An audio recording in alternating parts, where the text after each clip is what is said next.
Alright. Got this up and running now. Cool. Right. We're back at it again. 2 streams in one day. Never would have thought of doing this, huh? Right, so the objective for today is to do All Falls to Emptiness, and hopefully complete it all in one sitting. Last time there was a Archon Quest in Nodcry. The stream lasted 7 hours. That was also because it was really interesting, it had me like on the edge of my seat, and yeah. Considering we're going back to Sumeru, and the Torre's involved, and most likely Pantalone, Nicole's involved, Fandango, Kale, and Nicole's involved, this is gonna be a good one. I can already feel. It's probably gonna be really emotional too, so I gotta prepare for that. But I don't know, I'm excited. Do some last minute adjustments and I'll head over to Nasha Town.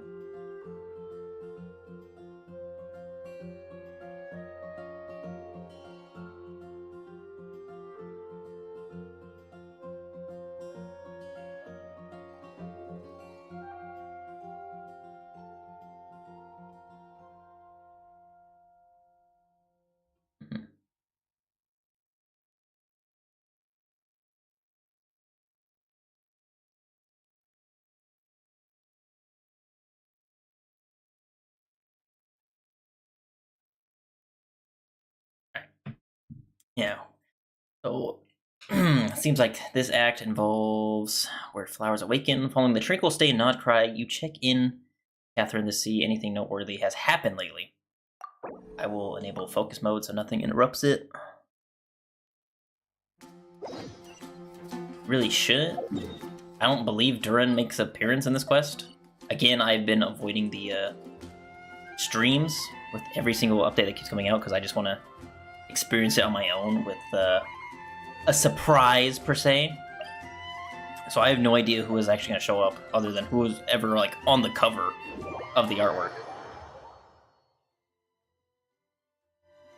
But I've been avoiding Nodcry ever since this quest did come out, but it's time to get started. Ah, Traveler, Paimon. It's been a while. Hello, Catherine. As it happens, there is a letter here for you. One moment. Here. Wonder who it's from. A letter? From who? We just got a letter. We just got a letter. I wonder who it's from. Dear Diary, Ollie. I'm Kale. I work as a trainee forest ranger under my master, Tainari. I'm also studying at the academia. I've been getting better and better at reading lately. Mr. Al-Haytham says that the written word is a crucial medium for exploring the world and understanding oneself. That's why I decided to start this diary. That said, what should I write about? Things are pretty quiet in Sumeru these days. Life is good. Every day is a fulfilling and happy one. When I think back to the days when I suffered from Elazar, or way back to when I was injected with God remains, I am in a much better place now. I hope it stays that way forever. We got something like this from her birthday now as well. I'll leave it there for now. Master said he'll take me shopping in Sumeru City today, which is great, because I've been meaning to visit the toy seller at the Grand Bazaar for a while now. Kale, time to go. Yes, Master! Huh?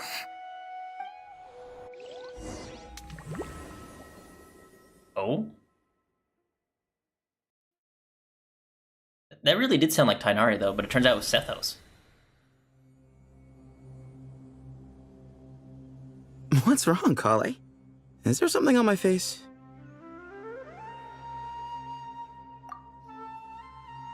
Sethos, why do you look different? No, sorry.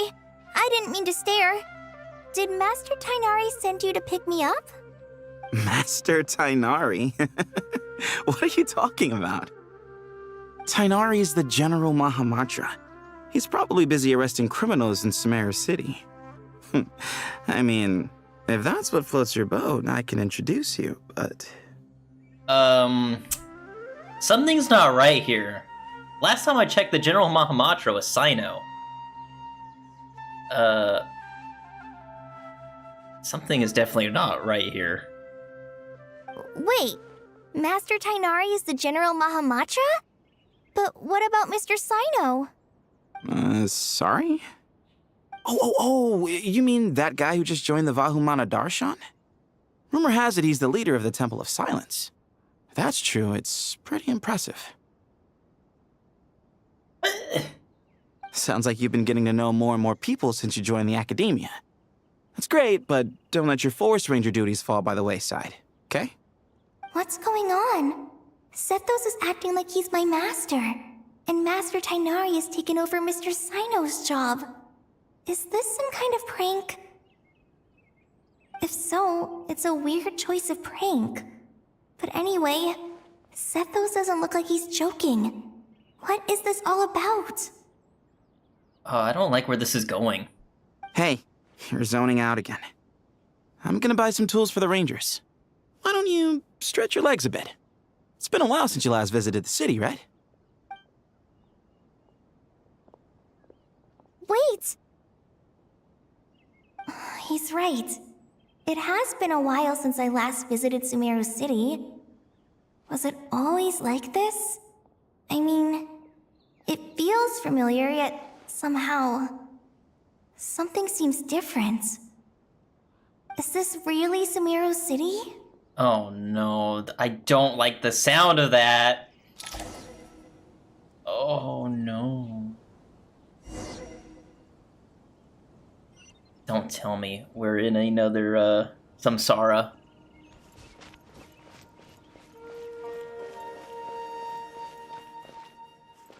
Hey, did you see who just walked by? I think she's that famous merc. Hey, did you see who just walked by? I think she's that famous merc. Yeah, it's gotta be her. That red hair gives her away. The Flame Mane. They say she can take down a dozen tough guys with just one hand. Wait a minute, red hair? Elu? Would you like some fruit? It's Nice of her. Would you like some fruit? Oh, sorry, I didn't mean to stand in your blueberries, sorry. It takes courage to maintain a peaceful life, too. Hello, my name is Hussein. I'm responsible for managing administrative affairs in the Grand Bazaar and Treasure Street on behalf of the Academia. We have the academia. It's always one thing after another. Ah, if only everyone was as good-natured as the great merchant Kave Bay. Kave Bay? Oh no! Okay, this has to be a dream, or we're in a samsara. How will I ever save enough money to buy that custom-made axe with floral carvings from the blacksmith? Why do you want that? How will I ever save enough money to buy that custom-made axe with floral carvings from the blacksmith? What do you need that for? To use as a weapon, of course. You don't look like a mercenary. As Hussein's secretary, I must ensure his safety. Don't underestimate me just because I'm a homemaker.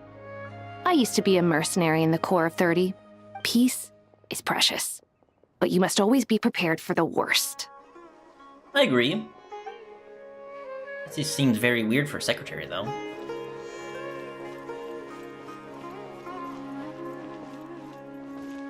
Wait a minute, what happened to the little girl here with Maru?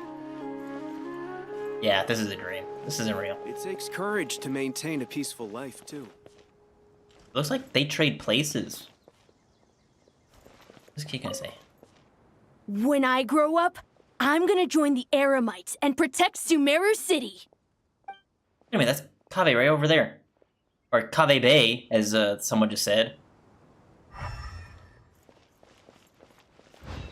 Wait, why are you glowing?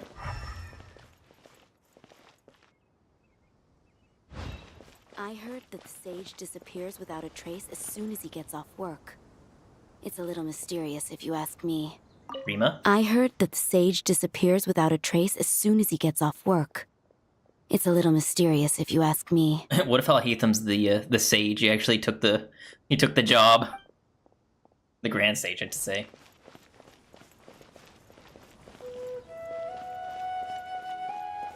Kave Bay? Lord Kabe Bay, did you get a chance to review this month's accounts? Any feedback? You mean the version you sent over a few days ago? Yeah, I took a look when I received it. Super wealthy merchant who has it all. I was thinking that maybe our profit margin is a little excessive. I visited some of our commercial partners last month. Their earnings are very slim. Are you suggesting that we give up some of our profits for them? Well, since we have more than we need, yes. Making money for its own sake is pointless. Don't worry, I've already planned for it, and the numbers look fine. We can adjust the rates starting from next month. Also, about that designer you hired, I've had to revise his proposal 3 times now, but he just doesn't seem to... Well, he's still a architect. Let's cut our losses. Pay him his fee and send him on his way. I'd like you to get Layla on this instead. She was Cyrus's student, and she designed the Palace of Alcazarzare. Seems like a much safer choice. Dang, they made Layla the architect instead, so she took Kave's job, but was also under the tutelage of Cyrus. Who's sneaking around over there? Don't mind me, just, cauliflower. Mr. Kave? Do you recognize this person, sir? Yes, it's all right. We've met. This is Kale, Sethos' trainee. He brought her along the last time I went for drinks with him. What brings you to the city, Kale? Is your master here too? No, this is all wrong! Why is Mr. Kave saying that too? Tainari is my master, not Sethos. This can't be real. I have to ask someone else. There's gotta be someone else out there who still remembers the truth. Hey, wait! Don't run off! How strange. What's gotten into her today? Wait a minute. It's like everyone switched places. I guess I'll keep looking around. Yeah, because that guy up there, when Catherine Stahl usually is over there. Are you gonna say add Astra Abyssosque? Aw, dang, that would have been an opportunity. The Grand Sage always used to disappear the moment he got off work, but recently, for whatever reason, he's been seen sifting through records in the House of Dana late into the night. We asked him if there was anything unusual going on, but he answered us with a question of his own. Don't you find it strange that someone with my personality would willingly accept the position of sage? It's definitely I'll like them as the Grand Sage. Wait a minute! You're not the blacksmith! He's not even doing blacksmithing work! It's all wrong! All this is wrong! Junior's odd. Would you like a cup of coffee? Why is she the acting manager of the cafe? Would you like a cup of coffee? Yes, please. But, why are you the manager of the cafe? The store's been pretty busy lately. Lots of customers have been feeding Ashru, who watches over the shop, and now Ashru's put on quite a lot of weight. Maybe I should put up a sign saying, please don't feed the cat. Also, why is Ashru out here? What the hell? What is going on? What the what is going on? Also, I saw them over there and I freaked out, but I was like, wait, let me listen to what Junior's on saying. Hey, bud, can I ask you a favor? Is that alright if I borrow your thesis? The hell says, hey, bud? Don't worry, I'm not gonna copy your work. I just need it as a reference. She's gonna copy your work, don't let her. I guess that's okay. But if our theses end up sounding too similar, it's gonna be easy for them to spot. Yeah, trust me, plagiarism's the last thing on my mind. The only reason I ask is it's been really hard to get my hands on any reference material lately. Why? Why don't you go ask the Grand Conservator? Candace should be able to find you what you need. She's super friendly. I'm sure she'll be happy to help. Why? Candace is the Grand Conservator? What the fuck? Really? I always assumed she'd be tough to negotiate with. Fair enough. I'll try my luck at the House of Dana later then.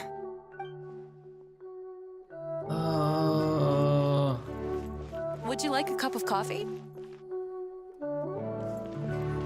Students are under so much much pressure these days. Sometimes I just want to write their papers for them.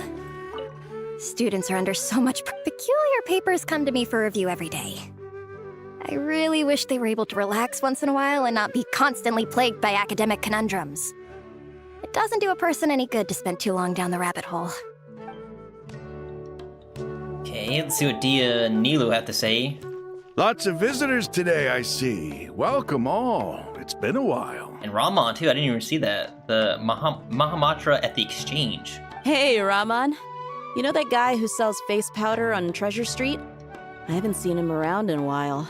Any idea what happened to him? Oh, you mean a Hongar? Yeah, he got into a brawl with Shavirme on Treasure Street. He's been banned from setting up shop there for now. Seriously? Oh, well, that's a shame. I was planning to pick out some makeup for you. Well, it's good to know that Dia still loves makeup. Oh, don't worry about it. Oh god, Nilu sounds very different. The legendary Flame Mane discussing makeup with the Zubair Theater star dancer. Now there's something you don't see every day. they traded places? Oh, what is going on? Flame Mane? You know, I'm not actually sure when people started calling me that.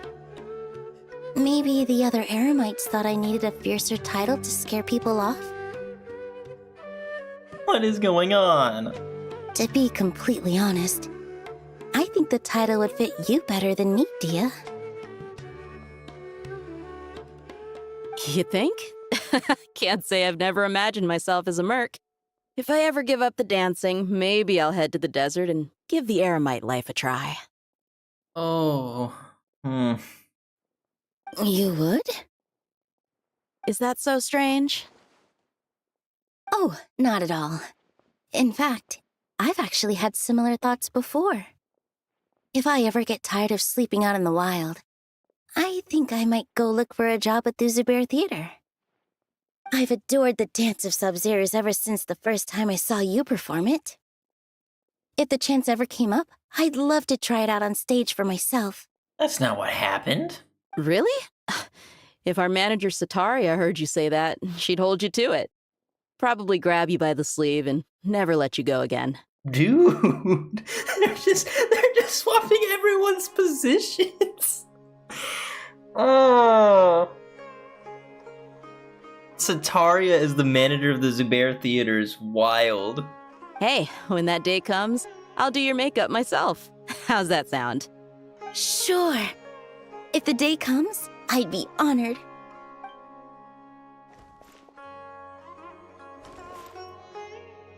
Everyone I know, everything I've ever known. Suddenly it's all a jumbled mess. The question is, who's right? Them or me? My head feels so heavy.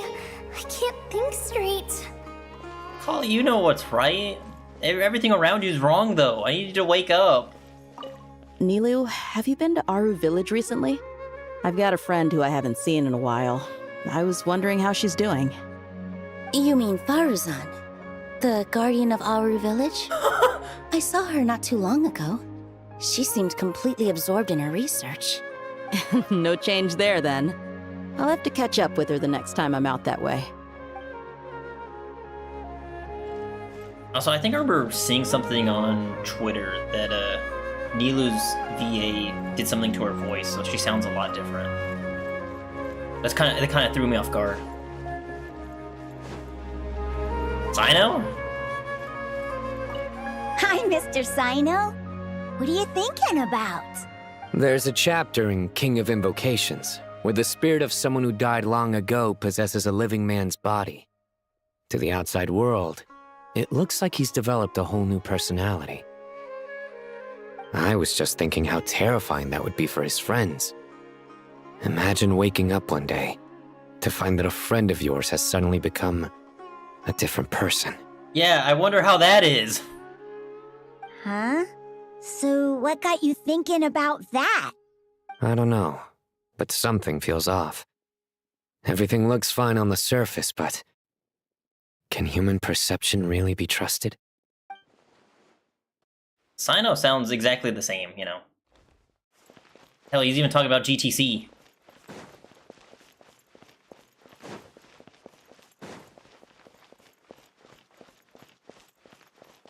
Tori and Layla? What's this guy gonna say? Nothing? Okay. All right, not a single Mora short. That covers you for this month's rent. What a relief. I was worried the design fees I received this month wouldn't be enough. Layla, the renowned architect. Oh no. Well, next time, don't fret. Just let me know and I'll give you a few days' grace. We've known each other long enough for that. Anyway, how are you settling in? I couldn't help but notice that you're staying up late quite often. Wait, so they live in Alhaitham and Kave's house? And Dory's the scribe, I just realized that. Yeah, I can't explain it. I just feel more inspired at night. Once I get in the zone, I can race through a whole bunch of drafts, no problem. But what about you? I keep hearing you sighing these days. Is everything okay? Well, it's just... Don't you think this house is a little small? I guess I should be used to it after living here for so many years. But for some reason, I've been feeling claustrophobic recently. I want to move somewhere bigger. Once I've made enough Mora, I'm gonna buy a huge new house. As big as... at least as big as the Palace of Alcazarzaray. That sounds really expensive. True. I'll never be able to afford it on a scribe's salary alone. I need to find another way. Oh, all this is wrong. It's wrong. Is Lesser Lord Kusanali still the Archon? Anari? Mahamatra Tainari, we've apprehended the suspect. They say that the fool is prone to blind faith, but the wise man is not immune to it either. Siraj, do you have anything to say in your defense? Tainari, you were the one who turned the sages against me. Just a few words of caution from you was all it took to destroy my research. Siraj was the guy in Alhaitham's story quest. And now you're trying to stop me again? You should know that mechanical life is the future! We must cast aside our useless flesh and... That's enough. I'm not in the mood to listen to your lunacy. Anyone could tell you how amateur your work is. Karina, Ilias, put him somewhere safely out of the way. Yes, sir. Next on the agenda is... Master? What is it? Wait, did Professor Zahahati send you? She's been encouraging me to take on an apprentice. Might be getting a bit ahead of herself there, though. No, Master! It's me! Kale! Listen to me. Something really weird is going on in Sumeru City. It's like everyone's identities have switched around. You're not the General Mahamatra. You're a Forest Watcher. Just yesterday, we agreed to come to Sumeru City today to go shopping together and... All right, there's no rush. Let's back up a little. Your name is Kale, correct? Although this is our first meeting, you do seem strangely familiar somehow. Is there anything I can help you with? Oh no.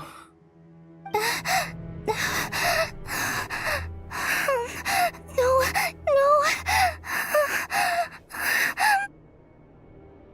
Master!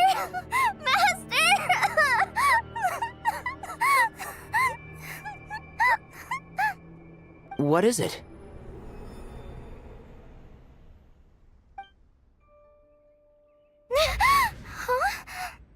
Oh, thank goodness, it was just a dream.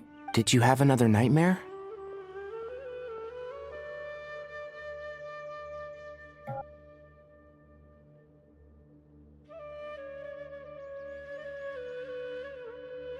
Sorry, there's an ice cream truck outside. I've told you before, when you're tired, lay down on your back in bed and get some proper sleep. It's much better for you than napping on your front. Poor posture obstructs your breathing, which can lead to all sorts of weird dreams. Now, We're supposed to go shopping in Sumeru City today, remember? Cheer up. I'll take you to Hushang's. I heard he's got some new toys in stock.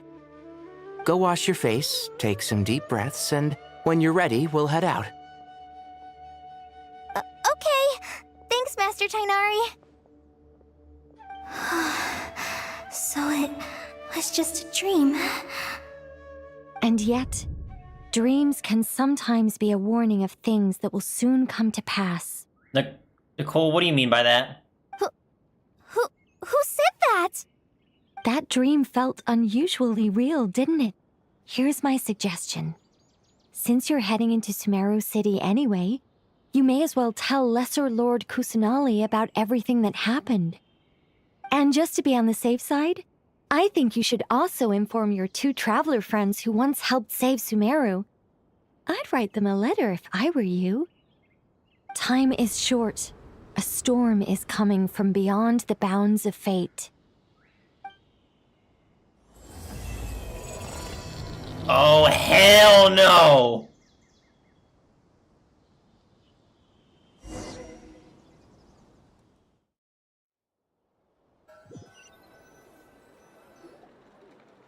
What a strange situation. No wonder Kali was in such a rush to write us a letter. Damn, dude, that was crazy.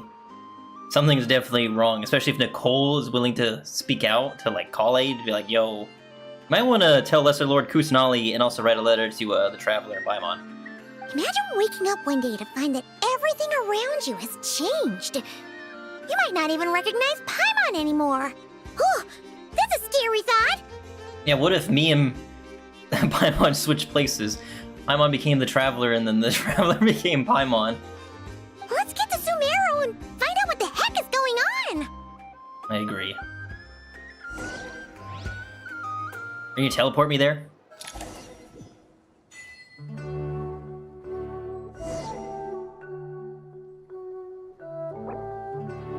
Oh, okay.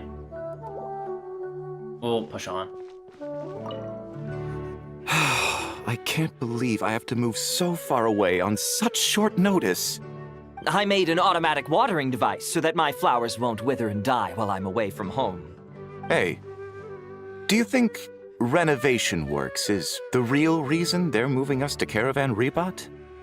There's a rumor going around that Sumeru City's buildings aren't earthquake-resistant enough. Maybe that's it? All we know for sure is that the order came down from the Dendro Archon herself. Oh, she knows something.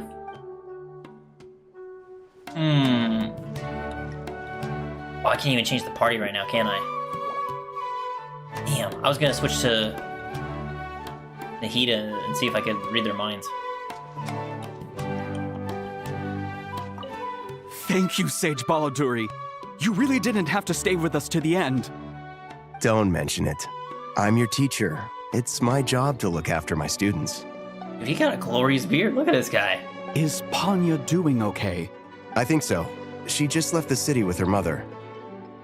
This will be her first trip away from home. She's handling it much better than I imagined. As her father, it's quite a relief. I just hope they have a smooth trip. Pack up your things. It's time we got going too.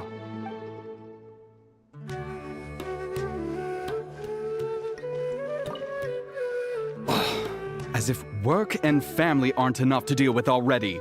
Now they're telling us to move to Caravan Rebot because of renovations? Huh. I bet it's just some vanity project.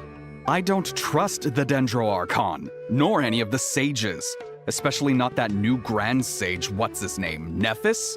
If you ask me, he's the worst of the bunch. They actually elected a new Grand Sage? I mean, it's about time. It's been like, what, years since Azar was outcast? Oh, look at this guy. He's got a cool mask. Hey, mister. Are you a robot? Shh! Look! He's pretending to be human! He definitely doesn't want anyone to find out he's a robot. I am a robot. I was designed to infiltrate the human world undetected.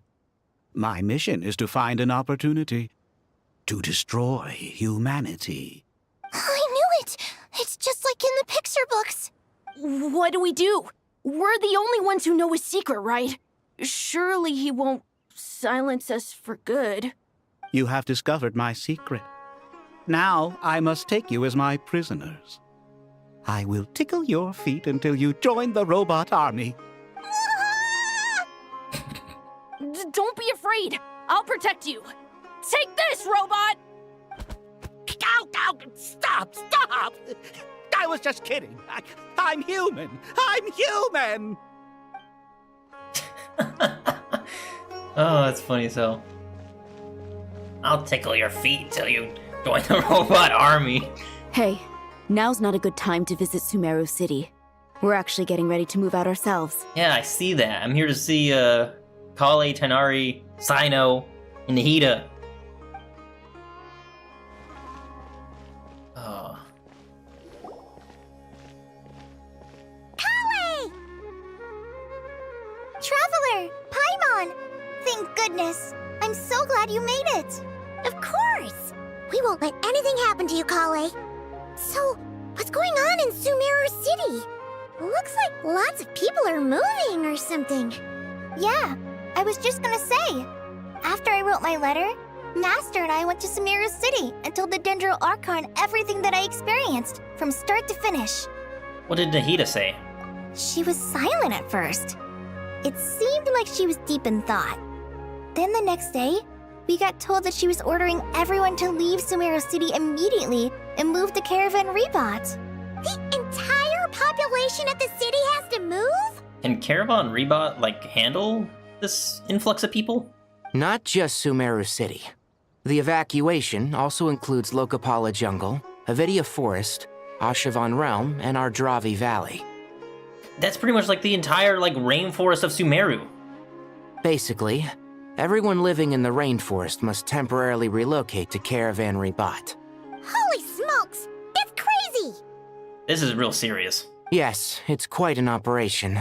Even if people only bring the bare essentials, the scale is simply enormous. They've requisitioned almost all the Sumpter Beasts in Sumeru for the task, including the entirety of Dori's Sumpter Beast Park. Dang. All on account of that dream Kale had? Did Nahida give any indication as to why? The Dendro Archon said that what Kale experienced was not a dream, but a warning. After our meeting, she immediately summoned the 6 sages to analyze the situation and discuss countermeasures. They concluded that the events seen in the dream are very likely to become a reality, and that an unknown danger is rapidly approaching. Oh, please keep that to yourself. We don't want to cause widespread panic. The official reason they've given is a large-scale renovation of the rainforest ecosystem. People are skeptical, but there haven't been any major incidents. So far, at least. Yeah, I'd be pretty skeptical too if they're like, yeah, we need to all move to Caravan Rebot because we're going to do some renovations on the ecological system of the entire rainforest. Yeah, that's not suspicious at all. The Dendro Archon seemed really worried when we spoke to her. She said you can go visit her in the Sanctuary of Surasthana when you arrive. She also said she'd hold out until the very end. Tainari? Kale? You got a minute? I need a hand here. One moment, I'll be right there. As a forest watcher, I've been tasked with assisting with the relocation work. There's a lot to be done, and they need all the help they can get. This will be the final group of evacuees from Sumeru City. While they're away from home, they'll be heavily reliant on outside help. Thank you for coming in our time of need. As you can see, another crisis is upon us. Excuse me, sorry to trouble you, but could you help an old man find his medicine? It's buried somewhere in my luggage. Where's my mom? Where did she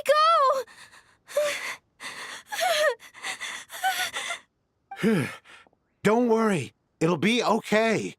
Those items are worth a small fortune. Make sure you store them somewhere safe. You understand? I bet you thought you'd get away with this in the chaos, huh? Guess again. No petty thief gets past me. Mass evacuation inevitably comes with all kinds of problems. Nahida would have had to resort to this unless it was absolutely necessary. The strange events of Kale's dream took place in Sumeru City. Whatever danger is afoot must start here, which is why everyone has to leave. We should go help the evacuees. See you around. See you, Tainari. I'm so glad that you believed me and came all this way to help. It means a lot. Please stay safe. Don't worry. We may not know exactly what's going on yet, but as long as we stick together, we'll find a way through this. Goodbye! Look after yourselves! Will do. See ya! Bye, Kale. Paimon's not sure how she found the words to comfort Kale because, honestly, she's kind of nervous herself. Let's head to the Sanctuary of Surasana and see Nahida. Is it gonna teleport me there? It is.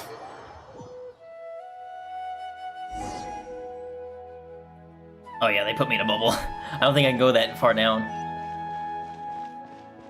Yeah, they legit said you cannot you cannot jump off.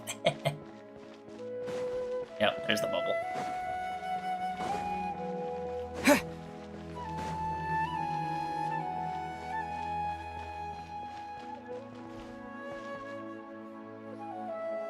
Who goes there? No unauthorized access to this place. By order of Mahamatra Sino. Are you blind? It's the Traveler and Paimon. Surely you've seen them before. Huh? Oh, so it is. I'm sorry, I haven't been sleeping well lately. My nerves are a little frayed. No worries. Not sleeping well, you say? What's troubling you? The Dendro Archon is in a very vulnerable state at the moment. Mahamatra Sino is concerned that our enemies might choose this moment to strike, so he's ordered us to strengthen our defenses. Just seeing you two again already puts our minds at ease. Please, enter. I'm sure everyone's expecting you.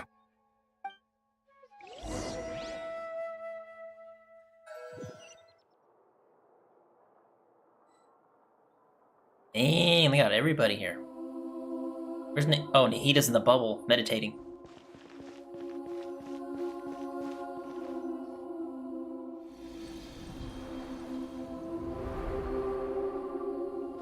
Traveler, Paimon, you made it. Sino, what's up? Aha! Perfect timing.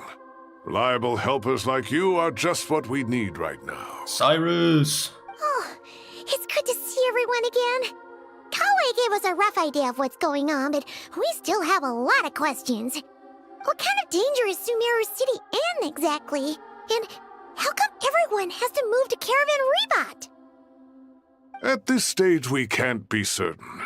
We're investigating, but no definitive answers yet.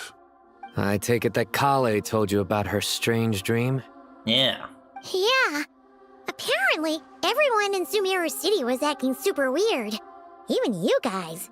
It was like you'd all switched places. That's right. Kale and Tainari reported the situation to the Dendro Archon. She believes that it wasn't merely a dream, and that whatever it was has something to do with Irminsul. It's a reasonable inference. Only through Irminsul can people's memory and cognition be so significantly modified in such a short time. We don't know why Kale would dream of these things, nor who was trying to warn her. The Dendro Archon decided to connect to Irminsul to investigate more thoroughly. Has she found anything yet? Irminsul is connected directly to the ley lines. The tree serves as a central hub where the ley lines converge, and its core function is to record and store the world's knowledge and memories. Right. But something has gone awry, severely compromising the performance of this core function. Information is bottlenecking inside Irminsul, hampering the ley line's flow. If this continues, new information will languish unrecorded, with existing records thrown into disarray. In short, the souls of the dead will be stranded, while the living have their sense of reality warped. In the long run, Kale's dream could well become a reality. And that's just the beginning. There's no telling what other nightmares could end up coming true. Irminsul? The ley lines? I have come this far, to use my death to open the gates of the ley lines to my people.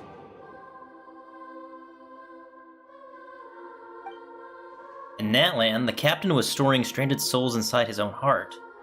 It was only after the rules of the Night Kingdom were amended that they were finally able to return to the ley lines. And that was just one nation. The problem with Irminsul itself could end up affecting all ley lines worldwide. Faced with a growing backlog of information, the Dendro Archon decided to connect herself directly to Irminsul and take over the recording and processing function herself. But it is an almost impossible task.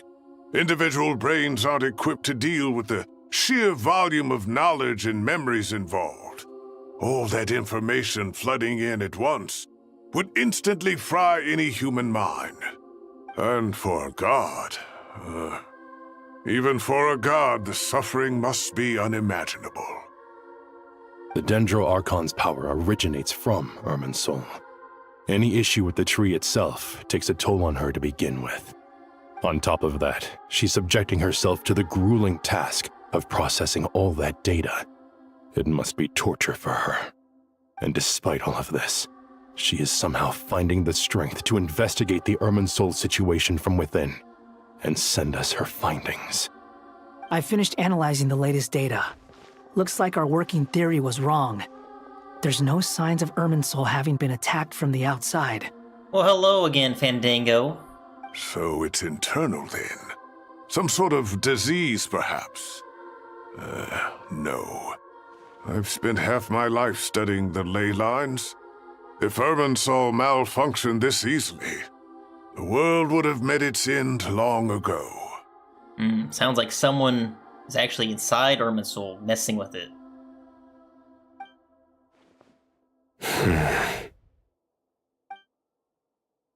Sino? What is it? Not long ago, I got a tip from the Core of 30 that a large number of unidentified merchant caravans had recently been spotted entering Sumeru through Beta Harbor. At first, I suspected that they might have something to do with all this, so I sent some people to investigate. But if Irminsul wasn't attacked from the outside...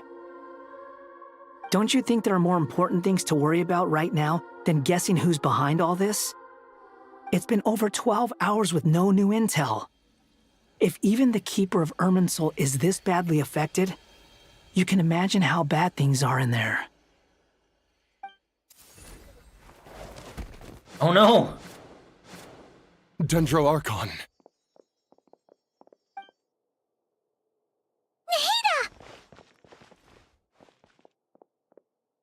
What's wrong? Her breathing is weak, and her elemental energy levels are dangerously low. Looks like it's time to move to the backup plan. What's the backup plan? Get out of the city and take the Dendro Archon with us. What? The entrance to Irminsul is directly beneath the sanctuary of Surasthana. That means this is ground zero if anything goes wrong. The Dendro Archon has a very strong connection to Irminsul. But theoretically, this connection should grow weaker with distance. Under normal circumstances, she could unleash her full power here. But with Irminsul out of control, our first priority is to get her away from here. The situation is critical. There's no time to deliberate. Everyone in agreement? I'll deal with it. I'll also let the Matra and the Core of 30 know to start evacuating.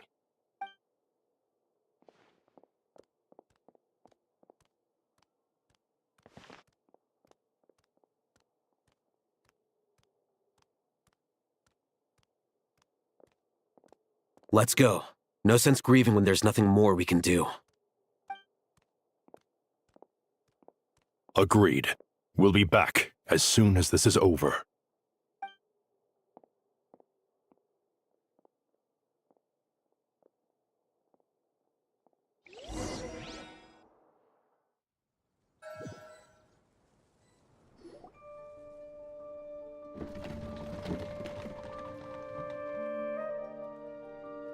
The last group of civilians has been safely evacuated.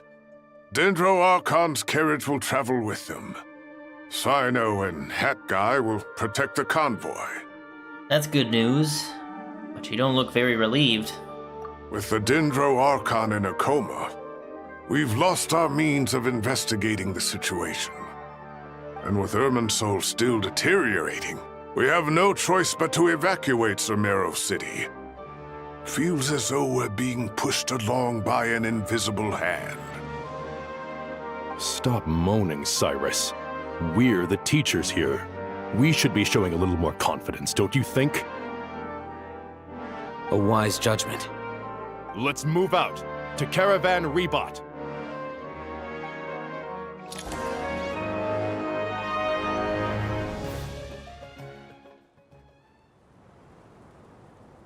Sir, all units are in position. Oh, it's an ambush.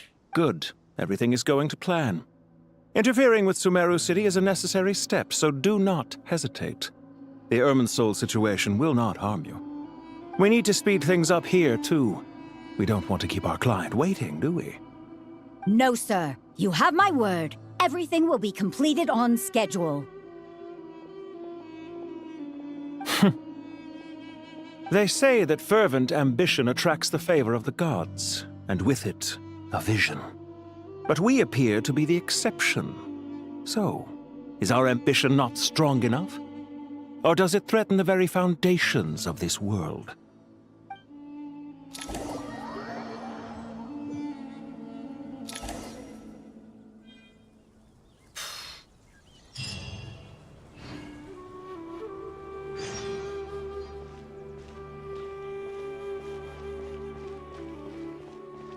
Fandango.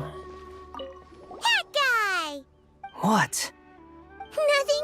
You just look like you were lost in thought there. Do you have any ideas about what's going on? From what I know about Irminsul, the system doesn't break down that easily. I don't have the faintest idea who could have done this. Actually, one name did cross my mind. But, he's already dead. Yeah, I know he's already dead, but he's on the cover of the artwork, Fandango. Somehow, the Tory returned. It's alright, we're gonna get our lick back, though. Ave, Alhaitham. So, can I assume that this period of time away won't count as part of the rental period? Maybe we should deduct it from next month's payment. You know what, I agree with Kavi on this one. Sure. Oh dang, he actually agreed. Great!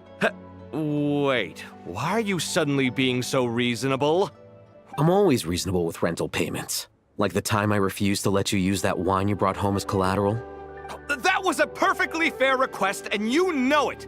Everyone runs low on funds now and then, don't they? And that bottle of wine wasn't cheap. You ought to be thanking me. Anyway, Sumeru City should be empty by now, right? With no one at home, I've been worried about security.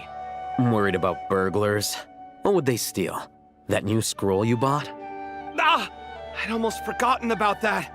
Oh, I only went and hung it up in the most conspicuous spot in the house. If anyone breaks in, it'll be the first thing they see. Well, no one but you gave it a second look while it was on display in the shop. I doubt anyone would go out of their way to steal it. You say that, but what if there's a thief out there who shares my aesthetic tastes? He's got a point there. Then you can only hope he shares your taste in expensive wine as well. Always worth having some collateral. You! Sure knows how to push your buttons, Kaveh. This is depressing as hell. This also reminds me of a event that happened a couple years back. Keep your eyes peeled. Real life event. It's down to us to maintain order at this time. This is a direct command from the Mahamata. Everyone stay vigilant. We cannot allow bad actors to take advantage of the chaos.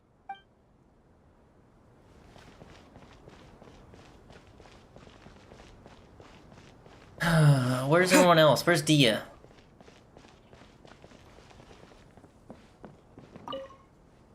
Take this medicine and get some rest. Long journeys are fatiguing at the best of times, and it's taken a toll on your health. Please focus on recovering for the next couple of days. Got it. Thank you.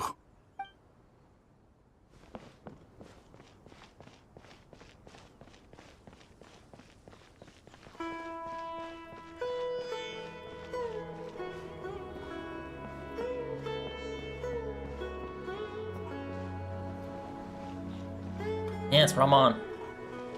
Ataria. They even brought him.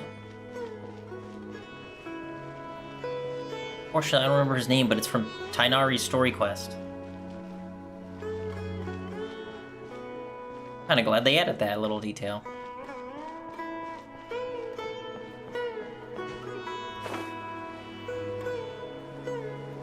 Alright, let me go take a quick little break.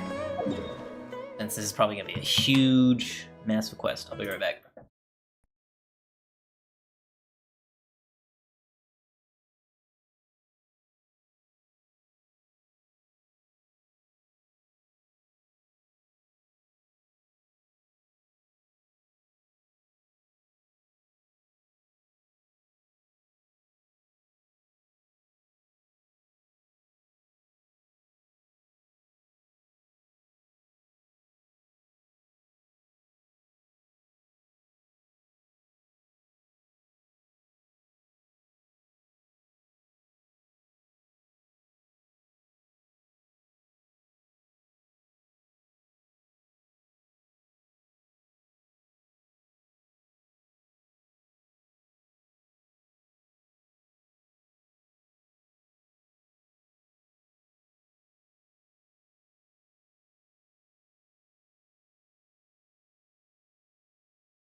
Sorry, I was looking at memes on my phone.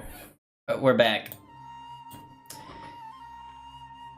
I love how I can't go anywhere. We're stuck here in Caravan Rebot. Hope Nahita's okay. Anything else worth looking into? No.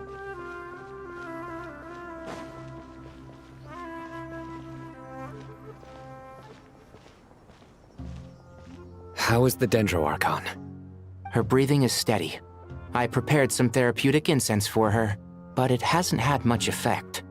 Her vitals are still very weak. Based on the information you've provided, I have a working hypothesis. Her condition is partly due to Irminsul's influence, and partly due to a physiological imbalance caused by the rapid depletion of her power. Elemental energy usually flows through the body at a relatively constant rate. The body grows accustomed to this rhythm, so when it's thrown out of balance, physical symptoms will appear. Is this similar to the ley lines? Overloading and withering both directly affect their vitality, potentially causing irreversible damage. Correct. From a biological perspective, if you overexert yourself, you pay the price with your life. The Dendro Archon is not only drained of power, but her life force is at a critically low level. Jeez, doing all that nearly killed her. Is there any way to restore her health? I know the ley lines have strong self-healing abilities. As long as any blockages or pollutions are dealt with, they can quickly regain their vitality. But what about people? Well, gods. What's their capacity for self-healing? Before we think about that, there's a bigger predicament to resolve. Restoring the Dendro Archon's power requires us to heal Irminsul first. But that will be extremely difficult without the Dendro Archon's power. Paimon's already getting lost here. Inari and Sino are discussing the current situation at pace. I have to concentrate hard to keep up. Master Tighnari and Sino look so serious. I've not heard Master speak in this tone for a long time. Tighnari. All the sages? Master Nephis, sages.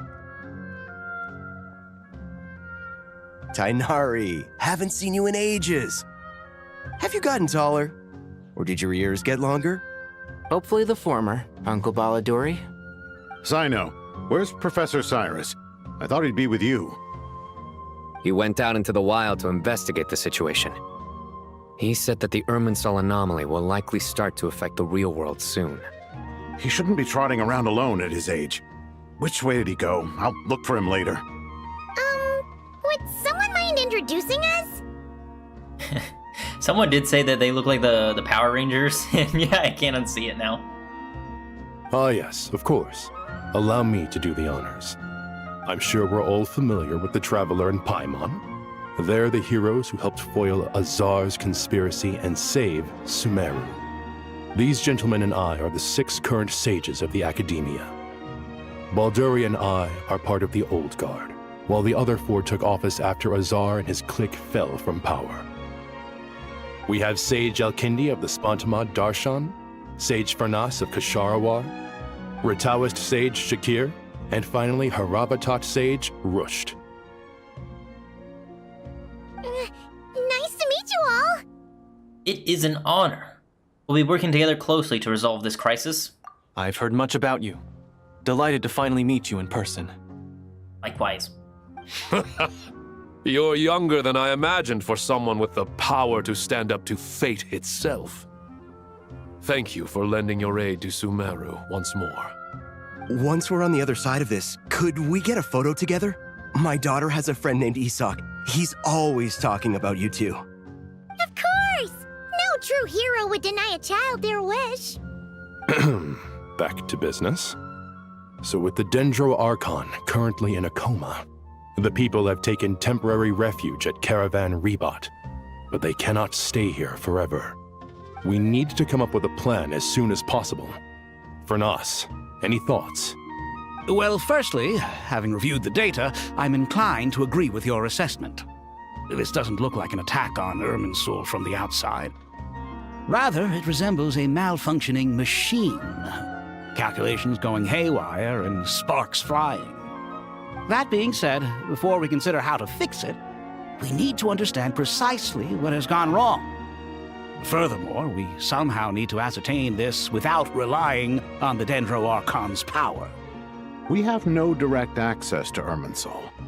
However, we might be able to gather the information we need from the ley lines. Study the branches to learn about the trunk, in other words.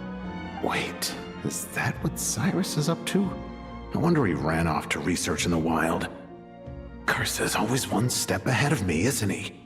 I heard that while in the sanctuary of Surasthana, the Dendro Archon had to serve as the central information hub herself. This is a clear sign the situation within Irminsul might be far worse than we can imagine. Irminsul is vital not just to the safety of Sumeru, but to all of Teyvat.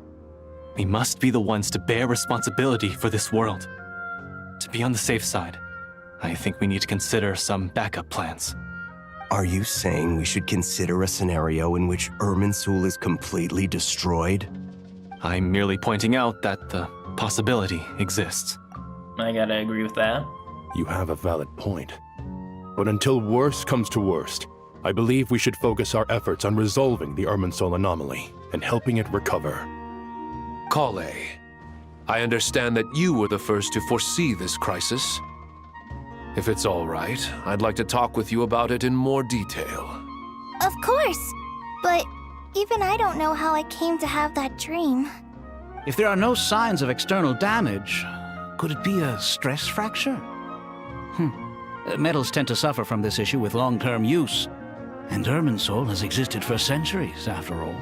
It's possible, but surely a stress fracture would be more likely to cause a complete shutdown rather than chaos. Sages, General Mahamatra, sorry to interrupt, but something has come up. What happened? Some citizens didn't believe that Sumeru City was really in any danger.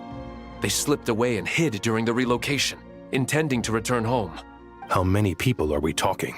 About a dozen. Sakura found them while on patrol, but they appeared to be suffering from psychosis. For whatever reason, they were trying to kill each other. By the time we arrived, there were only 2 survivors. One was unconscious from their injuries. The other tried to attack us, but was subdued. Jeez. Where did this happen? Near Yasna Monument. That's not far from Caravan Rebot. Master. I know. The Irminsul anomaly is beginning to have effects in the world. I didn't expect it to spread to Yasna Monument so soon. It almost feels like we're being chased relentlessly, with no time to catch our breath. Sir Cyrus said the same thing. He sent me back to report in, while he continues investigating. I'll go join him. We'll come with you. Count me in too. Don't let my age fool you, I can still fend for myself. Very well. Meanwhile, the rest of us will continue discussing our next steps. Get back soon. Take care of yourselves. It's getting dangerous out there.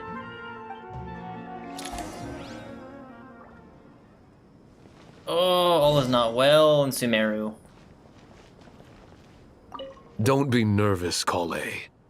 I just wanted to ask, have you ever had similar dreams to this one before?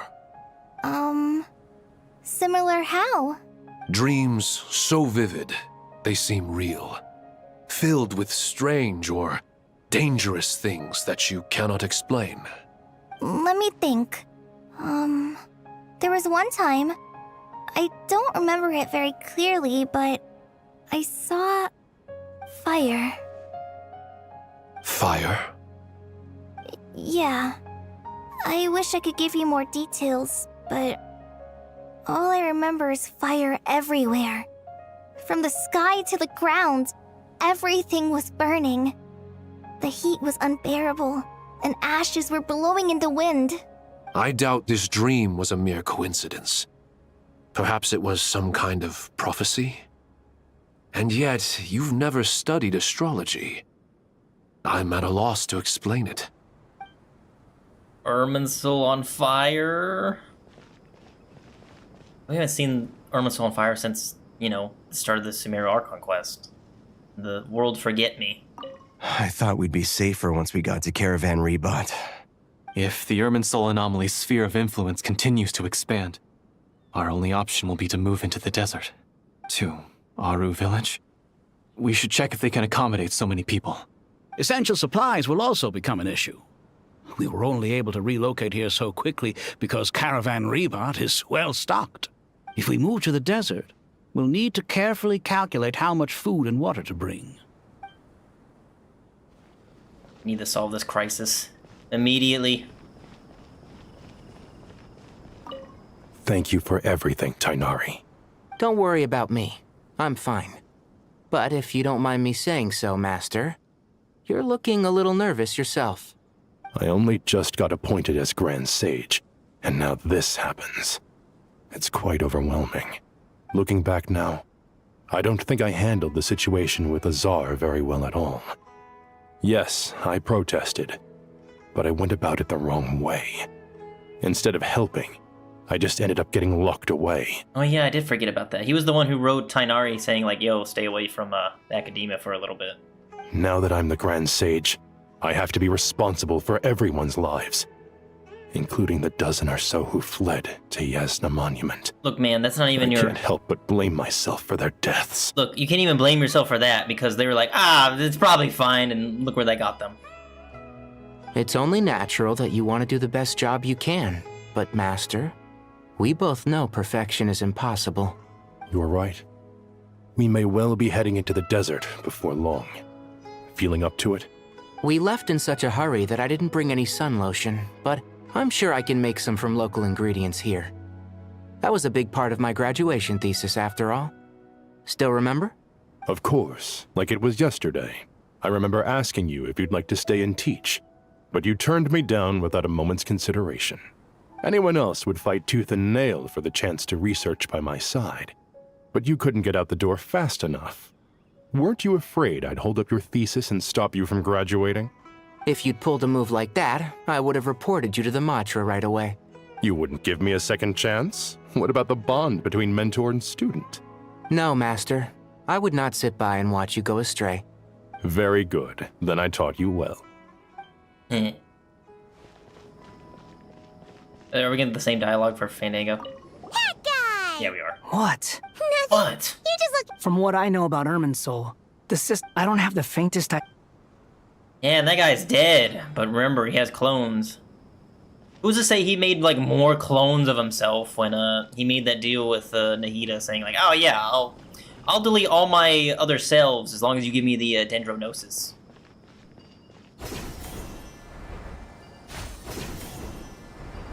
That guy is a madman. If he can create that invention to capture all 3 moons...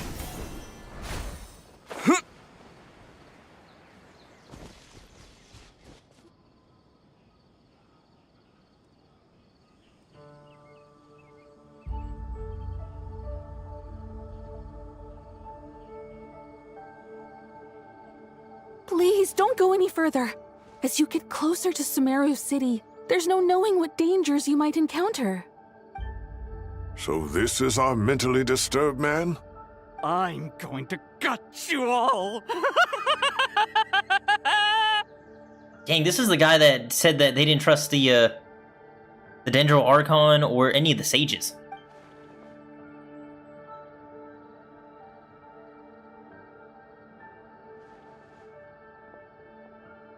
Cyrus, you didn't even bring a single guard? Do you think you're some sort of warrior? Could it be that they all went mad because the dead infected their actual living souls? Just like what dream sequence Sino was referring to? It's fine. Come here and look at this. Oh, it's... A leyline blossoms? Very corrupted leyline blossom. That's right. Flowers that bloom from openings in the ley lines, indicating some sort of anomaly. I don't believe I've ever seen a color like this before.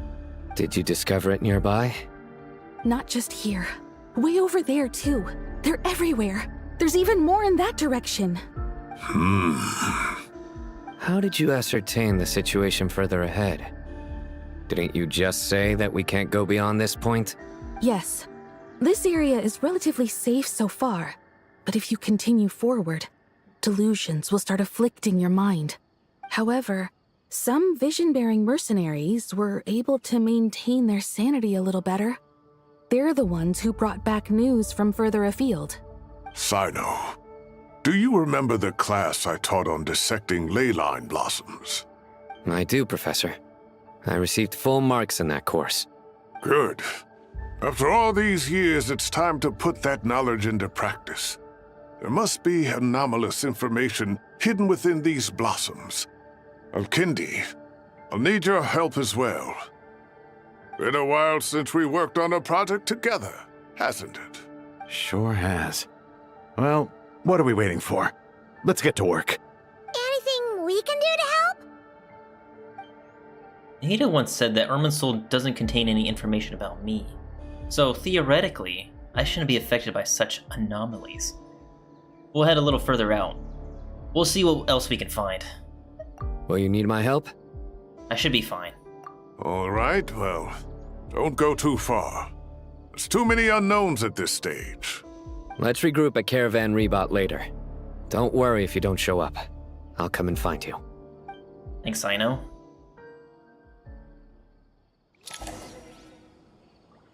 Right, in we go.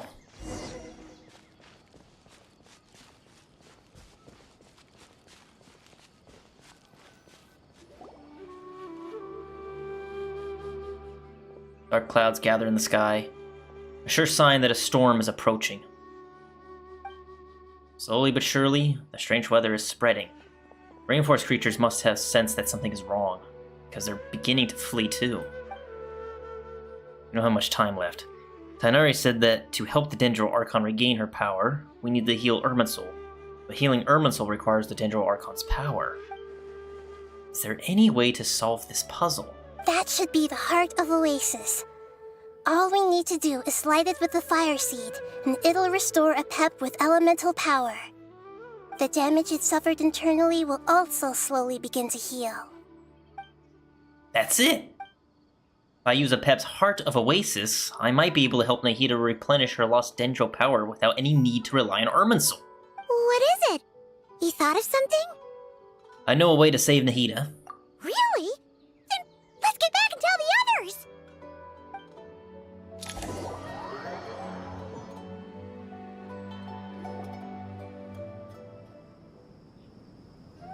Whew.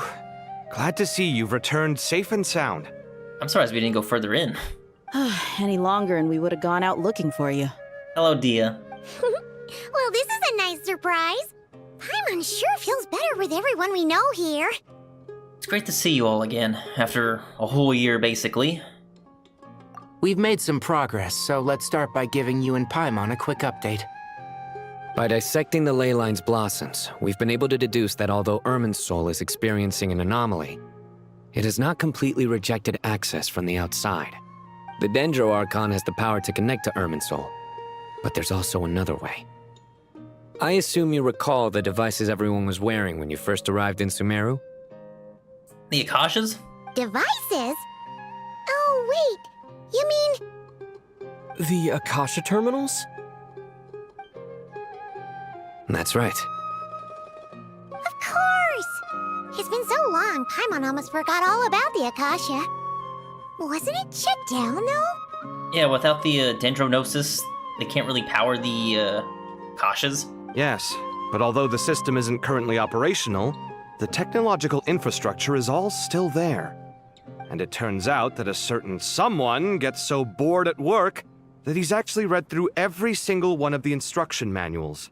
No prizes for guessing who that was. If praising others is that embarrassing for you, you can simply spare yourself the ordeal.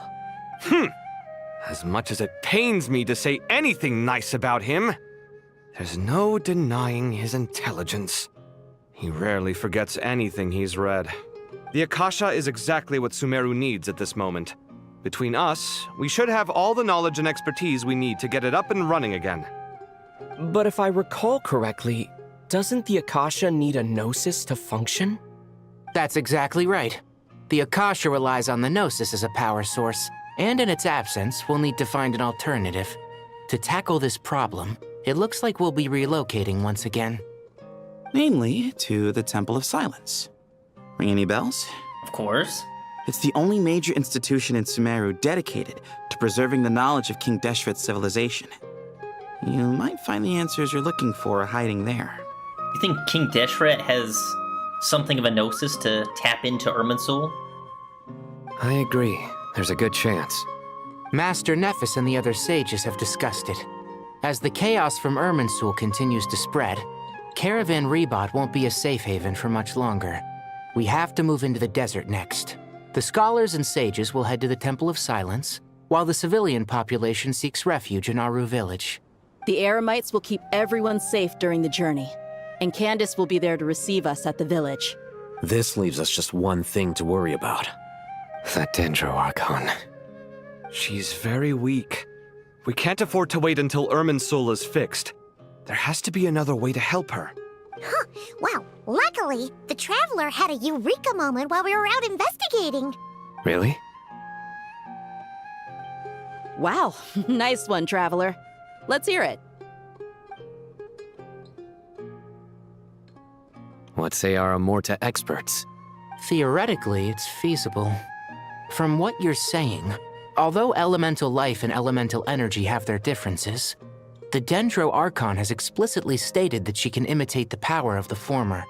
In which case, as long as Apep is willing, she should be able to convert her own power into a form that the Archon can use. It wouldn't be difficult for her at all. The only problem is convincing her to help. Yeah, that's true. I'll find a way to persuade her. Yeah! Even though she wasn't exactly friendly the last time we met, she didn't refuse to talk with us. When she realizes the danger that Nihida is in, surely she won't turn a blind eye to it. Well, hopefully not. Either way, we're not exactly spoiled for choice here. Hey, it's better than having no options at all. I agree. Without Irminsul's aid, the legendary Dendro Dragon Apep may well be the only living thing in Sumeru who can help our Archon recover her power. There's no time to lose. I'll bring this proposal to Master right away. If he and the other sages agree, we'll split into 3 teams. The academics will go to the Temple of Silence to look for a solution to the Akasha problem. The Eremites will escort the civilians safely to Aru village, and the Traveler and Paimon will take the Dendro Archon to see Apep. There's still a long road ahead, and no knowing if we'll make it. But at least we have a direction now. I'll take it over floundering around in confusion. If there are no objections, then let's proceed. But before we adjourn, I would like to leave you all with some parting words. No matter the distance between us, there will always be an invisible force tying us together. May the bonds forged in the past shine bright like stars and open a new path before our feet. Huh. Is that from King of Invocations? No. This one's from King of Invocations, the sequel. What's the difference? It's the sequel, Kaveh. The sequel's much cooler? Yeah. Usually, sequels are always better than the first one. Sometimes. Couldn't agree more. Well, it was very apropos. Once this is all over, I'll give everyone a copy of King of Invocations and the sequel to show my gratitude. Come on, let's get moving. Right.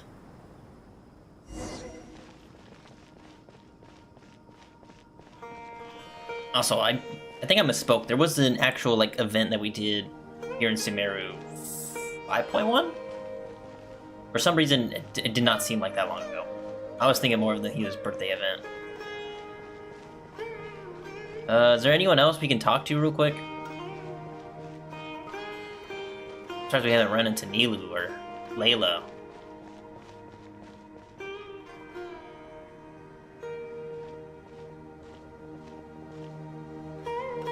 Tighnari has brought me up to speed. I approve of your plan of action. But we can't proceed with everything right away. The people need to rest. For many of them, this will be their first time in the desert, so we'll need to find additional personnel to help escort them. You two, please go on ahead with the Dendro Archon. Let's rendezvous at the Temple of Silence later. No problem. We got this. Words can't express my gratitude. So let me just say, I hope everything goes smoothly for all of us. Goodbye for now. Alright, let's get going. If Paimon remembers correctly, the last time we saw a Pep was in... Traveler, Paimon. Could I borrow you guys for a moment? It'll only take a second. Kale, what's the matter? Well, the thing is... Master Tainari once told me, after you raise a problem, you should think about how to resolve it. But ever since I had that dream, I feel like I haven't been of any help at all. I tried my best to keep up with the conversation, but there was so much new information, I couldn't take it all in. So, I just wanted to ask, do you have any tips for me there? Paimon knows exactly how you feel. But fear not, everything you need to know is right here in Paimon's notes. Sumeru chapter! It's got tons of info about all the things we've seen and heard on our adventures. Some parts are a little simplified, but hopefully it all makes sense. Dang, you sure kept that one quiet. You see? Being the greatest guide in Tibet isn't just a fancy title. It takes a lot of hard work. Paimon doesn't always understand the things you're talking about with other people. Whenever that happens, she notes down the confusing parts and goes over them in her own time. This is perfect. Could I borrow it? Sure. Matter of fact, you can keep it if you want. Paimon has another copy. Dang, maybe I should send Paimon to the academia. The spare copy was originally meant for the traveler. Paimon used to worry that one day he might not need a guide anymore, so she wanted to have a gift for him, in case we ever parted ways. How would you say that? But it doesn't seem so necessary nowadays. We have so many more places to see together. One copy will be enough for both of us. Thank you so much. But still, these are your treasured memories. I think I'll make my own copy and then return the original to you. Anyway, that was all. I won't keep you any longer. Have a safe trip. See you again soon. See ya! Bye, Kale. Alright, time to bring Nahida to see a Pep. Let's hope that old grouch is in a negotiating mood. Maybe she also senses the, danger coming. Hey? You can view guide notes in the quest overview screen. Okay. Actually, never mind. In a Pep size, Nervalet's probably one of those dragons who's grown too close to humankind. They might end up fighting for all we know. Dang, we didn't get to hear what she actually, like, said. Was that really necessary to put this up? That was so weird. That was, like, unnecessary.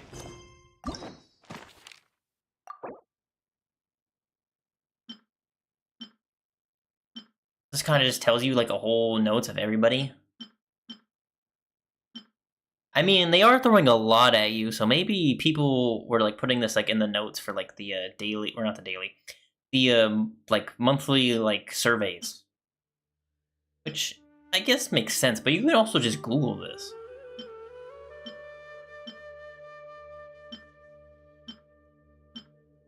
Like, it's even better, well... Maybe I'm just hating on it because I like to try and remember everything I know in this game, but... Again, there's a lot of stuff in this game. I guess this is pretty helpful.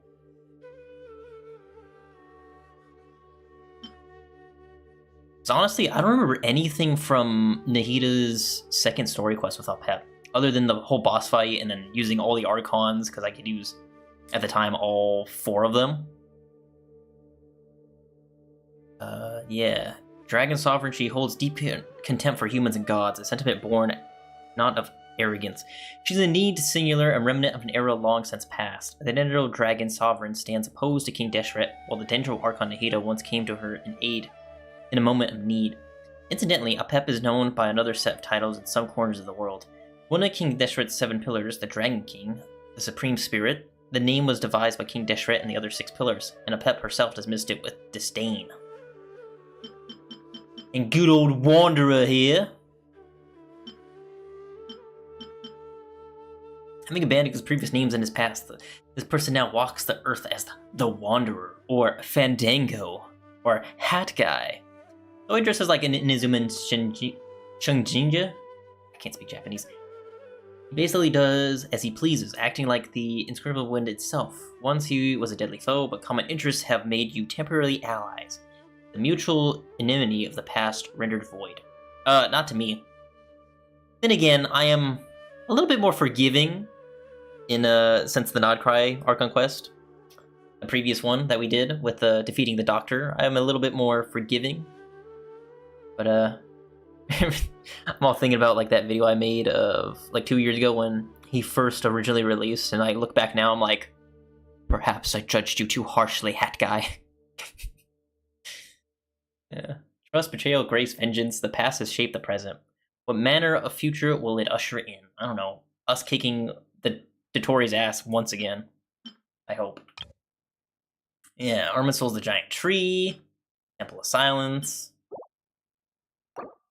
I'm surprised it doesn't have like more guiding notes for a lot of things now. Interesting that they would bring this up now. Maybe that's just because of this Archon Quest.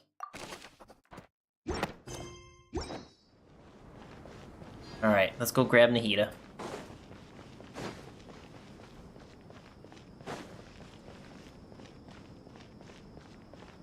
I don't think there's anyone else I can talk to right now.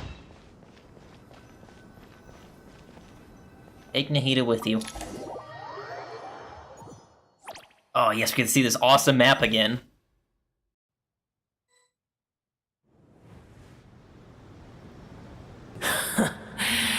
I had a feeling your kind might come calling.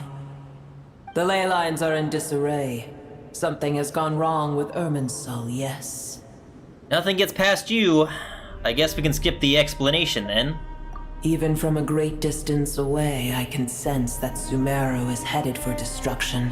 I just want this thing to go away real quick. Thank you. You who took our home from us, prepare to watch as your own world is plunged into oblivion. Oh, how the cycle of history comes to a poetic conclusion. This isn't a joke, Apep! Nahida's in grave danger! Can you please help her? Is she now? Then do explain. For what reason should I lend Booer my assistance? The safety of Sumeru depends on it. The very survival of the world could be at stake. Because you owe a debt of gratitude. In this way, you can repay it. Apep, if you truly despise gods and humans so much, well, after the great humiliation of being helped by a god in the past, shouldn't you be jumping at this chance to balance the scales?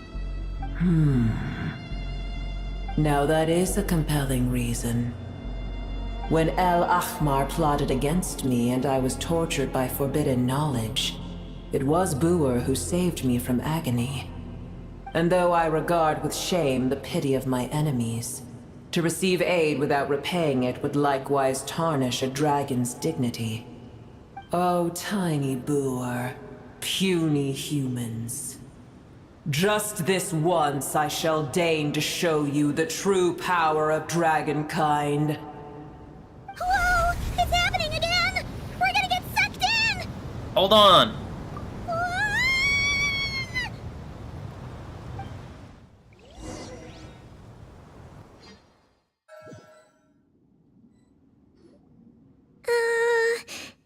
Oh, we're back here, huh? This is an awkward silence. Is silence a mandatory part of an audience with a dragon? It is done. The heart of Oasis is supplying her with life force as we speak. It shall not be long before she recovers. But I should warn you. Booer's existence is closely intertwined with Irminsul. Unless the issues plaguing it are resolved, she will never completely recover her former strength. Thank you. Yes, thank you. Spare me your words of gratitude. Yes, but thank you. Sorry.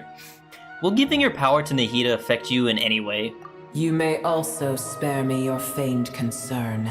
Okay. Just like last time. It's impossible to have a normal conversation with this dragon. A dragon's sovereign's power is far greater than you can imagine. While I was indeed weakened when the heart of Oasis ran dry, providing Tiny Booer with a morsel of my life force shall have little consequence for me. Oh, good to hear. Yeah, kind of good to hear, but makes me wonder how many times can he actually do this? Like, you know, just a thought.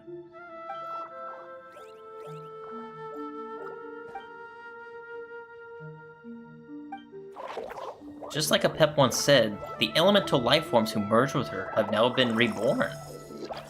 That's good to know. Knowledge, memories, and emotions they once had are gone. They're brand new individuals now. And yet, for some reason, they seem drawn to Paimon and me. Ever held in high favor, I see. Well, didn't we have the one, talking, shroom? Remember? And that's the whole reason, like, the whole Archon Quest got started? Oh, well, you know. The compliment was sincere.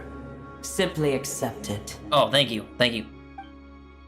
Come to think of it, I'm curious how Apep sensed the leyline anomaly from so far away, and immediately guessed that something was wrong with Irminsul. But she knows something that we don't. Apep, do you know much about Irminsul? I did once. That tree was not planted by the heavenly principles. Irminsul existed before they ever arrived in Tevat. Somehow I kind of figured that. What? I don't know, it just made sense to me, because, like, it sounds like the heavenly principles just randomly showed up in Tevat, where, like, yep, this is ours now. Especially since there was already 3 moon goddesses there, and they kind of just overthrew them. The dragon threw them in prison, you know. There was a time when it belonged to Tevat, to dragonkind. See?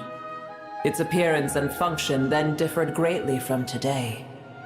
The ley lines flowed with an abundance of a familiar, primitive form of elemental energy. You may know it as the power of the Light Realm. The heavenly principles usurped and refashioned Irminsul, made it serve humanity, and used it to anchor the fate of the world. Yet in the end, humanity has failed to protect it. Heavenly principles, God of gods. It makes me sick. The enmity between your kind and mine can never be bridged. Even so, you still agreed to help us. As things stand today, holding a grudge against you would serve no purpose. But there will come a day when we reclaim this world for ourselves. The opportunity will arise no matter how long we must wait. I can already sense that far away from here, the Hydro Dragon has wrested his authority from the hands of the usurpers. Though we have yet to meet, I know that we are both preparing for our revenge day and night. His form of revenge is pretty much just putting all the other 6 Archons on trial. Uh-huh. It's probably best if we don't tell Apep that we're on such good terms with the Hydro Dragon.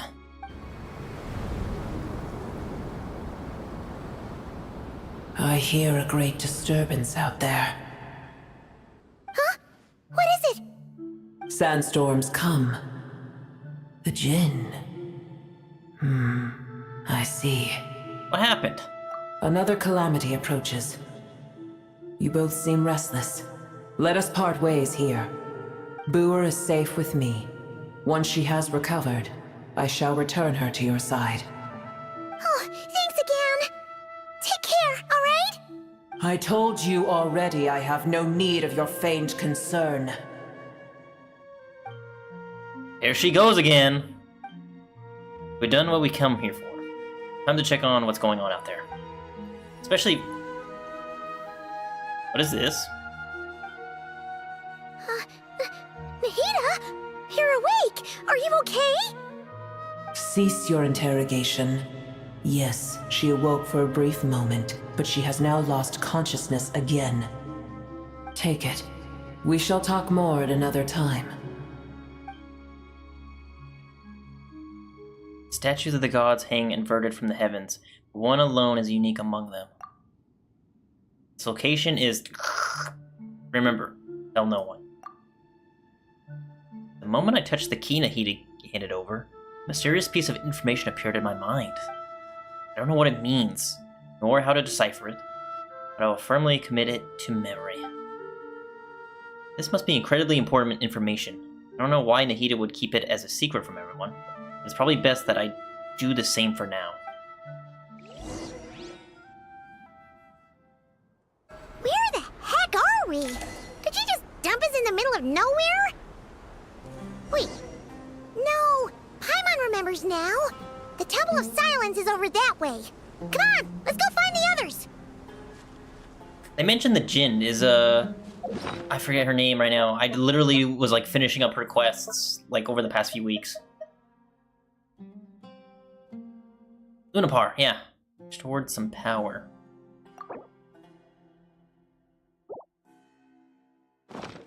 Yeah. Will we see her again if they were talking about the Jinn? Oh, the temple.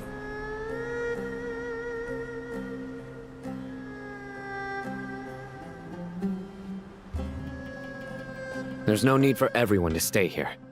I'll protect the sages. The rest of you, return to Aru village. Yes, Mahamatra Sino.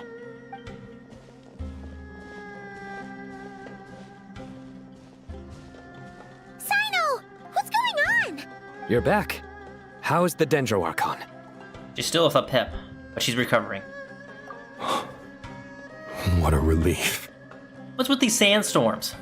It's the Jinn.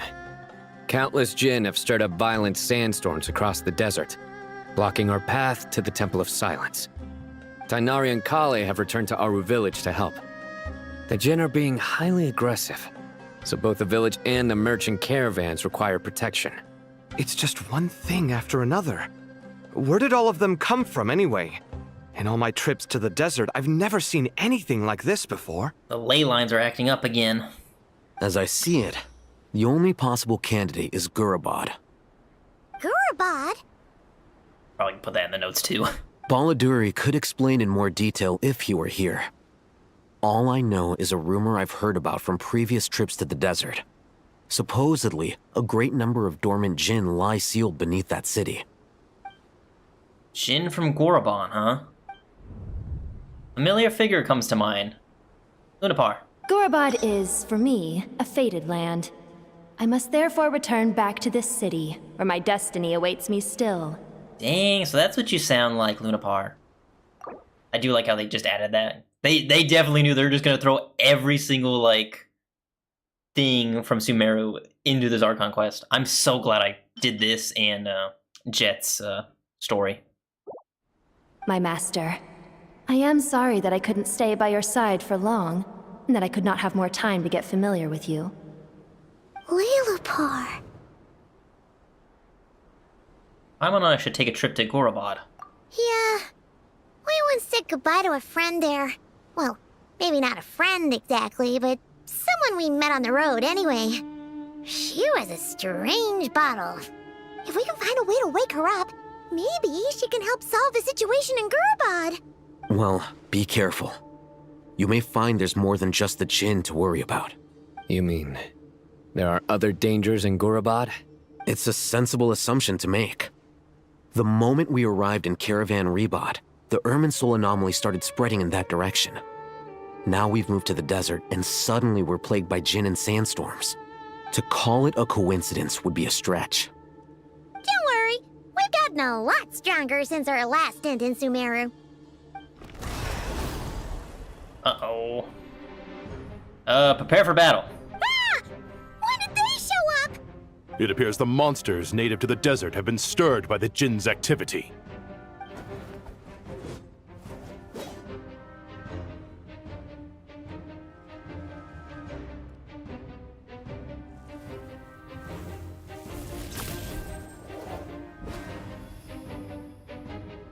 You should get going. We'll take care of things here.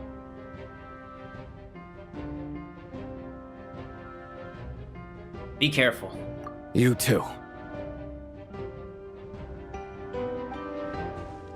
Don't do anything too risky. You got it? Don't worry, I won't.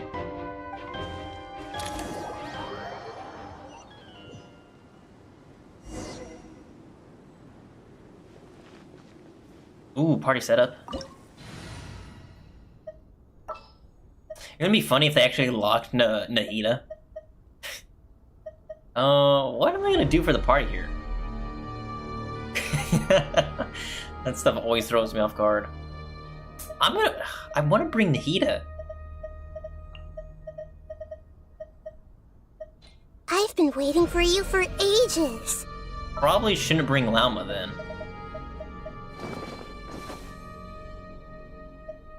The threads of your fate lie in my hands. Alright, this will do. Maybe.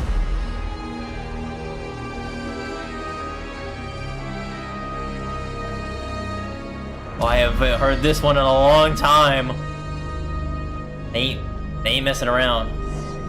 The Jinn are swarming out of Gurabad! Looks like our Hithem was right! Let's get inside and see what's going on! Ah!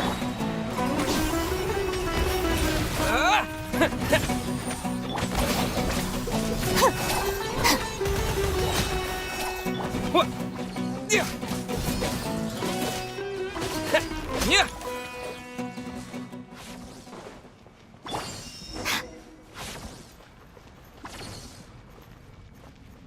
Yeah, what the hell's going on in here? They just keep coming! How many of these things are there? We'll never take them all round! Let's just head further inside for now! I wanna fight! Unless they're gonna continuously spawn. The support committed to memory.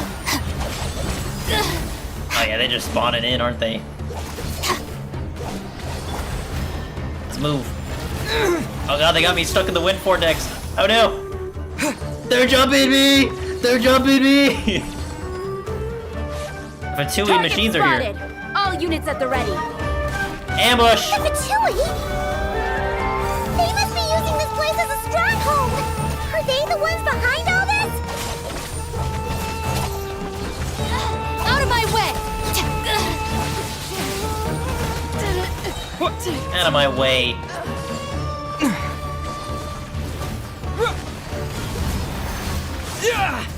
Grow, grow, grow! Fighting Jin with one hand and Fatui with the other? This is pure chaos! I just keep moving.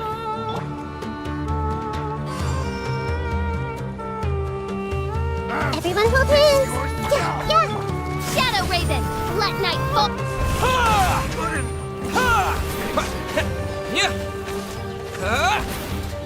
Yeah!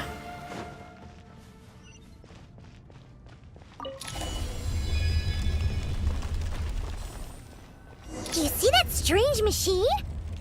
The hell is that? Paimon has a sneaking suspicion that that's the thing wrecking Gurabad and setting all those dangerous Jinn free! The target has reached the core zone. Requesting backup. Repeat, requesting backup. Backup en route. Stop him at all costs. Oh, you can't stop me.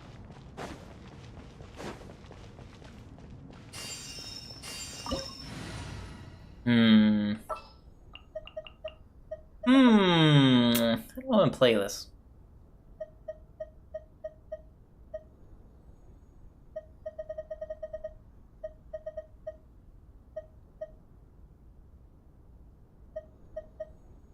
How do I want to actually play this? Hang on.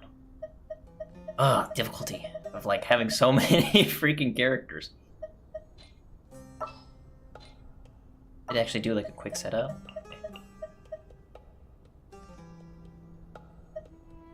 Do you want the Traveler still in the party though?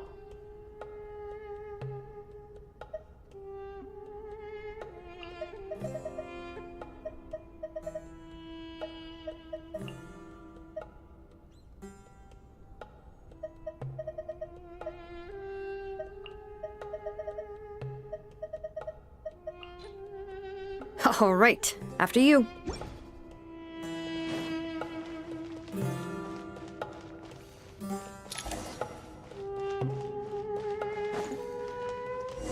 They were smart. They should have set up an ambush right now.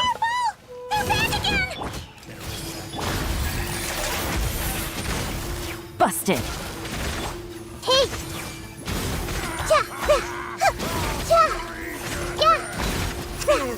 Success! Nice one, Traveler! Let's keep going!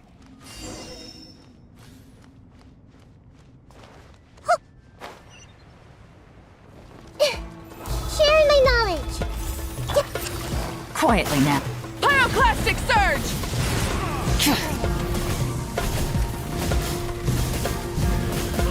Incinerate! Rev the... Busted. Committed to memory. Not bad. Let the mountain's veins boil! Bring it! Quietly now. Things are about to get dicey. Rise with the sun!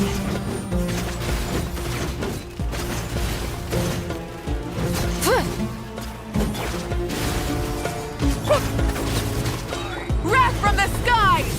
Boom! Try and stop me!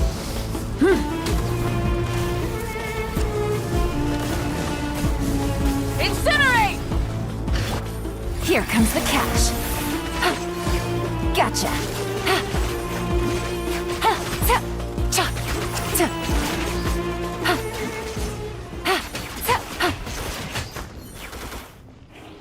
Letting brave names echo!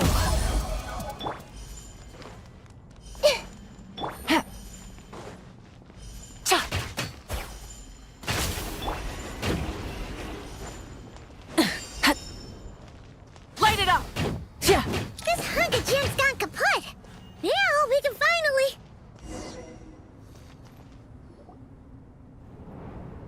It seems my subordinates failed to stop you in your tracks. Apologies, sir. There is no need to apologize.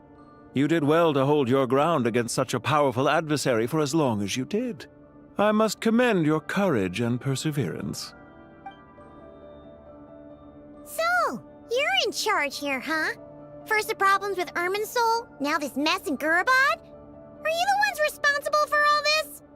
I'm afraid I cannot answer that. I assume you aren't naive enough to expect answers from an enemy. Oh, this guy is so snooty! However you want to spin it, you're clearly involved in this somehow. So you can either start talking, or we'll have to make you talk. Let's get him! Traveler, what's wrong? I know, I kind of want him to jump him too, but what's up? Something seems unusual about him. Is he trying to provoke us? This feels like a trap. Judging by the tense it applies, there must be as many Fatui stationed here than the few we saw on the way in. Where are the rest? You're remarkably calm. Some would act more rashly upon finding the ringleader all alone. But you keep your cool. Even as your enemy, I must applaud you. Did you show yourself just to say that? Is this you trying to take back control of the conversation? Unfortunately, I really don't have anything to say to you. I am here merely to indulge my own curiosity. Your names are well known among the Fatui. Naturally, I wanted to observe you up close while I had the chance. Hey! Don't treat us like we're some kind of exotic animals in a zoo! Oh, I wouldn't dream of it. You seem rather predisposed to misunderstand me. I'm quite aware that you are both heroes of great renown. You have resolved crises in many nations and won countless allies along the way. I've been following your adventures with great admiration. My only regret is that the trajectory of your journey conflicts with our goals. What do you mean, admiration? Sorry, but that sounds pretty weird coming from you. I don't see why. We may happen to occupy opposing sides, but there is no cause for deep-seated enmity between us. To respect one's enemy is to respect oneself. Well, now that you're observing us up close, what do you see? I've observed as keenly as I can. Yet, while I endeavor to understand, your true strength remains a mystery to me. Violence is not my area of expertise either, so You see, I would much rather converse with you like this than determine a victor with the edge of a blade. Besides, I've heard that even 3 moons in the sky fail to eclipse your brilliance. I know better than to bite off more than I can chew. 3 moons? So you have a connection with the Harbinger, the Doctor. Well deduced. Our commander, Dottore, died in Nodcry, but there are things that do not end with his departure. We must... Look at me. I almost divulged more than I should have. What are you after? Revenge for Dottore? Or are you plotting something else? I've said quite enough, I believe. There's no point in continuing this conversation, except to say, I've noticed that you seem to know your way around here quite well. A repeated visitor to Gurabad, are we? I've been around every now and then. Ugh. I'll take that as a yes. Then I'm sure you'll have heard the story of this place. The mother of the Jinn, Lilupar, and the tragic tale of her vengeance that spanned 3 generations. It was right here that Lilupar once helped the wise to ascend to the throne. But from that moment on, every king who sat upon it was corrupted by power. Yeah, she cursed them. These degenerate rulers lost control over their nation, and with it, the right to occupy that exalted seat. What are you trying to say? I once admired you for your adventures. That is the earnest truth. But it appears to me that your journey serves ultimately to uphold the rules of this world. Are these rules truly just? Does the heavenly principles rule with wisdom or folly? And how can we be sure that the 7 who wield authority over the world will not be corrupted? Do you seriously think you're gonna convince us of anything? Convince you? I'm sure my commander already tried that. Why would I waste my breath doing the same? If a few words from a stranger were enough to make someone completely change their stance, it would only prove that they never had a firm will to begin with.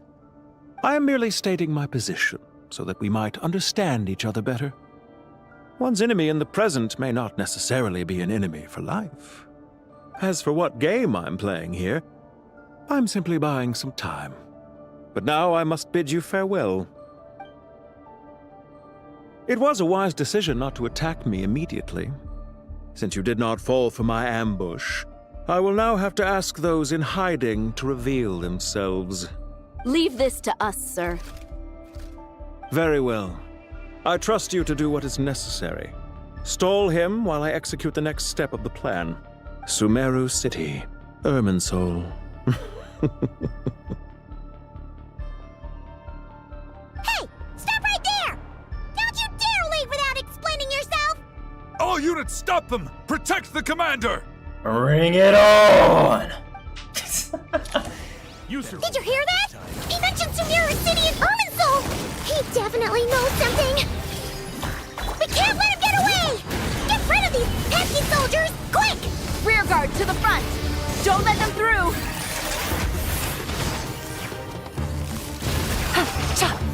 Roll, I'm like, yo, I don't give a shit. Get that thing in position! Hold on! Just a little longer! Temple of Wisdom! I see everything! Gotcha! Things are about to get dicey. Quietly now. Wrath from the sky! Try and stop me! We finally beat them! That mysterious guy can't have gotten far! Let's catch up with him!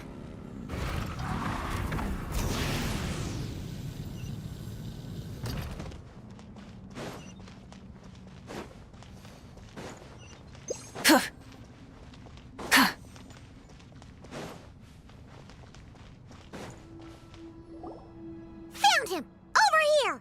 You're very persistent. Hey, you! Stop running and explain yourself! What are you trying to... Hold on, wait. What's this? Relax. A small trap like this won't be enough to hold you. The sandstorms from Gurabad will die down soon enough, but This small window of time was all we needed to launch the next phase of our plan. So there was more than one ambush. I shouldn't have let my guard down. Don't be discouraged. I knew that someone would come here eventually, so I planned ahead. Where to chat with you, which door to exit from, even which mechanism to wait by for you. I thought through every detail. You, meanwhile, know nothing of who I am. So far, you've only heard my voice, and for all you know, it may not even be real. But not to worry. This is only our first meeting. It shan't be our last. Just answer me one last question. Why do you continue to follow Dottore? He has conducted countless cruel experiments, even on his subordinates. Follow isn't quite the right word. Let's just say even those you see as villains have their friends, even if they aren't the most sincere of friendships. When any set of rules is established, there will be those who benefit and those who lose out. People will do anything to justify what they have gained or escape from the hardship imposed upon them. Neither he nor I are tolerated by the rules of this world. We were both searching for a new order. Our ideas of the final form that should take may have differed, but our journeys took a shared path. Goodbye, Traveler and Paimon. I wish you a timely escape, albeit not too soon. I will need a little more time to prepare, after all. Hey! Come back! Something's behind us is slowly approaching. Oh gosh. Wait, this dark wall. We've seen these on our adventures before. It swallows people up! Oh, Paimon's sorry. She shouldn't have jumped a gun! It's not your fault, Paimon. Let's just focus on getting out of here. Oh, okay. He may have fooled us this time, but we'll get him back!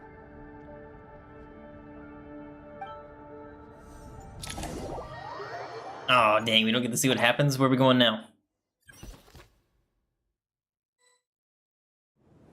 Sino and his team are guarding the north. We'll take this side. There's so many Jin. We can't let them get into Aru Village. Don't fret. I am well prepared for this situation. Huh. So you have a solution? Perhaps you're unaware that I have a trusty genie partner of my own, Plumpy. If I send her to negotiate with the others, this whole thing will be resolved before you can say Mora. Off you go, Plumpy!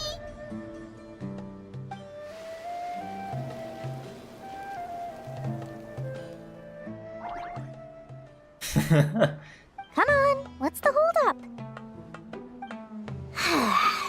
5,000 Mora. 20,000 Mora. Nuh-uh. 100,000 Mora. Final offer. Ah, so she's a hired partner.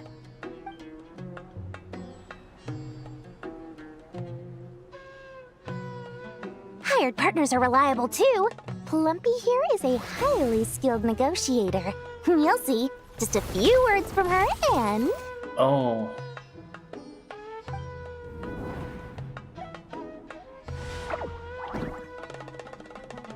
Plumpy down! Plumpy!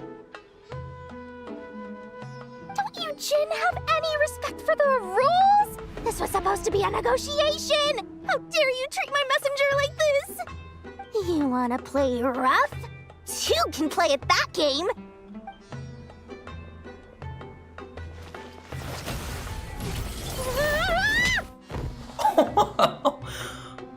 Oh! Lord Sagama Bay!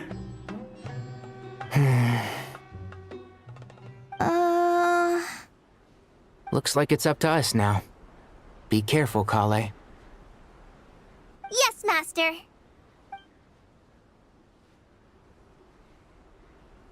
What happened? How did I pass out? Never mind. Plumpy, it's time for revenge. Get him! You know, this reminds me of when you first arrived in Avidia Forest. You were trying to help a child retrieve a lost toy when you stumbled upon Spino Crocodile territory by mistake. Yeah, I remember.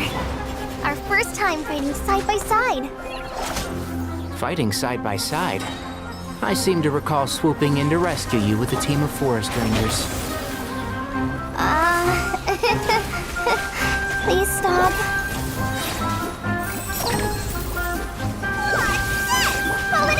Help! Go! Yeah, boomerang. Help! Distraction.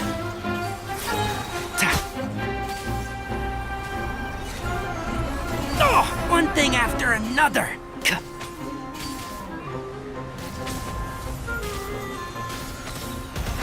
Can't see?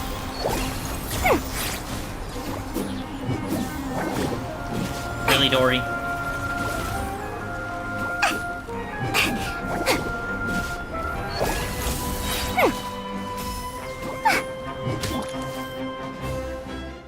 There's too many of them! I can't believe I used 12 rare items in one battle! Ugh. I shudder to think how this is going to affect this month's accounts. The sight of that glaring deficit might be more than my poor heart can take. Tainari, how's the situation on your end? We held the line, though it was a close call. But it looks like they're preparing for another attack. Has something happened? They've breached our defenses in the south. The Jinn are pouring in. We're moving the villagers to the north as we speak. We're hemmed in. This is getting precarious. Our margin for error just got a lot smaller. That's why we wanted to confirm your status. We need to consider our next move carefully. Uh-oh, that didn't sound good at all. Bad news! Another line of defense has been breached. Kale, go with them and assess the situation. Dory and I will hold the line here. But Master! Even with 3 of us, we barely managed to! This is not a discussion, Kale. Don't worry about us. She clearly still has plenty of tricks left up her sleeve. Wait! You can't pin all your hopes on me! Oh, great. I've almost run out of the things I brought with me, and the rest is back at the caravan. I should be able to hold out for a little longer, but still... Master! Need any help? Nicole? Huh? What is it, Kale? If things continue like this, it won't be long before Aru village is overrun by Jinn, and the sandstorms are sure to follow in their wake. I do have a plan, but I can't guarantee it will work. I don't care, whoever you are. Please just help us. The only one who can help is you. I am merely here to guide you along the correct path. I am a spirit created at the beginning. I am a flickering illusion.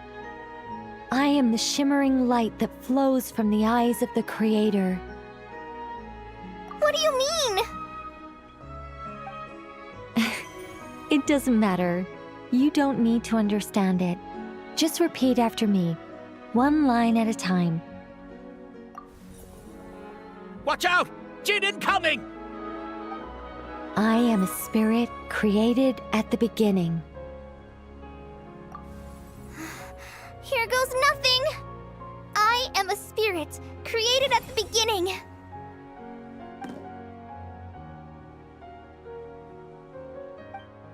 I am a flickering illusion.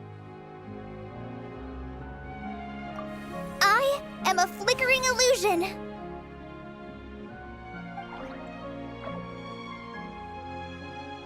What's wrong, Plumpy? I've never seen you so agitated before. But how do you... Do you know what Kale is reciting? I am the shimmering light that flows from the eyes of the Creator.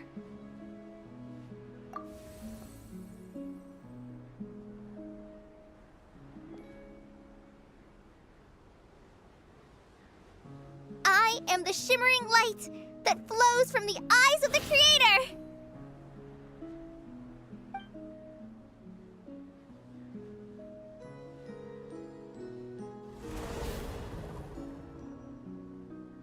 It's a song composed by the goddess of flowers, but very few records of it remain, even in historical texts. All we have is a few fragments.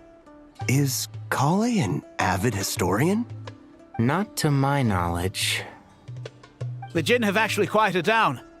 Although, no, it's more than that. It looks like they're showing submission. Clearly the songs left by the Goddess of Flowers have a soothing effect on them. At the very least, they're much calmer now. Really? Let me try. I am a spirit created at the beginning.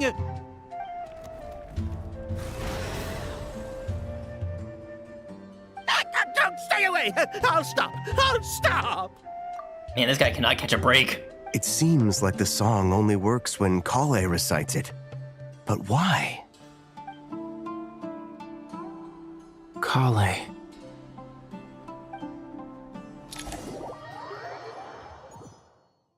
On the break out of Gorobon.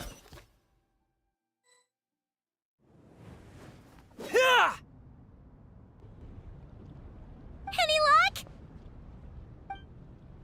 Not even a dent. The only way out of here is by brute force. Too much force and the entire ruins might collapse.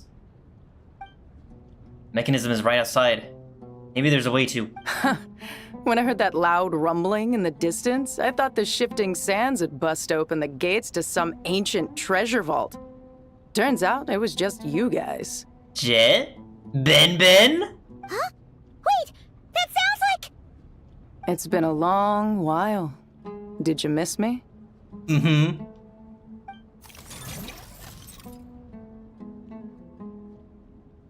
Jet! Ben! Let's save the catching up for later. First, I gotta get you guys out of there. I'm so glad I finished that Jet's quest as well. Let's go. This should be the right mechanism. Ben, can you handle it?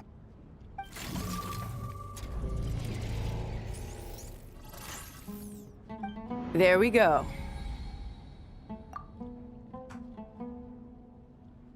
Come on, let's leave this place. Oh, it's actually time to run. Full throttle! Totally not cheating.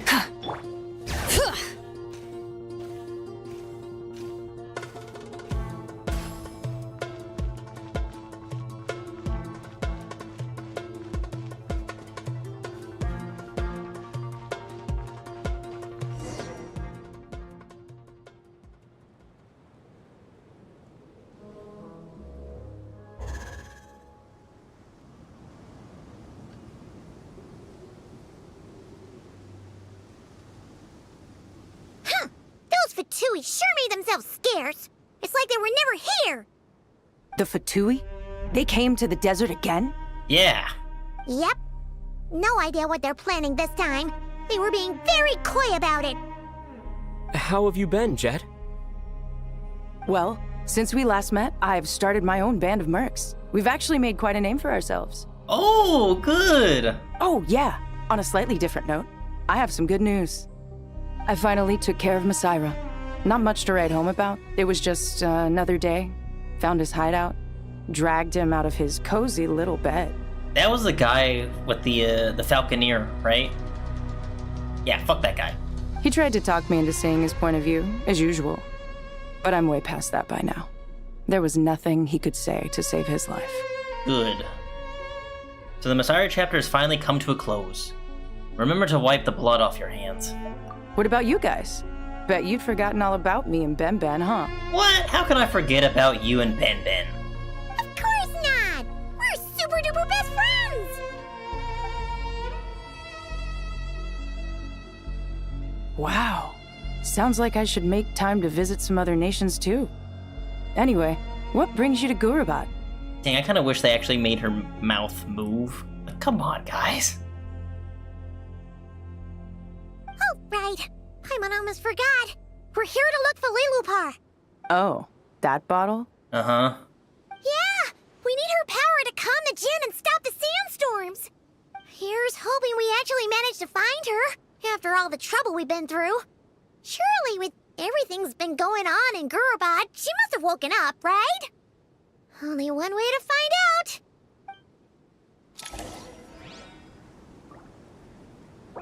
Oh, I can't even change the party.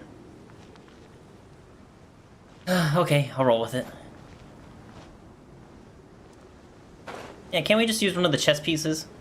Now I'm also kind of curious, since I already done this before, what would have happened if you actually didn't have this unlocked yet? Would these pieces still be here, like, acting like you've already done it? Considering the fact that this is legit, like, a separate thing from the actual overworld? Alright, trigger the chess piece.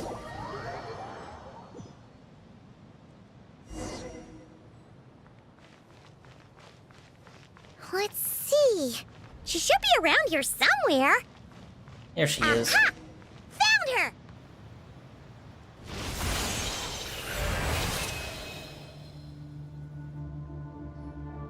Lillipore! What a long dream that was. It's been a while, my master. Oh, and you're here too, little wildcat. The four of us back together again. Imagine that. Yeah. How you been? I hope this wasn't a rude awakening. In truth, it was at first. I was none too pleased when those miscreants barged in. But it did give me the chance to reunite with you, dear master, so I shall overlook their folly. After we last parted ways, I merged with the land beneath Gurubad to suppress the dark calamity stirring in the depths. It rekindled the flame of vengeance within the Jinn, depriving Gurubad of any hope of peace. I fought against it for a long, long time, until one day, I sensed a change in a foreign land to the west. Suddenly, the pitch-black abyss fell silent. Foreign land to the west? Which mean now, man? Orban isn't far from there. Did the abyssal presence beneath the city fall silent when we defeated the... I don't even know how to pronounce that. Once satisfied that that dark power could no longer bewitch the Jinn, I too fell into a deep slumber, from which I have only now awoken. Dang, that was like a while ago, too. Why have you returned to Gurubad, my master? And why is my sand-swept homeland in disarray once more? Well, basically, Sumeru's in danger and a lot of our friends are affected. Some bad guys messed around with Irminsul and now they've released the Jinn in here. We managed to chase off the culprits, but we have no idea how to seal this place back up and stop the sandstorms. Child's play. I shall quell the Jinn and scatter the storms. Thank you, Lillipar. No need to thank me, my master. I have granted many wishes in my time, and this was the most trivial of them all.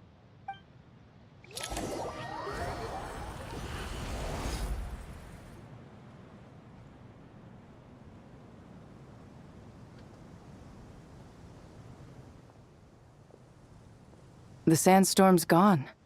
The sun shines bright again. When I said that we'd meet again under a lovelier sun, this was exactly how I imagined it. Yay! Although, honestly, Paimon would love to hang out with you more, even if the weather sucked. That goes for me, too. Well, there shouldn't be any more Jinn breaking out, right? Are we okay to head back? Yeah. So I'll head to the Temple of Silence. Sounds good. You can introduce us to your other friends. Another adventure begins. Lovely. Let's go! The storms have stopped! We should be able to get to the Temple of Silence without any problems now. Shoot, now I kind of want to equip Lunapar. Will we see Sarush as well? Time to regroup!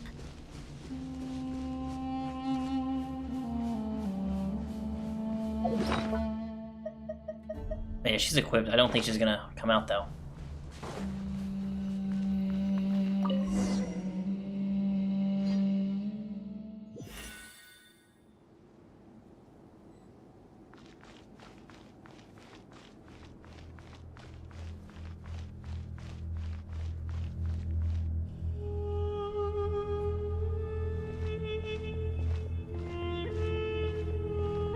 So, this is the Temple of Silence. I've heard the Nagarjanites mention it in passing, but I never imagined it would be this big. It's colossal. I thought the temple moved to the rainforest ages ago. When did they scamper back into the desert? I don't know. This plan sounds a little too risky for my liking. Even in King Deshret's day, this was experimental technology. We have no idea what could happen if we activate it. Well, unless you know of another viable alternative for the Akasha terminal, I'm afraid this is our only option. The plan is sound, and the risks are manageable. However, if we are to proceed, we must act quickly. The scale of this project is enormous. Even with Kaveh, Faruzan, and every other scholar of mechanics working on it full-time, the proposed modifications won't happen overnight. You're back. Everything all right? And who are they? Let me introduce you. Friends of yours? Pretty much everyone in the Temple of Silence is. This guy's Kaveh, and the one next to him is Alhaitham. Hello, I'm Jet, and this is Lilupar. Oh, a famous name from the history books. Pleased to meet you. A friend of a friend is a friend of mine, as they say. Who's they? Huh? Do people not say that? Not in the desert. Friends you can trust, but friends of friends? Gotta keep an eye on them. Still, I do trust the Traveler's judgment. I'm sure you're good people. They are. They will definitely not betray us. I promise. The sandstorms have calmed down. I take it the Gurabad problem is resolved? What did you find? And after getting all smarmy with us, he trapped us there. Luckily, Jet used the mechanism outside to free us, and then we got Lilupar to put a stop to the chaos. Wow. Thanks for being there to help them. So, this mystery man openly admitted that he was merely a Harbinger subordinate. Yeah? Is there something weird about that? Now that he mentions it, it is a little strange. I assume you aren't naive enough to expect answers from an enemy. Well deduced. Our commander, Dottore, died in Nordcry. He was clearly unwilling to answer our questions when we first met. So why would he admit to being Dottore's subordinate later? Are you wondering about his true identity? Or do you think there's a big conspiracy behind all this? I wouldn't go as far as to call it a conspiracy. Just the simple fact that having someone to shift the blame on tends to prove useful should trouble come knocking later. The most important thing for now is to solve the immediate problem. Perhaps that man knew you wouldn't have the resources to investigate his background and so didn't put much effort into disguising himself. This is all getting a little cryptic for me. I'll let you guys talk while I take a walk with Lilupar.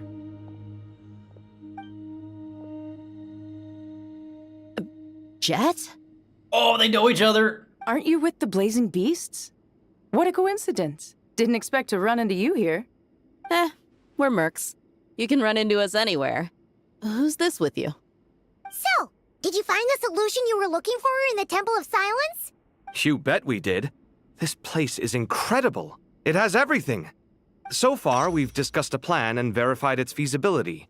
Building a new system from scratch is out of the question. So our only option is to modify the Akasha using certain resources we hope to find in the mausoleum of King Deshret. Yeah.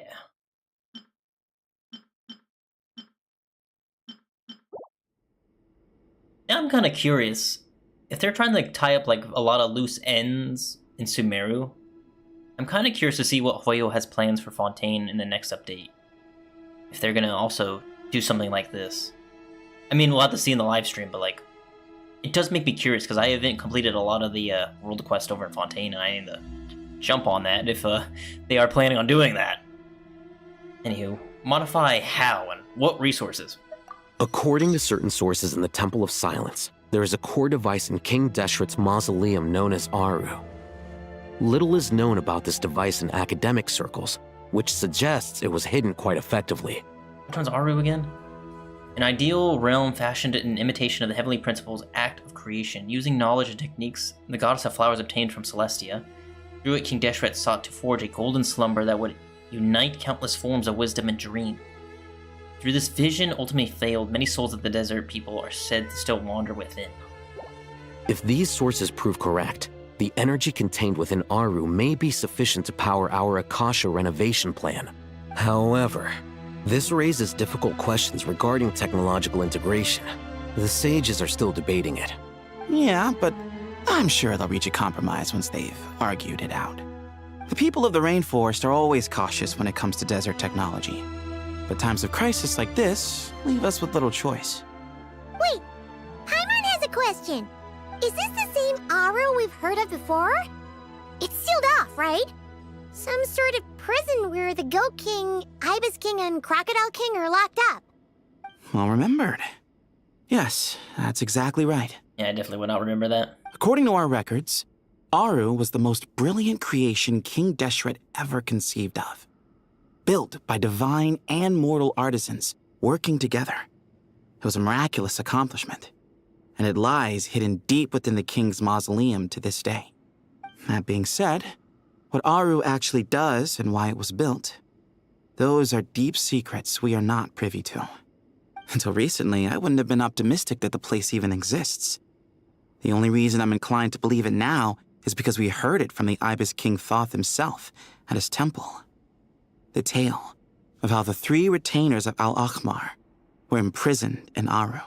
Paimon totally gets that. When Paimon first heard about it, she thought it sounded pretty unbelievable too. Do you guys still remember that? The Ibis King told us they were trapped in Aru and that they had to answer 3 questions to get out. I think I remember. What causes our rise and fall? What obliterates love and hate? And what determines truth and falsehood? Those were the 3 questions, right? Dang, I'm surprised they're bringing this event up as well. Yeah. If only Nefer were here. She's dealt with the Ibis King before, so she might know more. Oh, Nefer is a friend we met in Notcry. Notcry? Funny. She showed up here earlier. Wait, what? Huh? Yeah. Had another lady with her too. Both said they knew you. They contacted the sages, claiming they might be able to offer some assistance. Really? They came here to help out? Yes, really. It was just before you got back. One of them said she's made Notcry her home. If she's the person you were talking about, then... Looks like betting on Aru was the right choice. See? They're right over there. Oh. Nicole's here now too, let's go. Nicole! Nefer!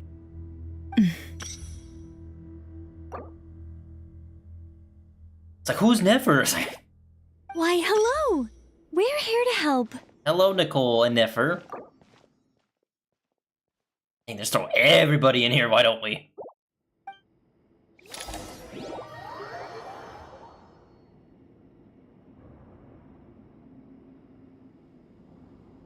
It's a good thing we left early. We almost got locked out. Locked out? What do you mean? Oh, you haven't heard? An invisible barrier has appeared around Sumeru's borders, cutting off all travel in and out. Are you serious? No one can leave and no one can enter. Sumeru has become a lonely island. Dang. Are the Fatui behind this too? Actually, no. This has nothing to do with them. I suspect it's a defense mechanism within Irminsul itself. It would have to be. Like, if something was really wrong with Irminsul, instead of it having it spread out to all of Teyvat, if it could just contain itself within Sumeru, then yeah, it's an excellent defense mechanism. The only problem is it traps people in as well. Irminsul is the source of Teyvat's ley lines after all, and Sumeru is the nation closest to it. I imagine this function was put in place to seal the entire region off in the event of serious damage, preventing the disaster from spreading to the rest of Teyvat. It may have been implemented long ago.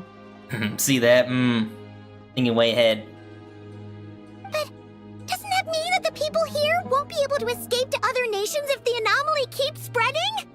Currently, that does appear to be the case, which is precisely why I am here. This is a critical moment for the world, and Sumeru is the eye of the storm. So you brought Nefer here? Paimon's surprised you managed to convince her to come back to Sumeru. Indeed. Even for someone of my wisdom and eloquence, this tested my skills to the limit. And why should it concern me that Sumeru's in trouble? Surely you don't think I still have feelings for that place? Judging by your tone, I suppose you don't. Sounds like you don't know much about my past. And here I thought you knew everything. All I know is that the Ibis King is the source of your power. He was quite a prominent moon envoy once upon a time, so I do know a thing or two about him. As for your past, I have ways to learn the full story if I wish to. But everyone has secrets they'd rather keep to themselves, wouldn't you say? I'm glad you see it that way, Miss Nicole. I've chosen to call Nodcry home, which is why I did my part in its hour of need. That doesn't mean world savings become a habit with me. I have no particular desire to play hero in Sumeru, thank you. Nefer's VA sounds like she's speaking into a box right now. I understand. Human emotions do not appear and disappear without cause. There is always a reason to be found behind both salvation and destruction. Still, if time has taught me anything, it's that human emotions are often complex and in conflict. That's why people change their minds about things all the time. But that's where we angels come in. Our duty ultimately is to guide people towards their deepest, truest desires and help bring them to fruition. So I wish to hear about your past, because I do not believe you are motivated by hatred alone. And if we still arrive at different conclusions in the end, that's okay. I refuse. Wait, what? But I set the atmosphere and everything. Isn't this supposed to be the moment when we finally open up to one another? Is it? Maybe I'm not so good at reading the atmosphere. You're right, Nicole. There's more to me than just hatred. Had it consumed me, I'd be left stuck in the past forever, never living in the present. But I don't think that your guidance can change my mind. The all-consuming sands, the bloodshed, both deserved and undeserved. Those old emotions cling to me like a shadow. Do you wish to shake them off? No. I hope to remember them forever. Those emotions and memories shaped me into the person I am today. They'll always be a part of me. In that case, would you like to hear my perspective, at least? Sure. It's not every day you get to hear an angel's opinion. A long, long time ago, when the angels still walked freely upon the earth, I found life tedious. Monotonous work, lukewarm relationships. Things weren't nearly as interesting as they are now. And yet, since the angels' demise, I have found myself missing those days on more than one occasion. Human emotions are often attached to a person, a place, or an object. When those things are gone, the memories quickly fade, and the emotions slip away along with them. If Sumeru were destroyed, both rainforest and desert would be no more. With the object of your hatred wiped from existence, it would not take long for the memories buried deep in your heart to slowly fade. Both love and hate are intense emotions, but they are nothing compared to the void left behind when they disappear. Most sophisticated, Miss Nicole. But anyone focused on the future could only ever applaud the destruction of the things they hate. Still, I'm a special case. Someone once told me that human memory is more selective than a Mora-hungry merchant choosing between customers. We all need a reality check once in a while, so we don't forget the truth. As much as I dislike Sumeru, this is no way for it to perish. All right, you win. I'll help you out a little, but I won't work for free. How much will you need? You're not gonna milk this for all it's worth, are you? What do you think? I'll be upfront with you. I don't have much more on me. If that's what you need, I could borrow some from Alice. Or perhaps I could pay in sculptures. The ones I carve are actually worth quite a lot. Just cover my travel expenses. Huh? Is that all? That's all. Given all the people I owe favors to, I can just about justify a trip to Sumeru. Yehoda! Here, boss! What do you need? I'm going back to Sumeru for a while. While I'm away, you'll be in charge of the curatorium. Me? I'm in charge? Whoa! Don't worry, boss. You can count on me! There's like 3 good screenshots right there. And that was how the ingenious Angel Nicole brought you the perfect person for the job in your hour of need. Hip hip hooray! Hip hip hooray! Good job, Nicole! That was far more detailed than necessary. Not lacking in embellishment either. I never thought I'd return. Especially not the desert. But life doesn't always go as planned, I suppose. What's Candace up to? I don't think I've seen her yet. I definitely have not seen Candace yet. She is still taking care of things in our village. Should be joining us before too long.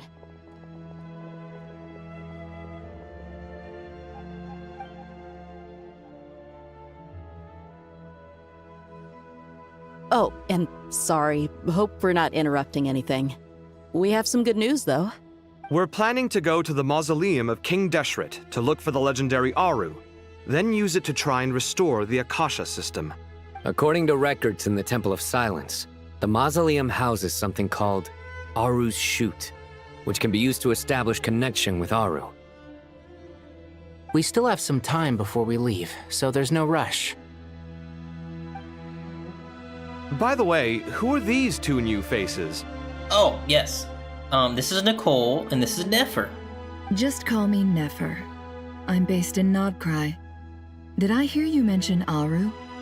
Correct. Well, I happen to have a connection with one of the 3 retainers imprisoned inside, the Ibis King. I'm here to get things done, so if you don't mind, I think I should come with you. That sounds perfect. Miss Nefer, are you from the desert by any chance? Why do you ask? I don't know. There's a familiar air about you. Plus, you mentioned Candace. Sorry, I don't mean to pry. It was just a random thought. I'm Dia, an Eremite mercenary. My work usually keeps me out in the desert. I'm on good terms with Dory, and she's mentioned you all before. It's nice to finally put faces to the names. However, my associate here is probably less well acquainted with you. Why don't you all introduce yourselves? Actually, I'm a little better acquainted than you might think. Huh? Huh. Are my eyes playing tricks on me? It looked like you spoke without moving your mouth. Ventriloquism. I have heard tell of it before. What is it, Kale? It's you! You're the voice who's been speaking in my head, aren't you? You encouraged me to report my dreams to the Dendro Archon, and got me to recite that magic prayer. Mm-hmm. I have many titles, but let's go with the most pertinent one. I am Nicole Rain, an angel who has lived since ancient times. An angel? Sounds like a big deal, but, what exactly is an angel? Oh, Well, We're a rather long-living race of beings. Not gods, technically, but we can still tell you a lot of stories from ancient history. Yep, and she's also an amazing sculptor. You could say she's a real creative type. Well, ma'am, if both the Traveler and Paimon give you rave reviews, you must be pretty impressive. Oh, please don't call me ma'am. I find it so awkward when people get too formal with me. Just relax and be yourselves. No need to be nervous. Miss Nicole, if it's okay, could I ask you a few questions? Yes, you may. I can see your heart is filled with confusion, and you are desperate for answers. I also know which questions you want to ask me. Why did you dream of Sumeru City in disarray? Why did those verses soothe the Jinn only when recited by you? I can guide you to the truth, but it involves a personal secret of yours.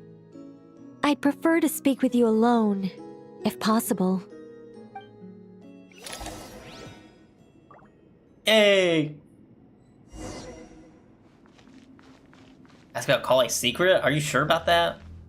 I feel like this is gonna be something about like her past when she was an experiment with the Tory. Let me sit on the throne. Can I change my party? Like, I like this party, but like, I'd rather switch back to the Traveler as the one spot. I don't know, just a personal thing.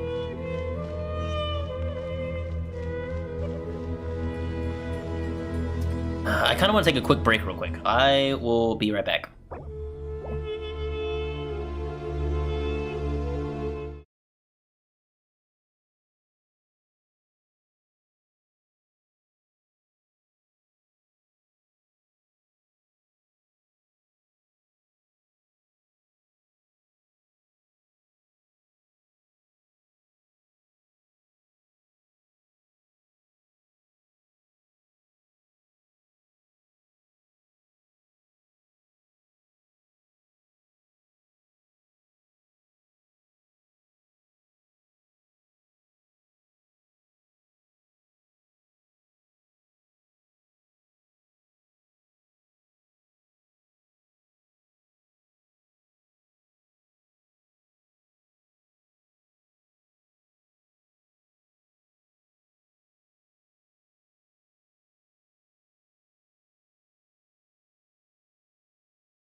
Oh good, I made it back in time for Shalona to drop a fat beat. Let's go.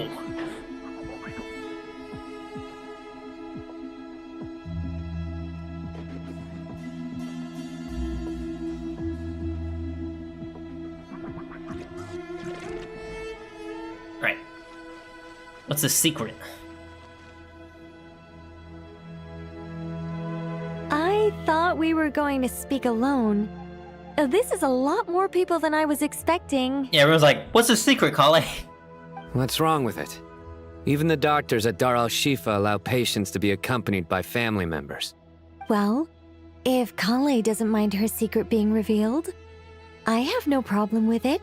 Thanks for being so considerate, Miss Nicole. I don't know what secret you mean, but whatever it is, there's no need for me to hide it from my closest friends. Closest friends? It's so nice to hear that. We're here to support Kale through this. All right. In that case, I'll get right to it. Kale, are you aware that there are god remains inside your body? I am. When I was young, I got sick with Elazar. Nothing could cure it. The Fatui convinced my mom and dad that they could help, and I was sent to an unfamiliar place. There were a lot of other kids just like me there. This creepy guy injected us with some strange medicine, which I heard contained god remains. I can still remember the pain like it was yesterday. But thanks to the friends who've stuck by me all this time, I've gradually been able to overcome those memories. Anyway, so you're saying that what happened to me has something to do with the god remains they injected me with? Yes. Those were the remains of Nabu Malikata, the goddess of flowers. What? What?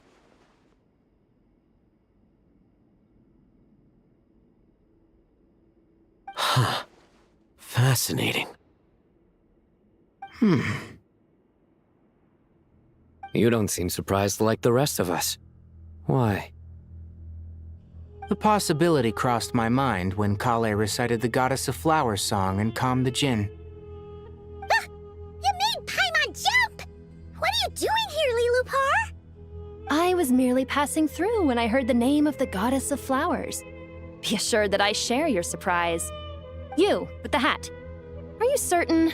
I sense no trace of the Lord of Flowers within her. Well, it is a very small fragment. Unless special methods are used to manifest its power, even her closest acquaintances would find it near impossible to detect. After the goddess passed away, her remains were scattered across the desert. King Deshret gathered all the pieces he could find and buried them in the Eternal Oasis. But some fragments remained unaccounted for. Eventually, the Fatui must have found a way to track some of them down. Presumably for use in some experiment. It's not an uncommon occurrence. You're more shaken than I thought. In one sense, you've been extraordinarily lucky. So many people who yearn for this kind of power never attain it, yet you have coexisted with her all this time without even realizing it. I don't know what to say. I'm glad that I could help everyone with this power, really. But knowing that a fragment of the Goddess of Flowers is inside my body is... it's a strange feeling. Well, people value their autonomy very highly. Even a well-intentioned intruder can shake one's sense of self. I understand how you feel, Kale. But once you get used to it, you'll find it's nothing to be concerned about. I guess you of all people have a good reason to speak on this. 2 good reasons, in fact. Incidentally, 3 is the maximum number of Hermanubis' Ba fragments that I could bear. Yeah. One of King Deshret's 7 pillars, Saint Hermanubis, the greatest of sages, the only one among the 7 pillars to ascend from humanity to the rank of a god's familiar. Born of the Tahir people, he was a sage and warrior known far and wide. Sincere, steadfast, kind, and steady, He earned widespread respect. He was the guide of all priests, and within the academic world, he is honored as a foundational figure of desert civilization. Following the passing of King Deshret, Irminsul led his people to the city of Tula, where he found the Temple of Silence to preserve and steward all manner of knowledge. To safeguard this lofty and hidden order, he shattered himself so that his power might be inherited by those who came after. To this day, the members of the Temple of Silence raise their voices in praise of Irminsul. May his name endure through the ages and his valor remain immortal across all time. As for his peers among the Seven Pillars, whether they admit it or not, all held a deep-seated respect for Irminsul. Even now, a millennium later, the mention of his name stirs the memories of the days when they were once gathered together in fellowship. Huh. I'm interested that they didn't pull up the guide notes for the Goddess of Flowers. I love how they just add like every single like playable character, as if like this is like your first time meeting them or something. Let me guess. Because two's company, but three's a crowd? Thanks for helping to explain the joke, Tainari. Not my intention. Goddess preserve me. I should take my leave.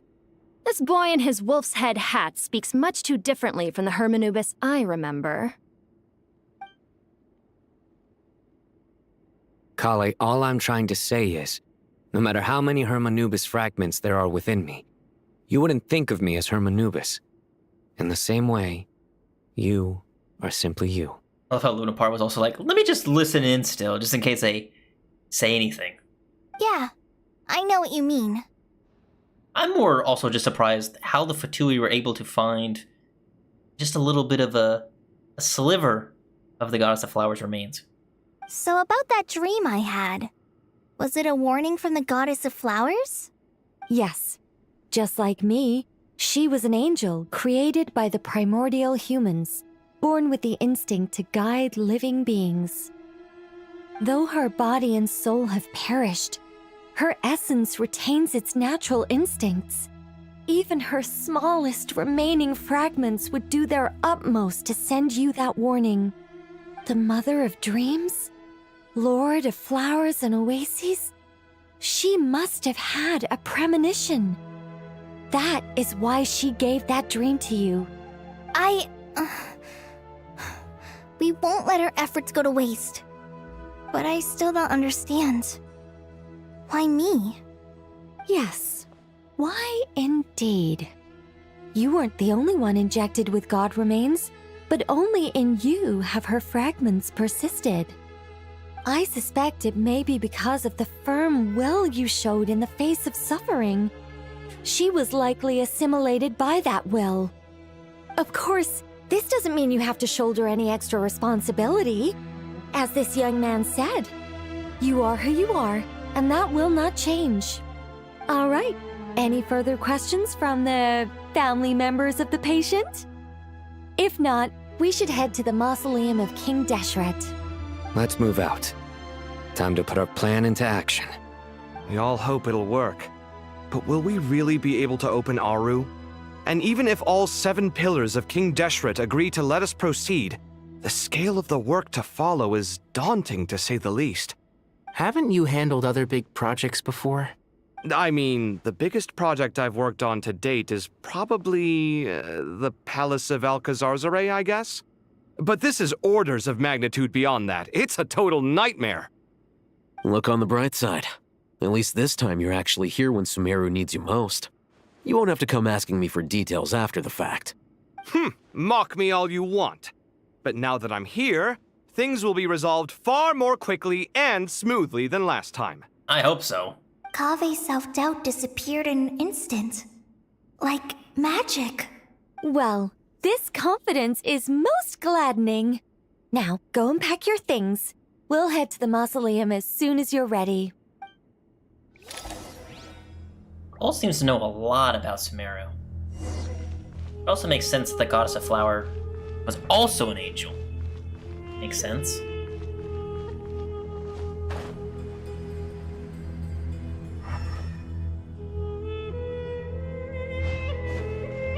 Bring it! Sorry, I saw this door here and I was like, Nothing? Alright, let's head out. don't think there's anything I can interact with, really.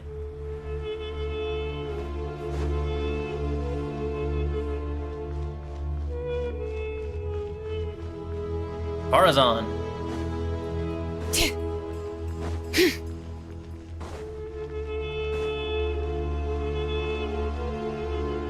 Oh, Miss Nicole.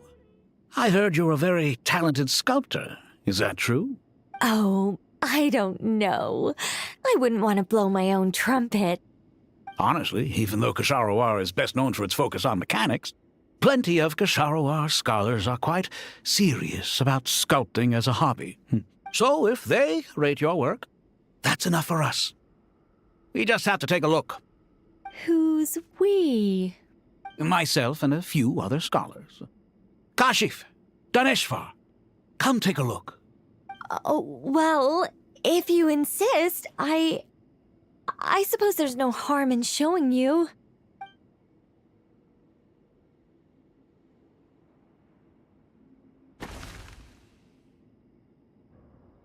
Whoa! Where did that come from? Look at the level of detail. It's so lifelike. The squirrel descends from the heavens like a champion, and the earth trembles beneath its feet. What do you think? Striking, isn't it? Kaveh? Kaveh, come here for a sec. Oh, and Madame Farazan, didn't you used to study in our darshan? Come take a look. All right, but hang on a moment. I have to finish reviewing this proposal first. You called? What is it, youngster? This squirrel statue. Isn't it cute? Oh, a squirrel. I wouldn't say cute per se. The realism is what stands out to me. Were you trying to carve a statue of a hero, young lady? Oh, a hero? I suppose so. Actually, I didn't really have a specific theme in mind.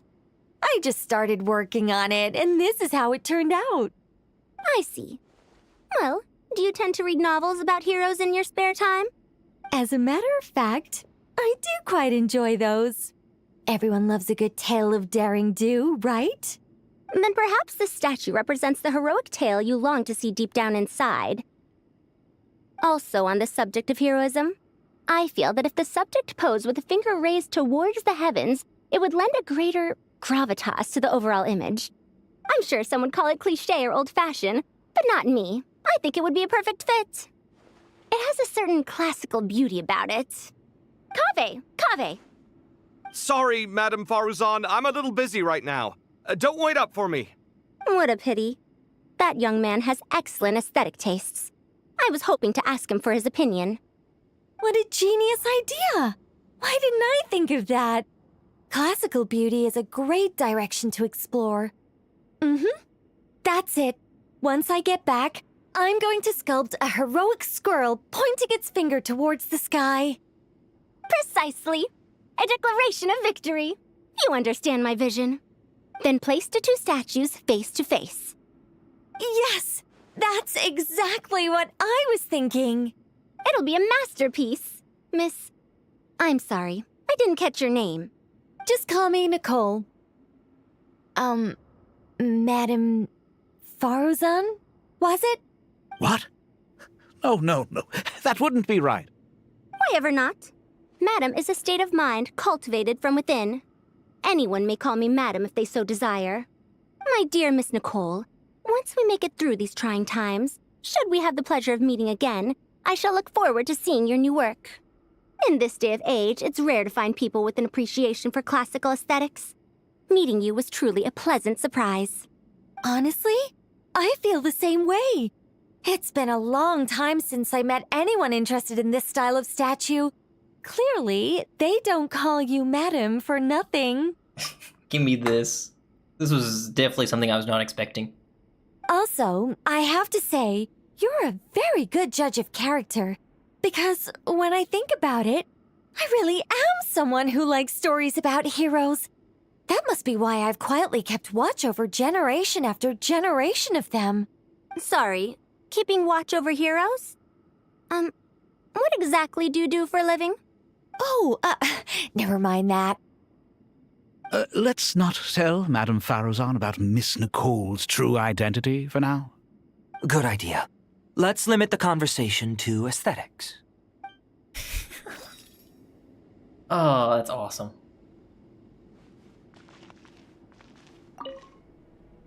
Let's not tell Madame Farrow. Good idea.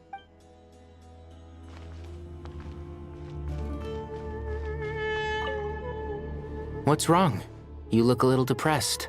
Kale got a fragment of the Goddess of Flowers, and all I got was one of the 7 pillars who served under King Deshret. I lost out, didn't I? That's what you're upset about? You're such a child. Layla! Oh, so many books. More than I could ever read in my life. But I've learned a lot that the textbooks could never teach me. I never realized that people in the distant past thought about some of the same questions we ponder today.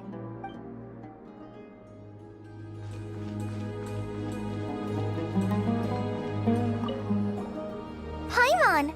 Thanks again for your notes. I'm done copying them, so here you go. You're welcome.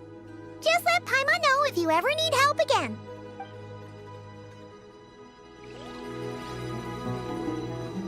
Kame, you didn't even get to look at the statue.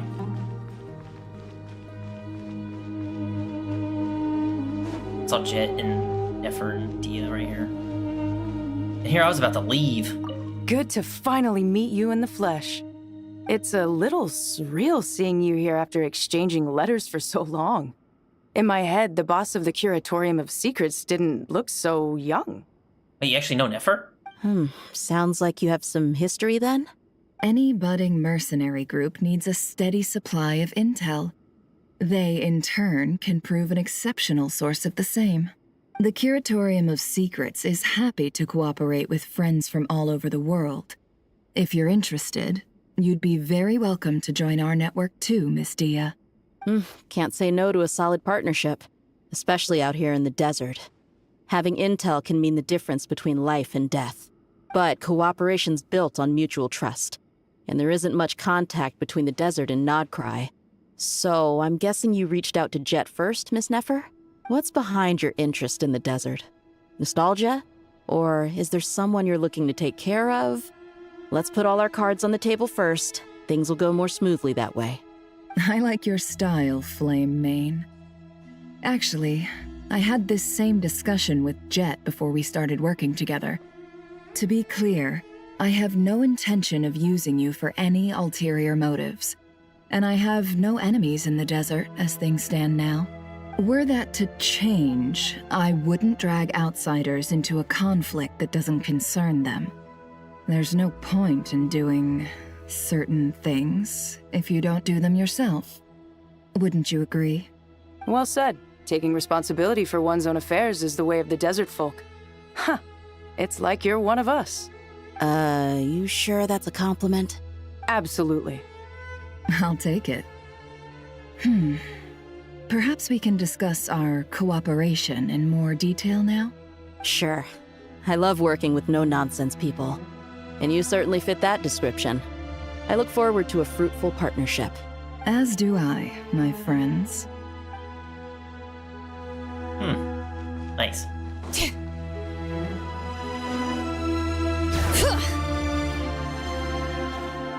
Anything else around here before I go forward? It's not.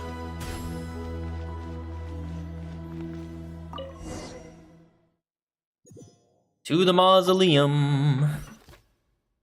To the Great Hall of Truth. A big stretch. Ah, dang, they teleport us right here. Oh dang, they actually teleport us like right inside too.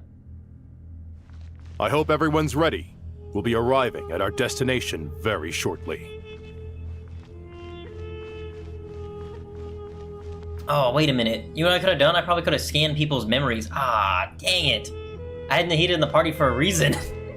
Dummy. I don't even think anything would happen anyway.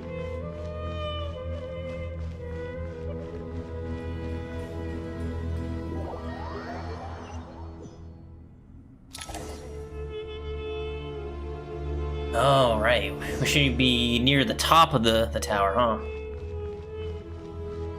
Aru shoot?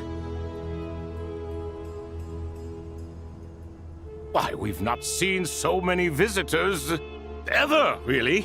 What is this place now, a tourist attraction? Ah, closer inspection reveals many familiar faces. To what do we dusty old fellows owe the honor? Surely you're not just here to chat. You surmise correctly. We are here to carry out a rather enormous project. Ho, enormous, you say? How large, then? Larger than the gaping void in our lives? Why, you've even put a smile on Goatee and Krako's faces. All this activity is making for quite the special day. I know that laugh. Lilipar? What on earth are you doing here? Oh, this is hilarious. Turns out good things really do come to those who wait. As long as you stay alive long enough. When did you three get locked up in here?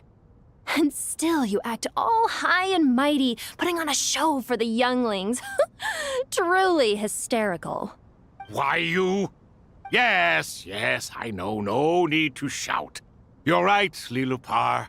Goatee, Krako, and I all have the same problem. But didn't King Deshret seal you away? How did you break free, and how did you get in here? Who knows? Perhaps you can ask my master one day, should you ever get the chance. Behold, the executioners of old. Some have turned into fragments residing in human bodies, and others are imprisoned eternally, leaving not a single shard behind. It's almost tragic, watching lowly prisoners like you act all self-important. Curiosity gnaws at you, doesn't it? Your interest in the outside world threatens to burst you at the seams. I'm starting to take a liking to this magic bottle lady. Time is of the essence. Let's get down to business. We come to you, O three ancient lords, to request your assistance on behalf of the Academia. If we can help you regain your freedom, then please consider lending us your aid. As for precisely what we need your help with, it's a long story. So, to demonstrate our sincerity, we are prepared to first resolve the problems that plague the three of you. All right, stop arguing, Krako. And Goatee, don't you start. What's the harm in letting her speak? It's not worth getting so angry about. Forget about her. The three questions are the crucial thing here. But do you really have a way to answer them? You once answered the final question, Nefer, but the seal did not open. Unless, with the passage of time, you have found a new answer? You could say so. When you first asked me what determines truth and falsehood, my answer was a liar's soul. Liars are the best at seeing through the falsehoods of the world. But if you want them to tell you the truth, you have to reach their soul. I think that makes sense. I found it quite compelling myself, and I told Nefer so. Unfortunately, it brought us no closer to liberation. Well, that's simply because it was my answer, not the one King Deshret was looking for. Can you guess which answer Al-Ahmar wanted then? Time. And that's not only the answer to the final question, it's the answer to all three of them. All things wax and wane with the passage of time. Love and hate eventually fade into nothing. Current affairs are always fraught with conflict and controversy. Only time can distinguish between right and wrong. You once described King Deshret as a proud man. I'd say that the prouder someone is, the more inclined they are to believe that only time is qualified to be their judge. Time. Well. Indeed. Perhaps in building Aru, our king was in fact attempting to reverse time, to bring love and hate, right and wrong, the rise and fall of all things back to their point of origin.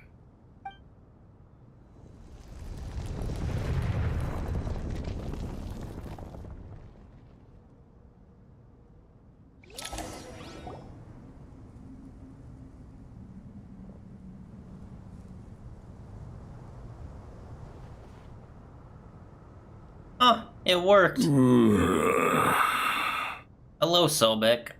This is the most eventful day I have experienced in a long, long time. You have my sincere gratitude. Just to catch up. Toth here, one of the King Deshret's 7 pillars, the Scribe of Scribes, the Ibis King. Once a moon envoy, he could once have stood among the gods, only to be defeated by King Deshret and brought into his service. Among the 7 pillars, the Ibis King embodies the wisdom of King Deshret. Exceedingly cunning, possessed formidable intellect and prowess for offering counsel to King Deshret. Within Sumeru's academic circles, some scholars believe that many of the desert's upheavals can be traced to this clever king. Certain texts record him as a flatterer and a god of deceit. After being imprisoned in Aru by King Deshret, Toth bestowed 3 gifts: the power of deceit upon the Tulatuli noble Udzars, the power of being loved upon the Tulatuli royal heiress Mahira, and the eyes of seeing through hearts upon a girl of the Sumiti Nefer. The long ages of torment have softened Toth considerably. This consistent stream of jokes and witticisms now makes him seem notably more approachable. Are those 3 of the 7 pillars? Turns out the statues were quite faithful to the source. You 3 seem to be in good spirits. Prison can help a person grow and learn to cherish what they have. Nevertheless, after everything you've done for me, I sincerely hope you never have to experience it for yourself. Hello, Nefer. It's good to see you, Thoth, the Ibis King. Nice. Definitely puts my mind at ease, seeing you 2 getting along so well. Should we maybe introduce ourselves, or... Sure. I'm Sethos, the current leader of the Temple of Silence. This is General Mahamatra Sino, and this is the former Spantamad sage, Cyrus. But I'm guessing none of that means a whole lot to you. Everything is equally new to us, in truth. We've been gone from this mortal world for longer than you can imagine. Sobek, one of King Deshret's 7 pillars, captain of captains, Sobek the Crocodile King. He could once have stood among the gods, only to be defeated by the King Deshret and brought to his service. Among the 7 pillars, the Crocodile King embodies the strength of King Deshret. While ruling over war with a hot temper and straightforward nature, he also blessed the lands with abundance. His statues are commonly found in oases and water temples. Legend says that he was King Deshret's foremost general, who campaigned across many lands. Awed by his raw strength, tenacity, and fury, some mercenaries secretly worship him as their god. Sobek was once competitive and bellicose? Being imprisoned in Aru alongside Hershef and Toth, he had passed the time with tabletop games, and has since grown more easygoing. Let's hold off on the introductions for now. We can always ask Nefer about you later. It'll give me something to talk about with my chosen disciple. You're like a helpless parrot. Yeah. The Goat King. He can be stood among gods, only defeated by King Deshret and brought into service. Embodies the rulership of King Deshret. His manner is enigmatic. His thoughts meticulous. He's an executor of the King Deshret's authority. He prefers to remain neutral. Generally, unless a matter of great consequences arises, Erseth will offer no concrete opinion. Silence is his cunning, and observation his wisdom.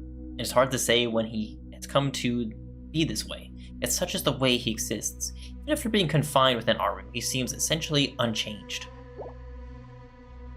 Gods and people of yore are not necessarily welcome in today's world. Self-awareness is one of my finest qualities. I thought I ought to share its fruits with you 2. Is that so? Well, I think we'll take it in stride, just as we did with the 3 questions. Let's not forget, it was my persistence that won you both your freedom. Fair point. I have to applaud your persistence. And I must praise you for your wisdom. Now, state your wishes, young ones. I'm sorry? Why, your tremendous accomplishments deserve a reward, do they not? You must let us do something for you in return. General Mahamatra, what do you think? I won't beat around the bush. Sumeru is facing a crisis the likes of which have never been seen before. And we need your help. Every calamity throughout the ages has been connected to us in one way or another, whether we were its cause or consequence. Whatever is wrong with Irminsul, it severely affected the Dendro Archon. She fell into a coma and is currently receiving treatment from the Dendro Dragon. The Dendro Dragon? I'm sorry, the Dendro Dragon is helping to heal the Dendro Archon? That's right. Not a pep, surely. Not vicious, cruel, a pep who possesses no virtues aside from her basic instincts. Ah, good heavens. Oh, I shudder to think what could have caused Lesser Lord Kusanali to suffer such a plight. Still, why would the Dendro Dragon lend you her aid? She has always held nothing but contempt for the Archons. I suppose she and Kusanali must have some history. You can help us make history too. A smooth talker. Well said, lad.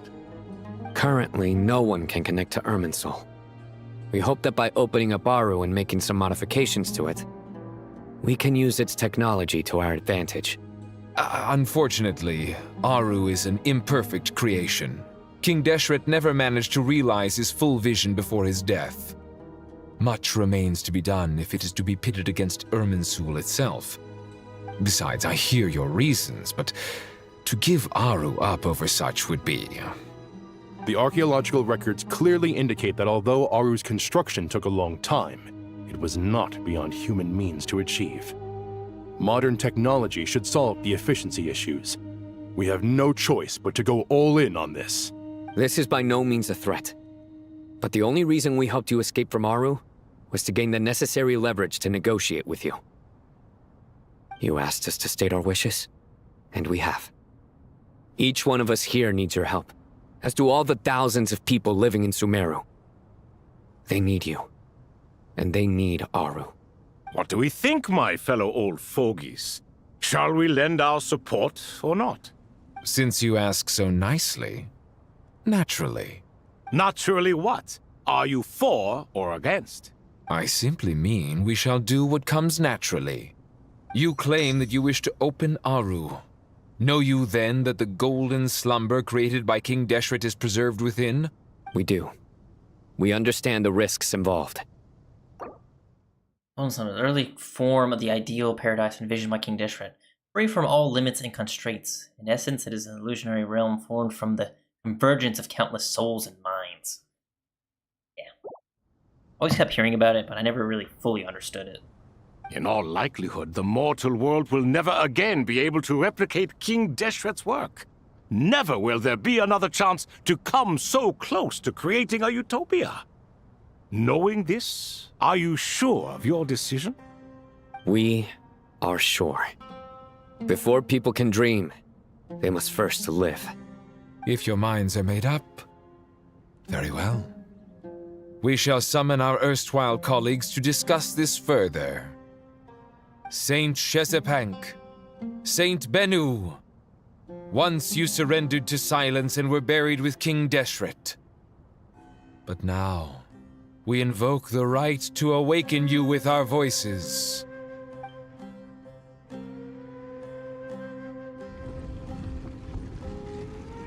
You can feel this strange sensation. The ground is trembling, as if answering the call of the Goat King. Saint Bennu, responding to your call. 3 kings detected. Initiating autonomous will. Dang.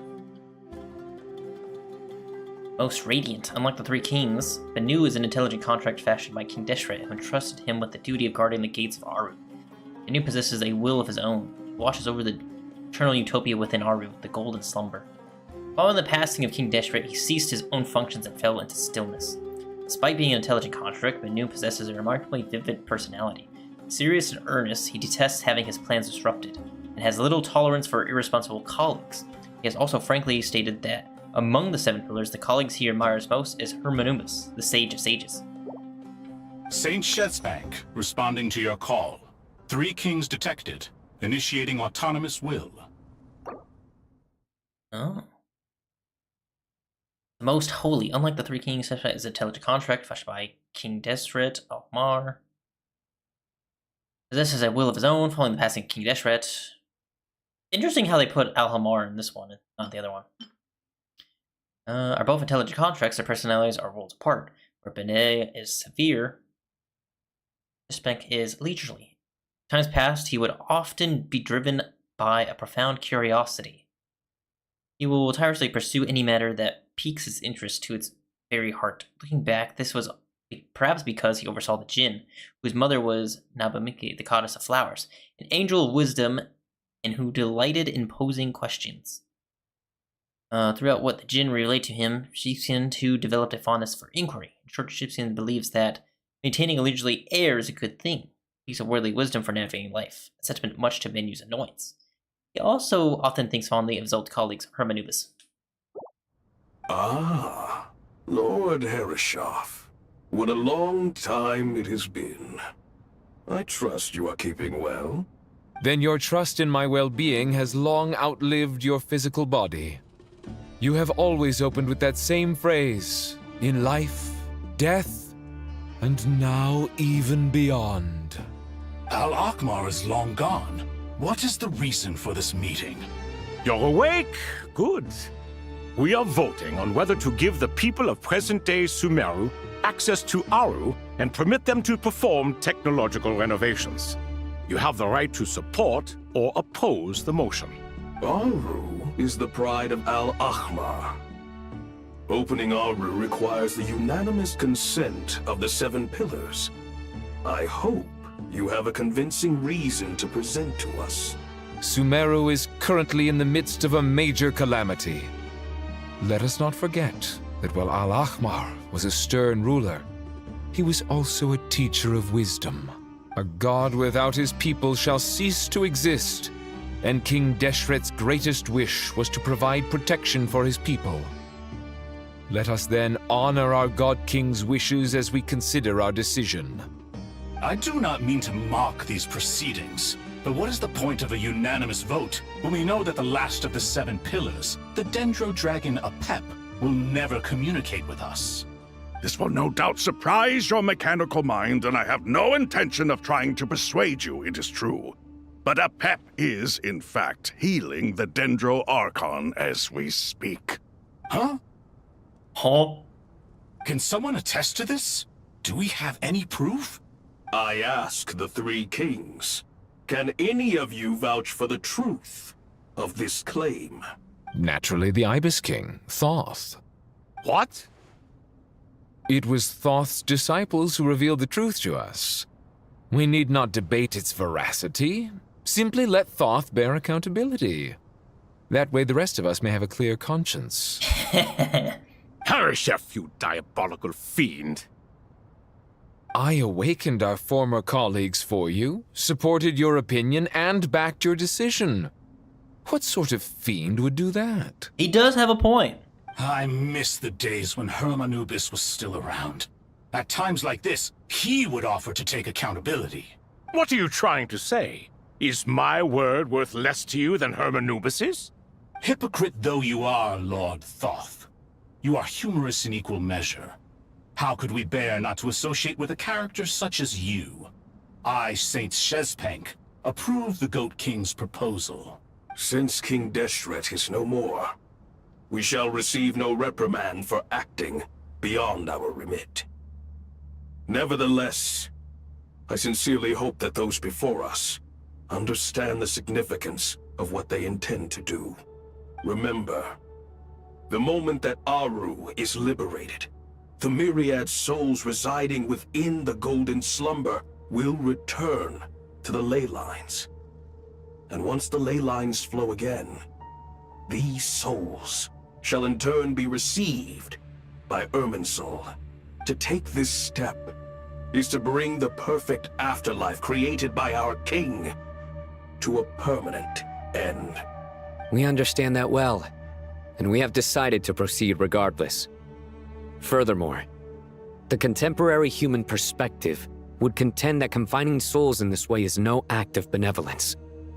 The deceased have a right to rest in peace. King Deshret's creation is clearly a place of rest and peace. It is just that many do not see it this way. But no matter. Saint Benu approves. Irminsul representative and the Dendro Dragon Apep made their choice ahead of time, while the Goat King, Ibis King, and Crocodile King have also granted permission to liberate Aru. By the grace of His Majesty, guided by his wisdom and will, let the gates of Aru be reopened.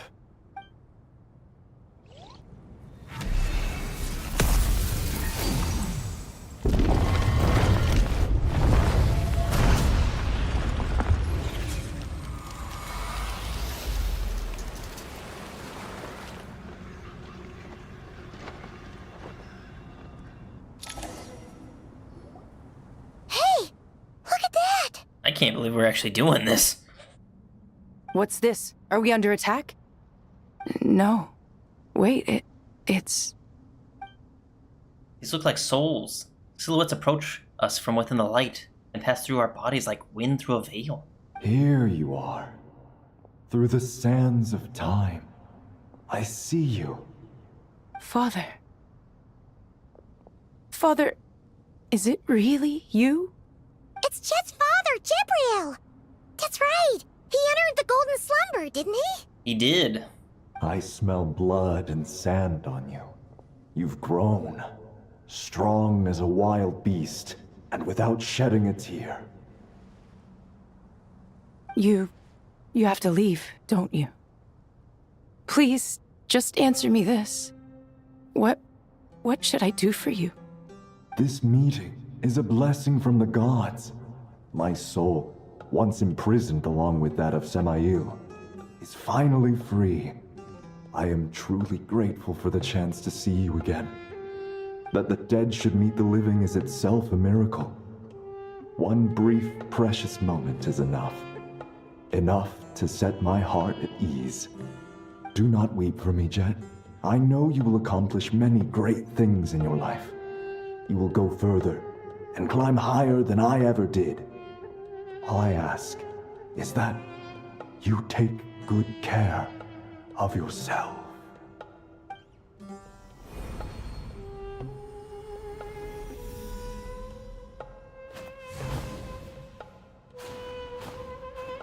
Father! Father! Father. Hey, Jet. Do you want something to eat? Maybe it'll help you feel better. I'm fine. Thanks, Paimon. It was just a little sudden. The chance to see my father again meant the world to me.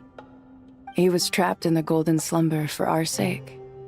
And now, after all this time, he can finally rest in peace. I'm glad. It's a huge relief. You've grown strong, Jet. More than enough to fend for yourself. Yeah. I'll leave the past in my memory where it belongs. My family, the good times and the bad. Goodbye, Father.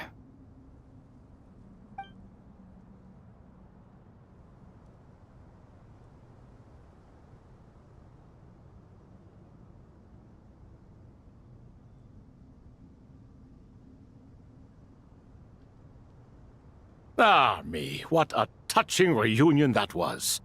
It seems we did a good deed today. We three retainers, once imprisoned for our iniquity, are surely the least qualified to judge whether this deed is good or bad. Either way, Aru is open. Now you have your opportunity, and with it, whatever trouble may ensue. Although Aru was created by a god, human craftsmanship was nevertheless required to build the gate that connects it to this world. Perhaps the relationship between gods and humanity follows a similar principle. As for your proposed renovations, we cannot determine which functions to keep or discard. Proceed as you see fit, but please entrust the task to your most accomplished scholars, or Benu will be most displeased. It matters not. The Ibis King shall be accountable if any problems arise. Ibis, you chose to take on disciples. And so it follows that you must accept the risks of associating with humans.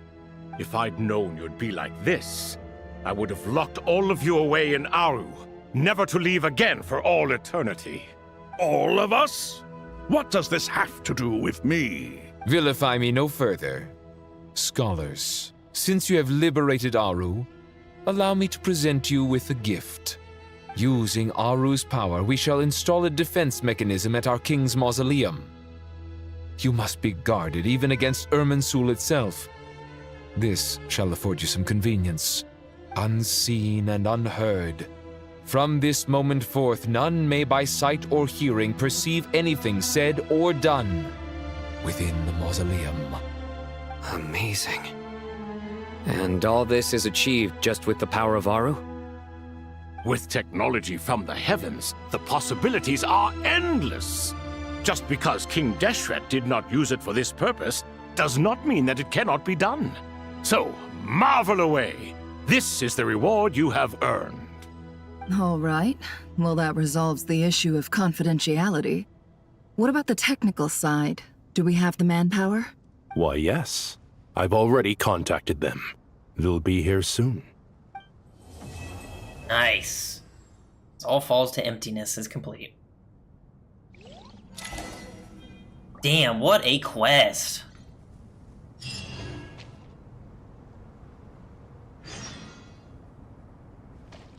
Absolutely, like, just connecting everything in Sumeru into, like, one final hurrah, basically. Ah, fresh air. A wondrous feeling. Naturally. I have a sudden urge to stretch my legs. Can anyone recommend a suitable leisure activity? I might have had some recommendations for you were this the past. But here and now, for someone who has just left prison, there could be no greater joy than simply being outside of it at last. I could not agree more. Also very surprised that we actually let them out of their cell. It's kind of crazy to me. They really just had to introduce Toph in the 5.1 event. As I thought, the so-called 7 pillars of King Deshret are as underwhelming as ever. What do you mean? Not a fan of the boys' club? As men, as individuals, and even as gods, they are entirely undeserving of my attention. Al-Akhmar once commanded me to select a king from among the people, so naturally my eyes will open only for one who is worthy. Ugh. Can we talk about something else? It all sounds pretty complicated, and I haven't read that many storybooks. You think this is a mere story? Well, many would also say that the journey you shared with your father is not but a tale. My life, your life, they are nothing but stories. Little girl, it appears that you really have grown. In the past, you would have flown into a blind rage at my words, but now you are unperturbed. Oh, it's nothing. I just feel like you're right. Getting all pissed at someone for telling the truth is pointless. It only makes me look petty. This alone is proof enough of your growth. You're doing well, my dear girl. You're becoming ever stronger. Strong enough to defend the people and things you hold dear. You think so? I hope you're right.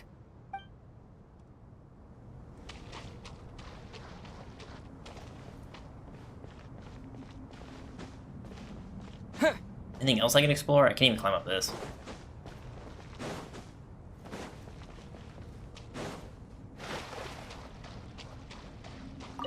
You must be Sethos, the successor to the Temple of Silence. Hello. Yep. That's me. Nefer, right? That's what I heard the others calling you.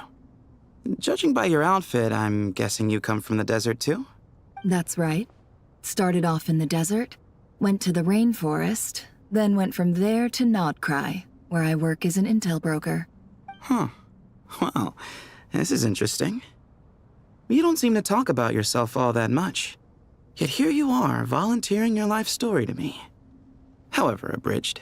Maybe I'm looking to make some new friends. She's like, new business deals, I like making friends too. I'm easier to talk to than Sino and a little more streetwise than Tainari. Which is why you came over this way, giving me the chance to strike up a conversation with you. Was I that obvious? I think you did fine. You were mindful of my attitude and hoped to lure me in through sentiment. Lure you in isn't exactly how I'd put it. I see it more as an invitation. An invitation to what? To put down your luggage. Lay down your burdens. To return to your homeland. And be truly welcome in the place you once felt so estranged from. You're a more interesting heir to Bamun than I was expecting.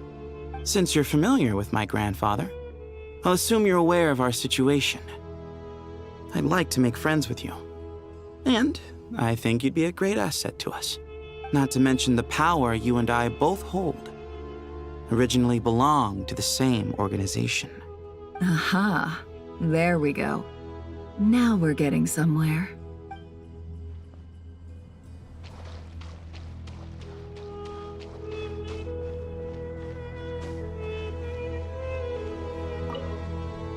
Do you hear that? Sounds like your teacher is scolding mine. Huh. Classic. Did you see her? She's a former Vahumana student who dropped out of the academia and went to Nodcry to work as an intel broker. There's more to her than meets the eye. How can you tell? Do the Matra have information on her? Some, but nothing telling. I'm basing it on the fact that she seems to be an expert liar. She can fool many with her words. A sixth sense for liars after investigating so many of them, I take it? Yep. What about you? What do you make of her? A little earlier, in the corner, I noticed she gave some supplies to Jet and had her deliver them to the main group. She's meticulous and highly observant. Besides, what was it you said? Making it to the top is no easy feat in any profession. Anyone who's at the top of their game has to have some sort of edge over others. It's true, but she's not the only one at the top of her game. I also am, and so are you. Sure, but what's to guarantee she won't overhear us talking about her? Don't worry, I have my methods. Sethos is distracting her. Ah, I see. Yeah, working out some deal with her, though. Be interesting to see how these relationships form within, like, a year or two.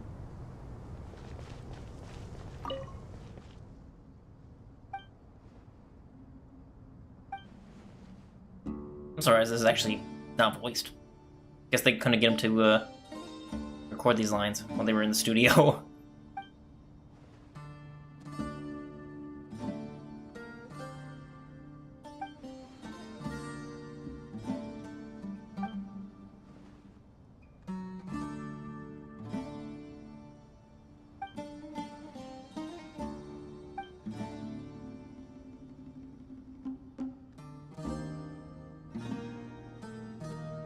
The murderer is so-and-so as a hint on the title page, no less. Did I know? I suppose I always was a creative type. Oh, laugh it up, would you?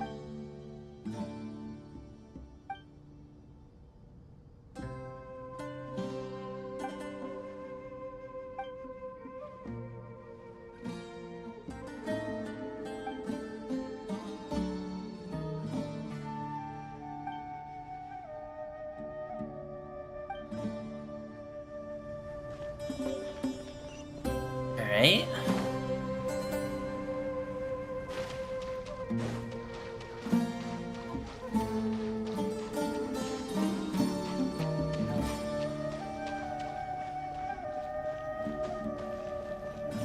Wait for a while for the researchers to get here.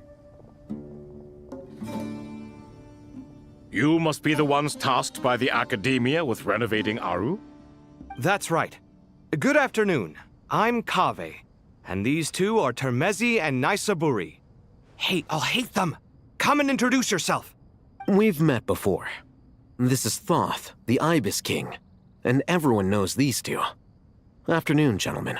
I've only ever seen these two in murals. Ah, the paintings in the temple. They show us chatting, playing cards, playing chess. Precisely the activities we most enjoy, funnily enough. No, only you enjoy playing chess. We were just humoring you. Me when the homies invite me to play Battlefield 6. I wouldn't go that far. Back to the matter at hand. A preliminary assessment by the academia indicates that this project requires expertise in various disciplines, including the deciphering of ancient texts, mechanical engineering, the restoration of ancient ruins, and elemental theory. The most capable minds in their respective fields are here before you. If there are no objections, we'd like to begin our work. The artisans who built Aru for Al-Ahmar gave their very lives to create this splendid work. Follow their example by giving your utmost devotion to this project. I didn't know that. We'll do our best, of course, but we certainly won't be sacrificing our lives. Such brazen words. Humans these days are a far cry from their ancestors. What little respect you show for King Deshret. No, that's not what he meant. Please, don't mind him. He shares your sentiments, just not your, penchant for hyperbole. Assuming that's what you were going for? I just think it's important to manage expectations. Forgive my lack of courtesy, but we simply can't sacrifice our lives to the gods on completion of the project like people in the legends of old. Here's a first draft of the project proposal for your perusal. Please let us know if you have any requests. Normally, I'd have made it look a lot more visually appealing, but we were really pressed for time on this occasion. I hope you'll forgive me if it's a little rough around the edges. Naturally. If my fellow ministers deem this meager display of respect sufficient, I suppose I can consider agreeing to their proposal. Why are you so preoccupied with the ostentatious displays of respect to Al-Ahmar? We should be trying to make things easy for them. You never know. We might have to rely on these young people to look after us in our old age. Exactly. This is Aru's mainframe. Be reminded to use it with great caution. We certainly will. Thank you for your assistance. You may attempt to lay out punishments should you so desire, though I'm afraid it would be futile. You and I both know that certain components of Aru can only be operated by humans. King Deshret always believed in humanity. Still, the reason that Aru's modules are designed that way is not so much because he trusted them, but more because he was wary of you. Is that true? No wonder human artisans helped to build Aru then. He actually required human assistance to create his greatest work. Naturally. Have you noticed that the Goat King keeps giving superficial responses? It's like he's just going through the motions and leaving the real debate to his colleagues. Yeah, he's more laid back. He understands the art of perfunctory speech.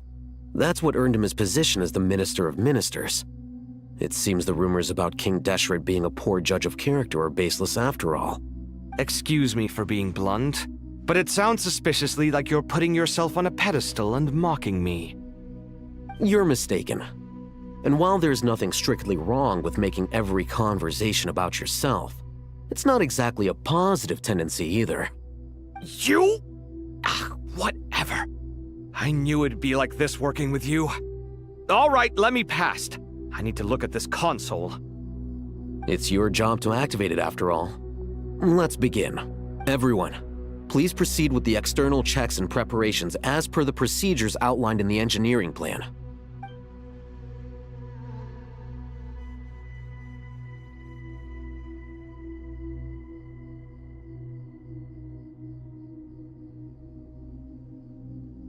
Hello there, youngsters. Whoa, the Ibis King came to life. What do you mean, came to life? I've been alive the whole time. You did say we could start our research, right? Are you having second thoughts now? I've reviewed the proposal. The work you're planning to carry out on this grand device is ambitious in its scope. You have ample confidence in your abilities, I take it? I wouldn't say I'm feeling hugely confident, but given how bad things are, I'd rather at least try something than sit around waiting to die. You are the top scholars of your day. I trust you are aware that there are countless links between Aru and the Akasha? Aru and the Akasha? But... I thought the Akasha was the Academia's greatest technological accomplishment, created years ago by the Dendro Archon to help her people access knowledge. And you too? Do you not know either? You've read the instruction manual, right? You tell them. An instruction manual? The Akasha has an instruction manual? The Dendro Archon is a kind and thoughtful god indeed. It used to sit on a shelf in the corner at the House of Dana. Not the most popular read.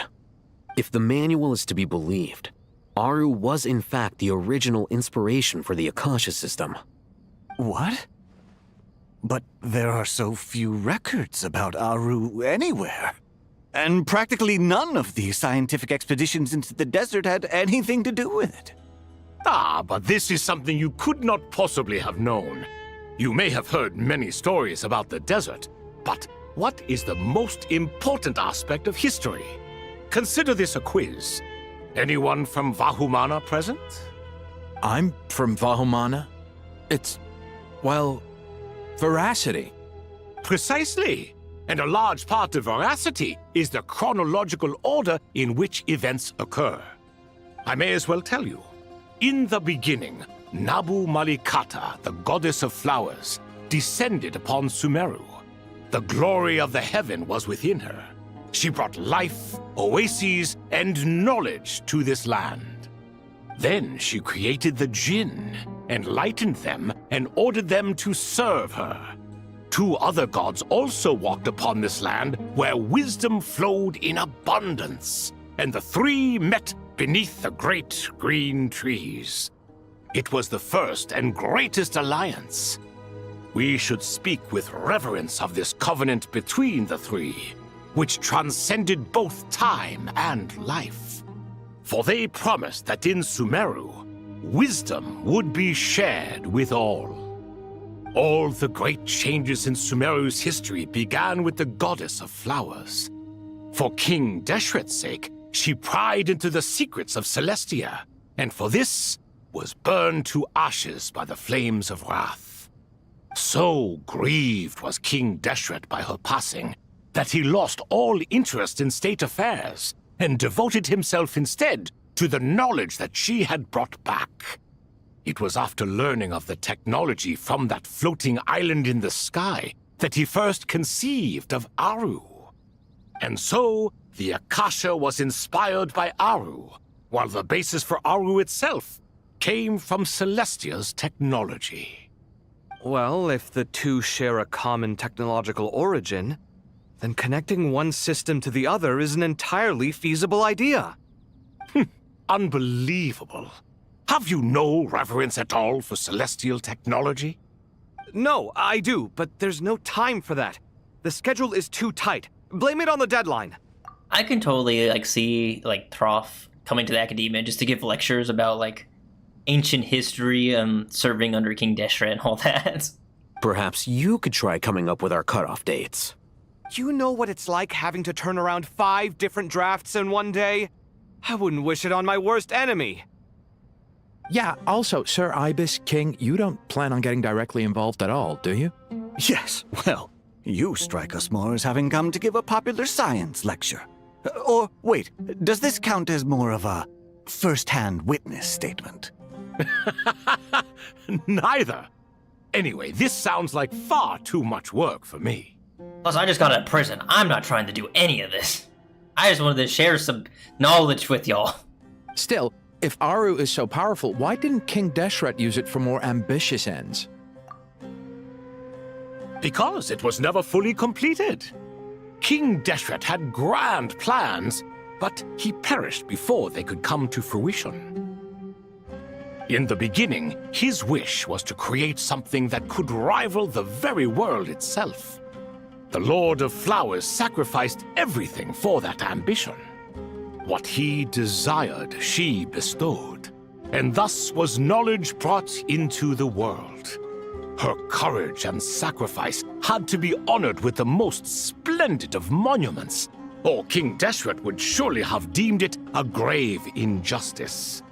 And that monument, built from knowledge and technology, etched with a sacrificial and courageous love, even in its unfinished form, it deserves to be treasured. At that time, King Deshret said the following to the Lord of Dendro. Since we share an eternal covenant, I shall never be your enemy. Hence, the fruit of wisdom from the heavens is not to be devoured. Remember, it is not that I lack the power to become the enemy of wisdom. Yet you and she have taught me much and shown me kindness. For this, I cherish you both. Is this where the forbidden knowledge comes in as well? In the end, Aru was only used to store a portion of the souls. It was but a primitive form of the masterwork the king had envisaged. His final hope for Aru was to return to the past, when she yet lived. So the point you're making is, King Deshret was both powerful and ambitious, and he only ceased his imperious ways out of affection for the Goddess of Flowers and the Dendro Archon. You could see this as an act of mercy, but you could also see it as the sentiments that lay between these three gods placing constraints on him. This was, after all, the foundation of the alliance between them. This explains why Aru was both a prison and a monument, and why the answer to the three questions was time. You have to be careful who you get involved with, or you invite all manner of misfortune. This is as true for gods as it is for humans. Love is the same. It is both a prison and a monument. All right, let us pause the story here for now. Seeing as you've been so diligent, I'll offer a little help.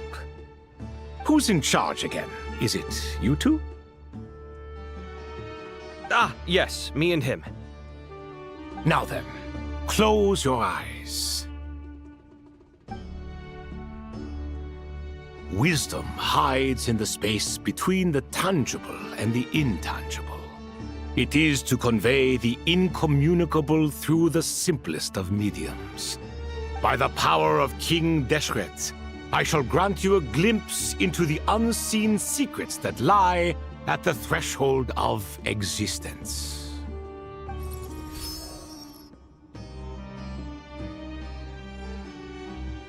Where did this come from? Is it a new mechanism? It looks more like some form of externalized information. You've rendered it visible? Just as the Akasha allows you to access a greater range of knowledge, the power of our king permits one to perceive ingenuities that do not belong to this world. This is no ordinary mechanism. It reflects the internal structure of Aru. Whether you choose to increase or decrease, keep or discard. Come, use these to achieve the outcome you desire. Looks mechanical to me. Better let me handle it, just in case. But wait, how do I get up there? Turn around. So that's where the elevator is. Mirrored? Oh, jeez. Irminsul's still being affected. Alright. Release. Damn. Oh, rotate. I'll send it out.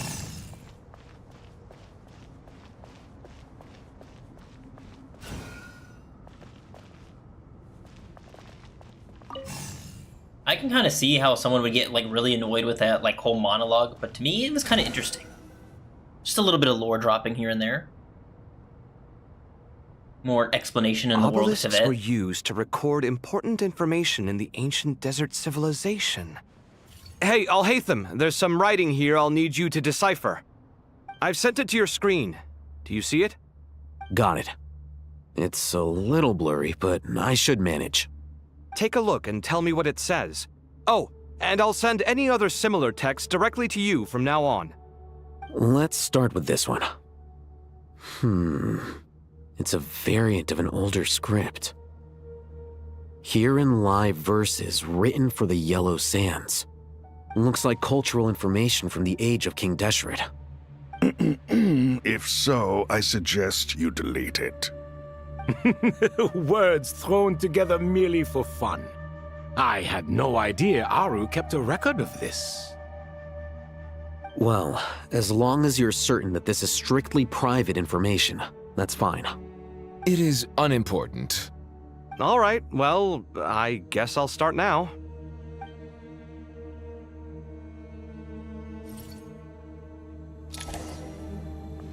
Right.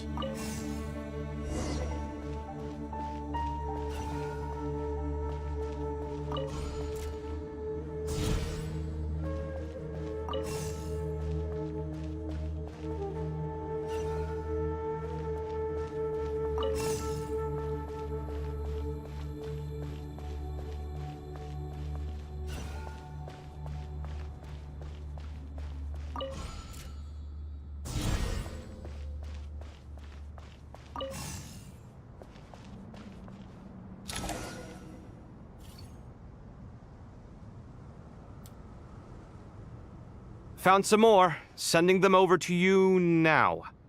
These are all reports about the Gurubad conflict. Can we delete them? I'd say so. Most of this information has already been archived anyway. What if there are details in there that Vahumana missed? What are we supposed to do if they come after us in the future? They'll just have to live with it. If we don't resolve these issues now, there won't even be an academia in the future, let alone a Vahumana Darshan. He's right. Yeah, you're right. Okay, done. There's some other similar monuments nearby. I'll check them out.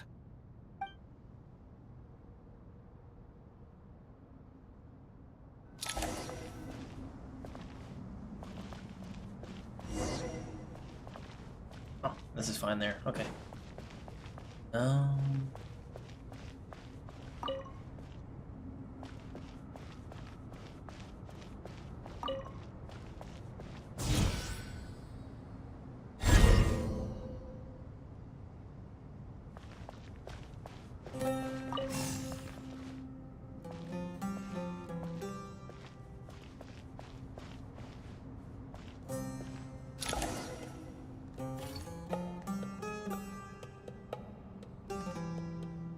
Another monument. Hold on.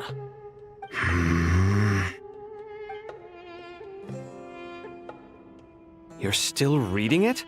How long is it? It records the development and governance of the Oasis civilization. Most of it concerns the Jinn, but it also contains records left by the artisans who built Aru. Is it important? Some of it. There was no way for me to read the whole thing in its entirety, so I had to rely on my intuition to pick the parts worth keeping. What about the artisans' records? What do they mention? They're speculations, mostly. For instance, they were wondering how to protect themselves if King Deshret decided to silence them after the construction of Aru was complete. Sounds like pure mythology to me. Surely that kind of thing didn't really happen. The records do emphasize that this was merely their conjecture based on various myths. Still, the artisans did leave details of their plans to survive, including blueprints for their escape route. Even that got recorded? Okay, well, I'll make a copy of this first before I delete it. Is that truly necessary? You won't be needing those. No, the blueprints are important. I want to keep them as a memento.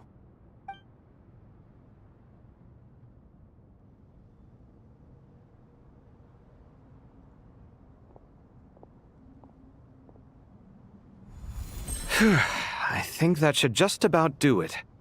It meets the requirements of the contingency plans, so we should be good. I gotta say, it's the strangest feeling, this cross between reality and the intangible.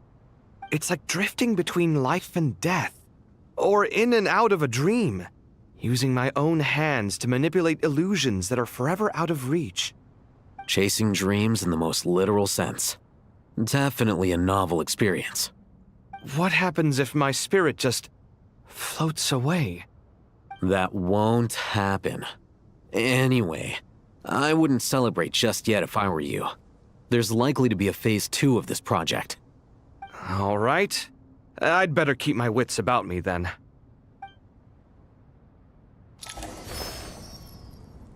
Oh no, we're still going, okay. I was kind of expecting it to transition to another part. I expected that the outside world no longer respected the ancient gods, but even so, I do find the tone of these youngsters to be dreadfully impolite. It should hardly come as a surprise to you. I remember you saying the same thing last time. I assumed that was just a one-off. I did not realize it was the norm. Don't you think that young lad's matter-of-fact tone sounds familiar? It bears a rather uncanny resemblance to you, Goatee. Surely a sign that he is a man of rare intelligence. Oh. The rest of them, though, much better. The blonde-haired one, for instance. So sincere. That's the kind of kid I can respect. Oh, really? Well, what about your disciple, Nefer? She's about the furthest from sincerity that a person can get. Ah, and now you hit the crux of the issue. Thoth is spouting lies again. He cares nothing for sincerity. He likes Nefer simply because her personality is just like his. Thus, in giving his approval to Nefer, Thoth is simply validating himself.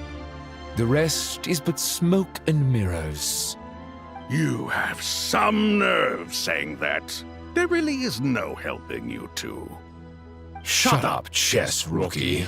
Damn. What nonsense is this? How dare you tell me to shut up? How can you engage in such banal chitter-chatter at a time like this? Aru has been opened. The glory and splendor of a bygone age is about to sweep over the earth like a flood. And you're here squabbling like petulant children. All three of you are insufferable. King Deshret was merciful, indeed, giving you a chance to be released from prison. I say, you should have been locked up for good. Ah, but Bennu, look on the bright side. Had they not been released, we would not have been awoken. Oh, you've been here this whole time. You should be scolding them along with me. I miss Irminsul. It's not a real reunion without him here. And now you're avoiding the topic and talking to yourself. Why King Deshret designed your personality like this, I will never understand. Isn't this simply proof that our king supports my free will?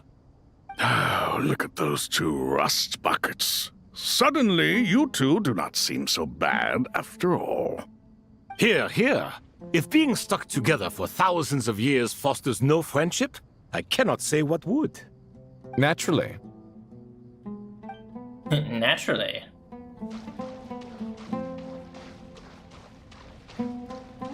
Such an interesting world quest. Not world quest, Archon Quest. Too tired. How's it going? Are things progressing smoothly? Well enough, I suppose. You know how it is. The work itself is only half the problem. The other half is having to work with Al-Haytham. I'm sure the feeling is mutual. Honestly, though, I thought you two had already worked things out. As if. Turns out working closely together is the best way to expose any tensions lurking beneath the surface. Besides, I just think that some people never change. Agreed. Case in point, you didn't make sure I was out of earshot before you started complaining about me. Old habits die hard. Actually, this is for your own good. Maybe if you spend a little more time listening to what other people have to say, you might actually realize that you're the problem. Naivete is another old habit of yours. I had assumed that you both volunteered for this project, like us forest rangers. But now I'm getting the sense that wasn't the case. Definitely not. We were assigned to it by Lesser Lord Kusanali and Nephis.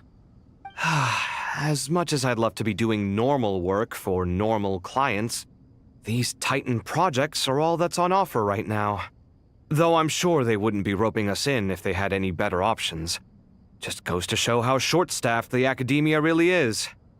I'm sure you've prepared yourself mentally, but I still feel the need to advise you to lower your expectations. It might make the process of working together a little less intolerable. I know! Same to you! But if you already understood that, you should also know not to say the quiet part out loud. Why don't you come help me with my forest patrols? Might help you avoid any further disagreements. Good suggestion, but unfortunately, differences of opinion will always exist. Changing the nature of the work won't get rid of them. For once, I actually agree. There is zero chance of us ever resolving our differences. Zero! But even so, the work must be done. Care for some coffee? I'm glad to see you making progress. Don't act so smug! It'd be nice if you made some too! I feel like even I've made some progress today. In the past, I never would have dared to try and mediate a conflict between you two while you're both right there in front of me. Apologizing probably makes it sound like I'm in the wrong, but I'm sorry. I was just kidding. Truth be told, I don't have any work to do at the moment, so I'm just here to kill some time. How's Kale? She's studying with Nicole. I'm not sure how she's getting along, but she seems to be in good spirits at least. I wouldn't worry. Angelic affairs are probably above your pay grade anyway. I know what you mean, but Sino and I are still a little concerned for her. He said he'd go keep Kale company after he's finished training the mercenaries. I'm planning to join them myself shortly. Kale will be okay. Have faith in her. Even we can see how much more confident and outgoing she's become in these past few years. Thanks to you and Sino being there for her and providing guidance every step of the way, she can finally stand on her own 2 feet. On her own 2 feet. Does it feel bittersweet? Watching the younger generation grow up and move on? No, not yet, at least. I was just thinking, I wish there was more I could do for everyone. She'll be fine. Yeah, she will. Just try to relax. Dang, I thought that was like part of this. My bad. What's happened if I talk to him? Okay, nothing. Cool. I was like, dang, they really just added like more just in-depth conversations. All this. Shoot, with that, I might just go take a quick little break real quick. I will be right back.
Oh no, he forgot his key.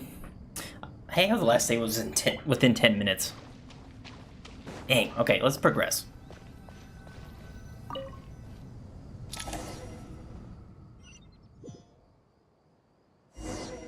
Ah, now we switch back.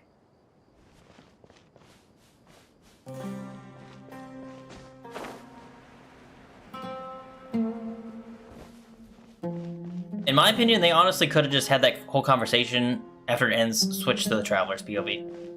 There's no need to actually, like, you know, actually click to leave. Would have saved a lot more time.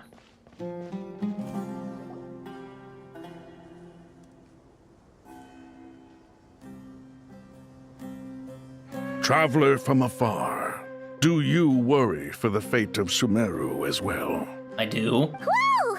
It's Sobek the Crocodile King! Greetings, Crocodile King. Please be at ease. I'm just here to chat with you about Lesser Lord Kusanali. Sounds like you really care about her. Yes, although to be exact, it is a mixture of both concern and curiosity that I feel. Speaking of Nahida, Paimon was wondering how she's doing. Wait a moment.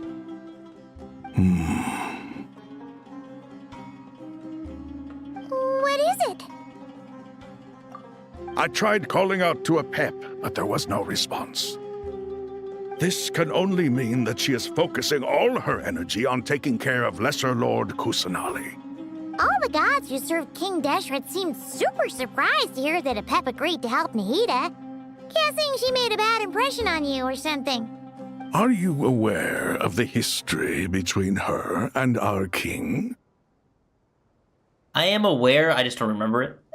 The story begins a long time ago.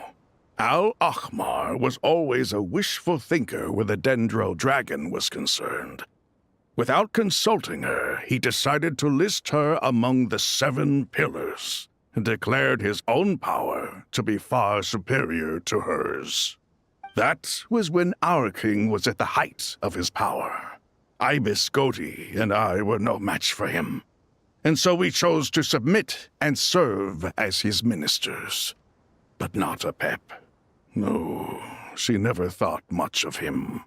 To Apep, Al-Ahmar's pride and sense of superiority were nothing but ignorance and hubris. In fact, they fought numerous times, but usually the battle ended in a draw.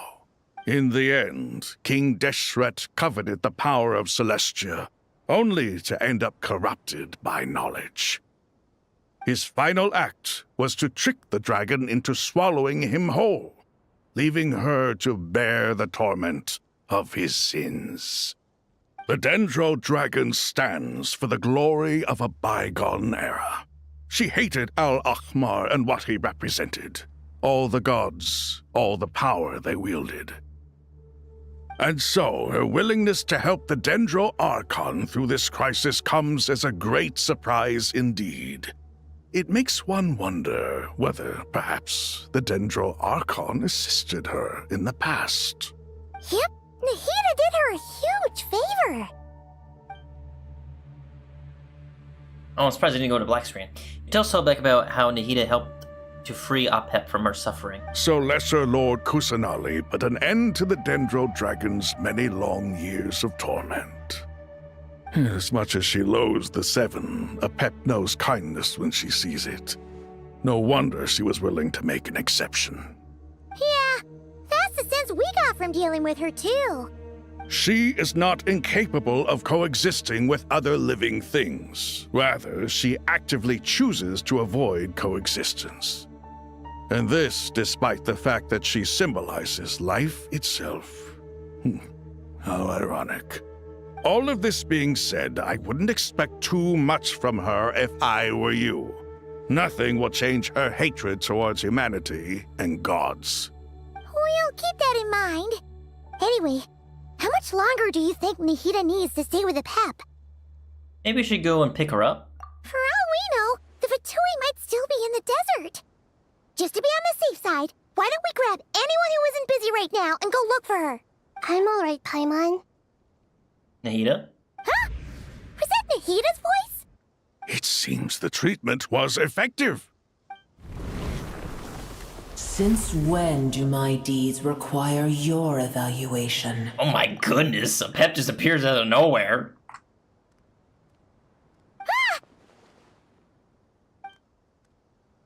Here will do just fine. I had no intention of taking you any further. One ought not expect greater generosity than they have earned.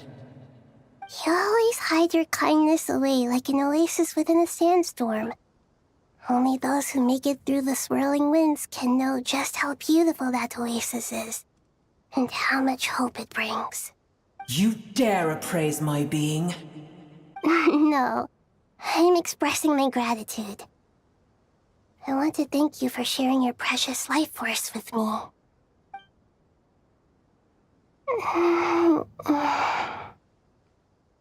Awake already. You are more resilient than I thought. Pep. I feel much better. Thank you. Gods and their gratitude mean little to me. I would rather you give me your assurance that the situation with Irminsul and Sumeru's ley lines will be competently managed.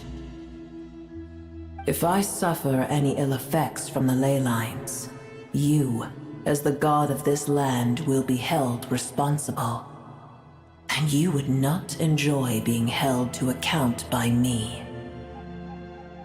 I understand what you require, but I would assume this task even if you did not demand it. Sumeru is my responsibility. I must resume my duties as soon as possible. A farcical notion. God of Sumeru, I hope you realize how unextraordinary your strength is. And yet, maybe it is precisely what defines me. A god of wisdom is not meant to rule by force. Then hold steady. We go forth. Well, I'll be. Is that a pep? Do my eyes deceive me? Of all places, the Dendro Dragon has decided to visit the mausoleum of King Deshret? I see that after all this time, El Ahmar's menagerie of ministers remain as vile as ever. It's a pleasure, Dendro Dragon. Had you arrived but a little sooner, you might have attended a meeting of the Seven Pillars. What a nauseating thought. You are not the first insects I have had the displeasure of dealing with today. A swarm of them tugged on my tail on my way over. Goodness knows what hovels they crawled from. Why do all the creatures of this world remain so lowly after all this time? What did you do with them? I cast them away. What would you have me do? Keep them as trinkets? Boer, this is where we shall part ways. To be clear, I do not wish to see you or anyone else here ever again, unless absolutely necessary. Then I wish you peace as you return to your dwelling place. Thank you for helping Nahida. It matters not to me. Simply refrain from bothering me again. A force to be reckoned with. At times like this, I feel glad that she has no interest in any of this. Hold on, just hold on, okay? We're almost there. Sarush! And the Aranara! Holy shit. We made it! Huh? Wait, that voice! It's... Sarush? Uh-oh, I'm gonna fall!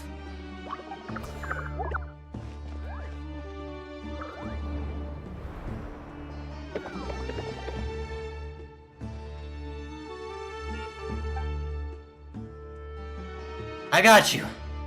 I got all of you. Well, that's a relief. A pair of safe hands indeed. The Dendro Archon's familiars. They are the last thing I expected to see here. Huh? Wait, what are the Aranara doing here? Don't you guys hate the desert? Obviously I was worried about the Dendro Archon. I've been supporting them with my Pari powers the whole way here. Oh, they seem pretty nervous. Is it because there are too many people around? Not just people. It's all these non-human beings, too. It's hard on them. Nara just like, Naras? Non-Naras? Oh, maybe it was a bad idea to come out to the desert. I don't know, man. If our Anakin's with them, our Anakin's like, I hate sand. It's coarse and rough, and it gets everywhere. I can't believe you made such a long and dangerous journey just for my sake. I appreciate your support so much. Thank you all. I'll have to ask everyone to wait while I help our new arrival settle in. Once I'm done, I'll gather everyone to discuss our next steps. Traveler, Paimon, shall we find a place for our friends to stay? Of course. Awesome! Let's go! Well, first I have some questions. You answer Nahida's questions, bringing her up to speed on everything that has happened. Okay, I think that covers everything. Thank you. We can get going now.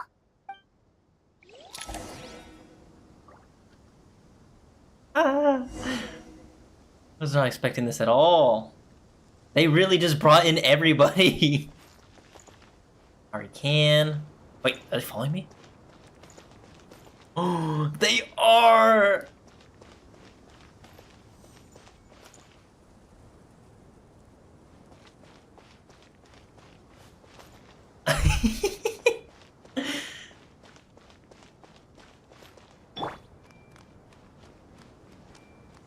I can't even use my skill, so I couldn't even read people's minds if I really wanted to. Follow me! This is so awesome. I love this.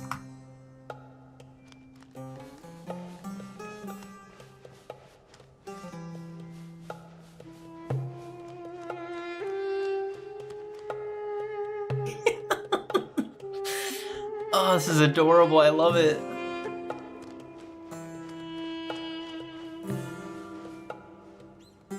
Sarusha's like, let me get in the front. Let me in the front. Move. Out of the way. I'm in the front. Let me lead the way.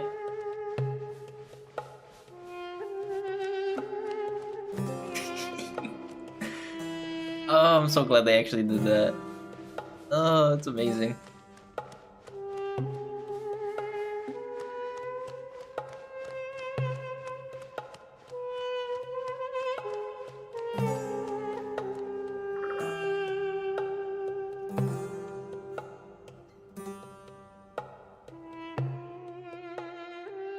Wow, big Dendro Dragon threw us across the sky. So scary, and so many Nara here. Cheer up, Aparas. They're all looking at us. Wait, they're all looking at us? Surely all those Naras can't see us. They're only always so busy walking here and there. Hide! Hide! Don't let Nara catch us. They can have the pot, but... Wait, no, the Nara can't take the pot. My sister said I have to look after it. The Nara are coming. Hello, everyone. It's only us. Oh! Lord of Dendro! Nara Wolf! And White Floaty! Lord of Dendro! Nara Wolf! Paimon! It's been a long time. It must be very tough for you coming all the way out here. Especially since you don't like the Veluca. Veluca Is everyone bad. back in Vanarana doing well? Sorry, Veluca bad. It's coarse and rough, and it gets everywhere. Arsha is a Vasara tree. Vasara trees protect Varanara.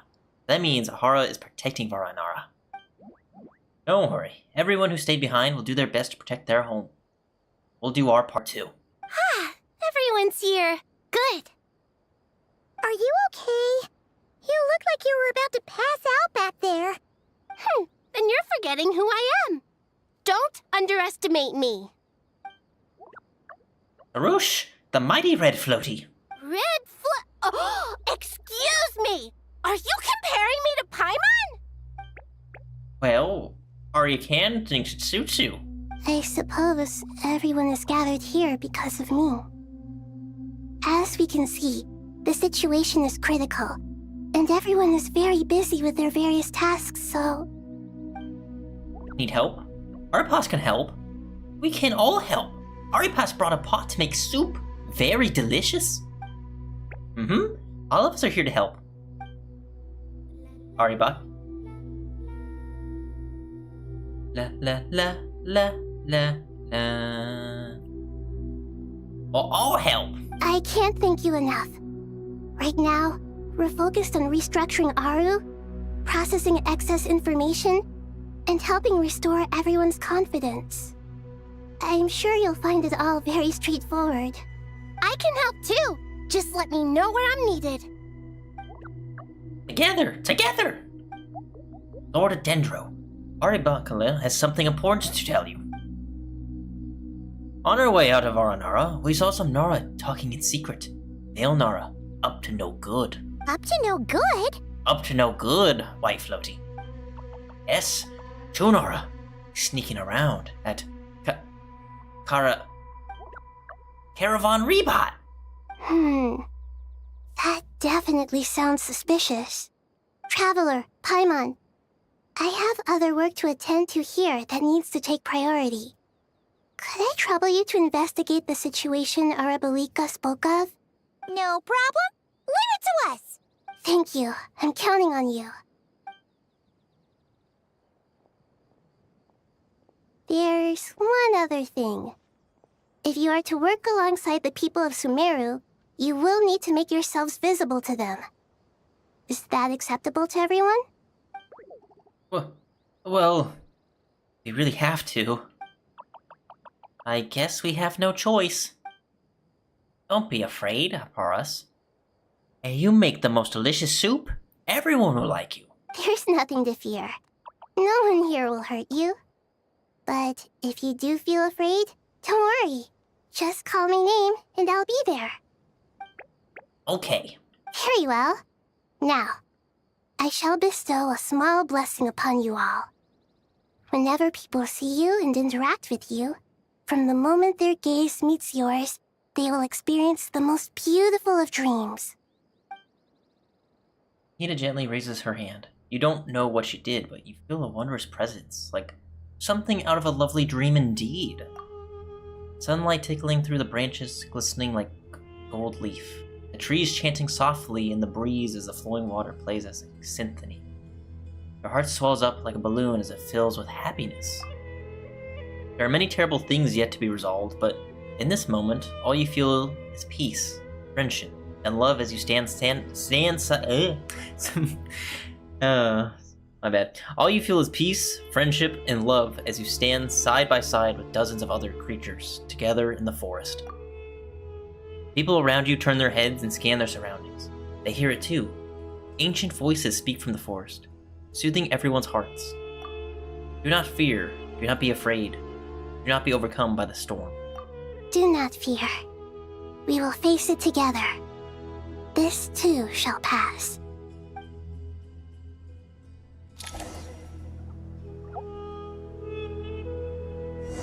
Everyone hold hands!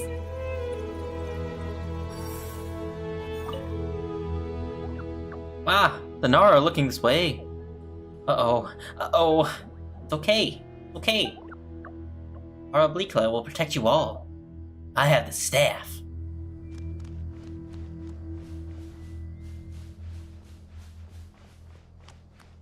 Hey! Dang, this is the one time you actually cannot read people's memories. Or read their minds, I should say, not memories.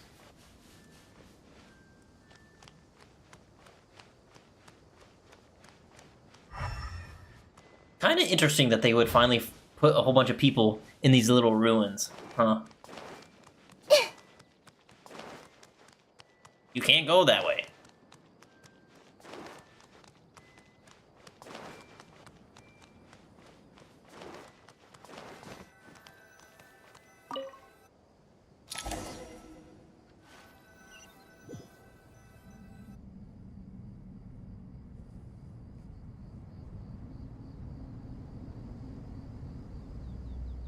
Everyone's here. Wonderful. Dendro Archon, you're back. Are you recovering all right? You mustn't push yourself too hard. I'm doing very well. Thank you for your concern. Scholars update Nahida on the progress of Aru's renovations. I see. Using the power of Aru to reboot the Akasha and gain access to Irminsul. It's a sound plan, although I regret to be the bearer of bad news. But with the state that Irminsul is currently in, it's impossible to access via traditional means. Even the Akasha won't change that. Alas, we had feared this may be the case. And what about non-traditional means? Non-traditional means? Are you saying... You just break in? Desperate times call for new measures. Ooh, where are we going? Caravan Rebot? Back here. Oh, God. Fandango's in my party. Oh, God. Ooh, Niffer's in my party, too. Da-da-dum-dum-dum.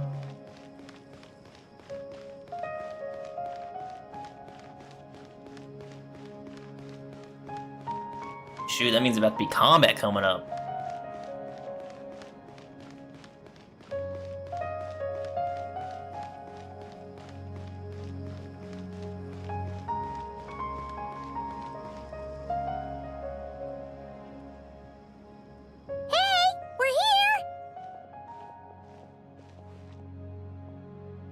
Ah, it's you. Is there a situation?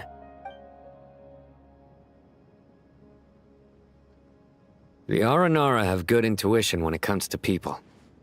In other words, there may well be a traitor among us. Among us? Sorry, old habits die hard. Given everything that's going on, I'd be more surprised if there wasn't. Why, though? Miss Nefer, as a professional intelligence broker, I trust you have a solution? Not one that I'm willing to volunteer. What's in it for me? Let's say I'll treat this as a pilot project aimed at expanding your intelligence operations. Whatever business you're in, an avenue to demonstrate your abilities could never hurt. I like the sound of that. Glad we're on the same page. Given that you rarely set foot in Sumeru, practically no one at Caravan Rebot knows who you are. I take it you've read the files on everyone in the area? Yes. I also skimmed the list of evacuees, and am more or less up to date on where everyone stands. Any initial suspects? Limiting the scopes to males whose recent activity could be viewed as suspicious. I've identified 3 names. The Aranara saw 2 people talking, but currently we only have 1 suspect. The other person was probably just a messenger, and in all likelihood has already left Caravan Rebot. Everyone is heading for the desert per the evacuation order. Anyone willing to turn back at this stage is almost certainly with the Fatui. There's no way it was a spur-of-the-moment decision to act at a time like this. This spy must have been planted long ago. We need to smoke him out from wherever he's hiding. Sounds like you have the beginnings of a plan. I don't know, Nefer quickly exchange intel and narrow down their relevant information. I see. Your suspicions are well-founded. I'd be watching him too if I were you. So far, we still lack solid evidence that he's been bribed. He hasn't made any recent purchases that would indicate he came into some cash. Then let's get closer to him to confirm before we make our move. I can handle it. I'm not based in Sumeru, so barely anyone at Caravan Rebot knows who I am. And you're certain you've never encountered this person in Nodcry? I'm certain. Besides, it's extremely rare for me to have had any direct contact with Sumeru mercenaries besides Jet. There's no way he could have seen my face before. Sino, stay out of sight and wait for my signal. If he raises any red flags, I'll bring him toward the main road. Understood. I'll take it from there. Excellent. Well, it's a pleasure working with you. All right. Investigate the suspicious person. Doo-dum, doo-dum, doo-dum, doo-dum, doo-dum, doo-dum.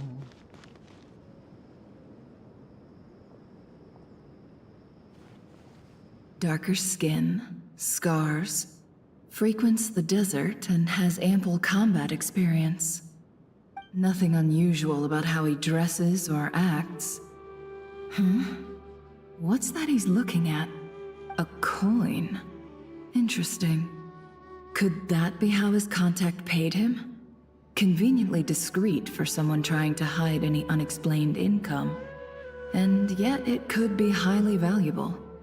Sorry to bother you. Has everyone here already left? I don't suppose you happen to see a lady wearing a hat? Ma'am, what are you doing in Caravan Rebat all by yourself? The main group evacuated some time ago. Didn't you pass them on the road? My friend and I lost some of our cargo along the way. I didn't want to miss out on potential business, so I told her to go on ahead and meet the client while I retraced our steps. I didn't think it would be so late by the time I found it. And then there was a terrible sandstorm. I guess I must have taken a wrong turn, because I didn't see any large groups on my way here. Forgive me for asking, but just to be on the safe side, could you describe this friend of yours? Sure. She has blonde hair, and she was wearing a hat and a white dress. You'd definitely know if you'd seen her. Yes, I think that does ring a bell. Ah, my apologies.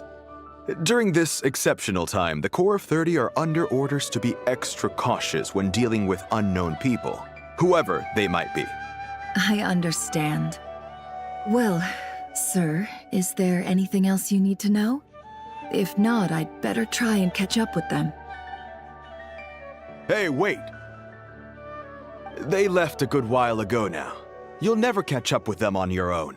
Why don't I give you a ride? I'm here to collect the last few people anyway. We have plenty of carts, so one more won't be a problem. That would be amazing. Traveling with a group will be much safer. I'll have to pay you for your trouble. Hey, let's not worry about the money for now. Wait here a moment. Once I'm done packing up, I'll take you to join the rest of the group. All right, thanks. Let me know if you need a hand carrying anything. No need for that. I'm strong enough for both of us. Okay. Well, I wish there was some way I could repay you. Guess it's my lucky day, running into someone who knows what they're doing here. You might have just saved my life, you know? You're not wrong there. I mean, what kind of cargo is so important that it's worth risking your life to get back? I hope for your sake that it's priceless. Actually, I suppose I can tell you, since you've been such a big help. But be sure to keep it to yourself, or we could both be in big trouble. Oh, really? Sounds mysterious. We're in the antiques business. You understand? Some of our goods aren't acquired through the most legitimate means. We have to be very discreet when we're selling them. That's why I had to go looking for the missing cargo alone. Ah, no wonder. Well, ma'am, in that case, it turns out that maybe there is something you could do for me. I'm all ears. But to be clear, our commission isn't cheap. Think carefully before you ask. We don't want to ruin our relationship before we even hit the road. I'm sure that won't be a problem. My issue is, I have something that's a little difficult to sell on as well. Take a look at this.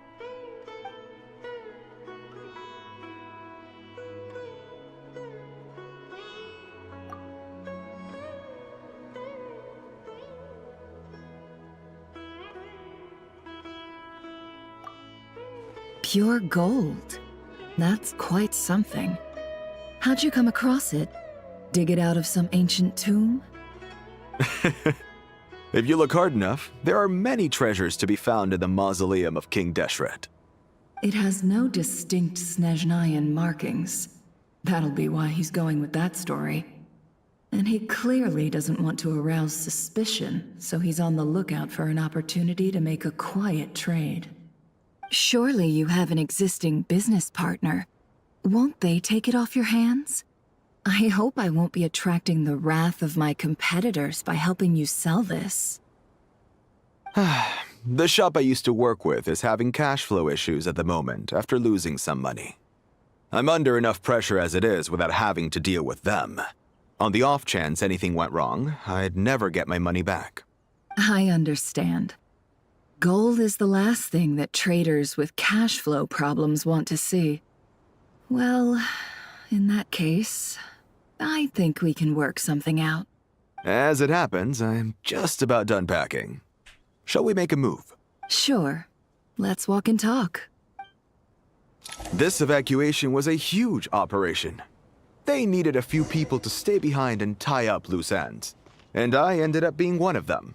You're lucky you ran into us in time. I certainly am. I don't know how this happened. One thing led to another, and look how it ended up. I just hope our client doesn't get spooked and cancel their order. Fingers crossed. But either way, life goes on, and we all have to make a living somehow.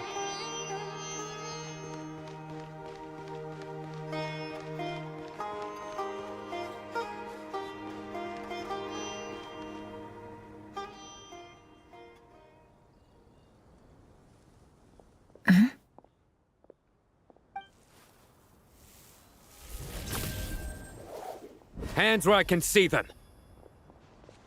You're under arrest, criminal. General Mahamatra! No, wait! What are you doing? This is the coin?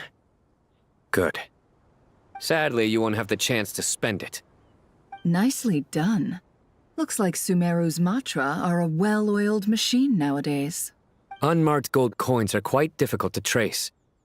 Thanks to you, we have secured the evidence. Here's what's gonna happen.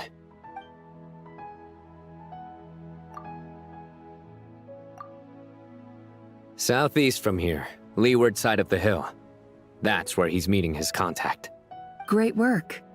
Candace tells me your interrogation skills are highly effective.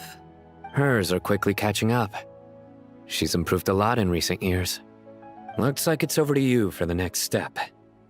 Because I'm quickest on my feet? Yeah, Fandango. Because you know how to trail a target. Plus, it'll be easier to monitor their activity from the air. Fine. I'll be quick. One more thing. The Traveler just brought a message from the Dendro Archon. Once you're done with this, we're to meet up at the mausoleum of King Deshret. Got it. Will do. Are you sure you'll be okay on your own? Gee, I don't know. Maybe you should come with me. Yeah, Paimon, maybe you should go with them. Okay. Then Paimon's coming with you. Oh, she actually agreed to it. Really? You do know this is a stealth operation, right? Meaning, you have to be quiet? Paimon, are you sure about this? Well, Paimon at least wants to give it a shot. Like everyone says, if you never try, you'll never know. Besides, being the best guide in Teyvat has to count for something. This should be a piece of cake. Well, Fandango, just don't lose Paimon, alright? Fine. Join me if you want. But be warned. If anything goes wrong, I'll have to gag you and shove you into a bush. No need! Paimon will be super careful. Promise! Dang, even the Traveler is like very concerned. He's like, I don't know, man. Good. Then what are we waiting for? Let's go. Ah! Coming!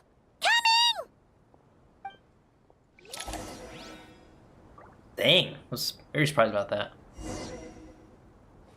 Right. I don't really use Fandango. So, how does he fly? There we go. Whee! I can fly! Ooh, can't even fly that long, though. Ding-a-ling.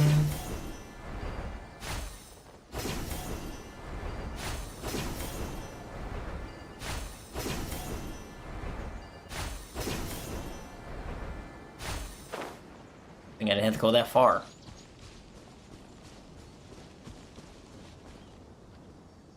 Hawkeye! Wait up! Hey, slow down, will ya? We're here. Now we wait. Okay, yeah, cool. Cool.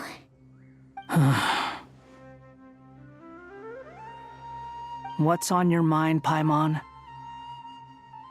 Huh. Maybe you actually have changed, Fandango, actually asking, what's on your mind? Huh? Nothing? I thought all you cared about besides being a guide was food and sleep. Why the sudden urge to go on a dangerous mission? What's that supposed to mean? Paimon's been on plenty of dangerous missions before. But never on your own. You hardly ever leave the traveler's side. Just saying, I'm kind of at loose ends right now. So if you did want to share, I suppose I'd have to listen. If not, suit yourself. Makes no difference to me. Hat guy? Do you think Paimon is useless? And Paimon. What? Where's that coming from? When we were in Notcry, Paimon suddenly realized something. Even though Paimon's with a traveler every single day, whenever we face real danger, she can't do anything to help. Paimon doesn't get like this very often. She just got really scared when the traveler got kidnapped that time. What if he never came back? What would Paimon do then?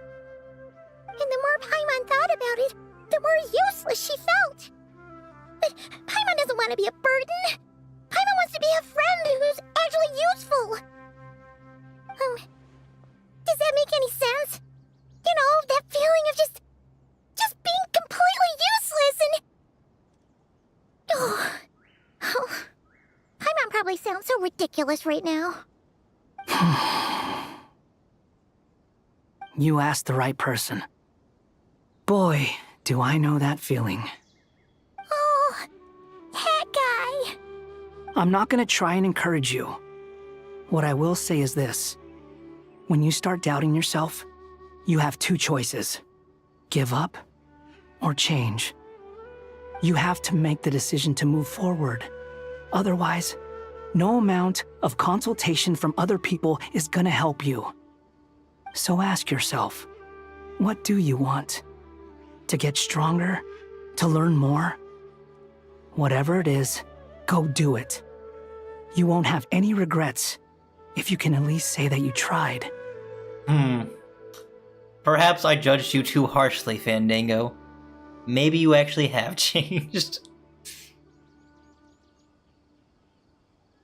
Oh, all right. Something's not right. Shouldn't they be here by now? Paimon, is it just me? Or is it a little too quiet around here? Should Paimon take a look? We'll give it another hour. If nothing happens, we head back. Okay. Excuse me. Time ticks by, but still nothing happens. How strange. We've been here for ages. Where the heck are they? Have we been stood up? What is it? Did you think of something? Something feels off about this whole situation, but I can't quite explain why. We know for sure that the guy Sinocot had something set up, yet somehow his contact is a no-show. So, either the handler got caught, or, more likely, they decided to cut our guy loose. But how would they know to do that? Wouldn't they at least send someone here to check things out? That's the problem. They couldn't possibly know what's happening here. Unless... This feels all too familiar. Come on, let's head back. Interesting. Back to the mausoleum. Even though this isn't a formal meeting, I'd still like to start by saying how grateful I am to each and every one of you. Thank you all for coming here and standing by our side. Now that they had that, well, Paimon had that conversation about feeling useless, I do wonder if when we get to Shesnaya, she'll get, like, some kind of power-up, you know? Or, something I always thought about. In, like, original artworks of, like, Paimon, she has a staff. I wonder if, like, eventually, maybe not Shesnaya, maybe in the Celestial chapter, will Paimon get something where she gets like the staff and she actually has a little bit more power that can help us on our travels. I truly wonder that sometimes. But I would never thought that like Paimon would have like that conversation with Hat Guy of all people. Kinda crazy, to be honest. Shesipank and Bennu are currently assisting the scholars with the maintenance of Aru. Please forgive their absence. As for Hermanubis, may he rest in peace. We remember him with great fondness.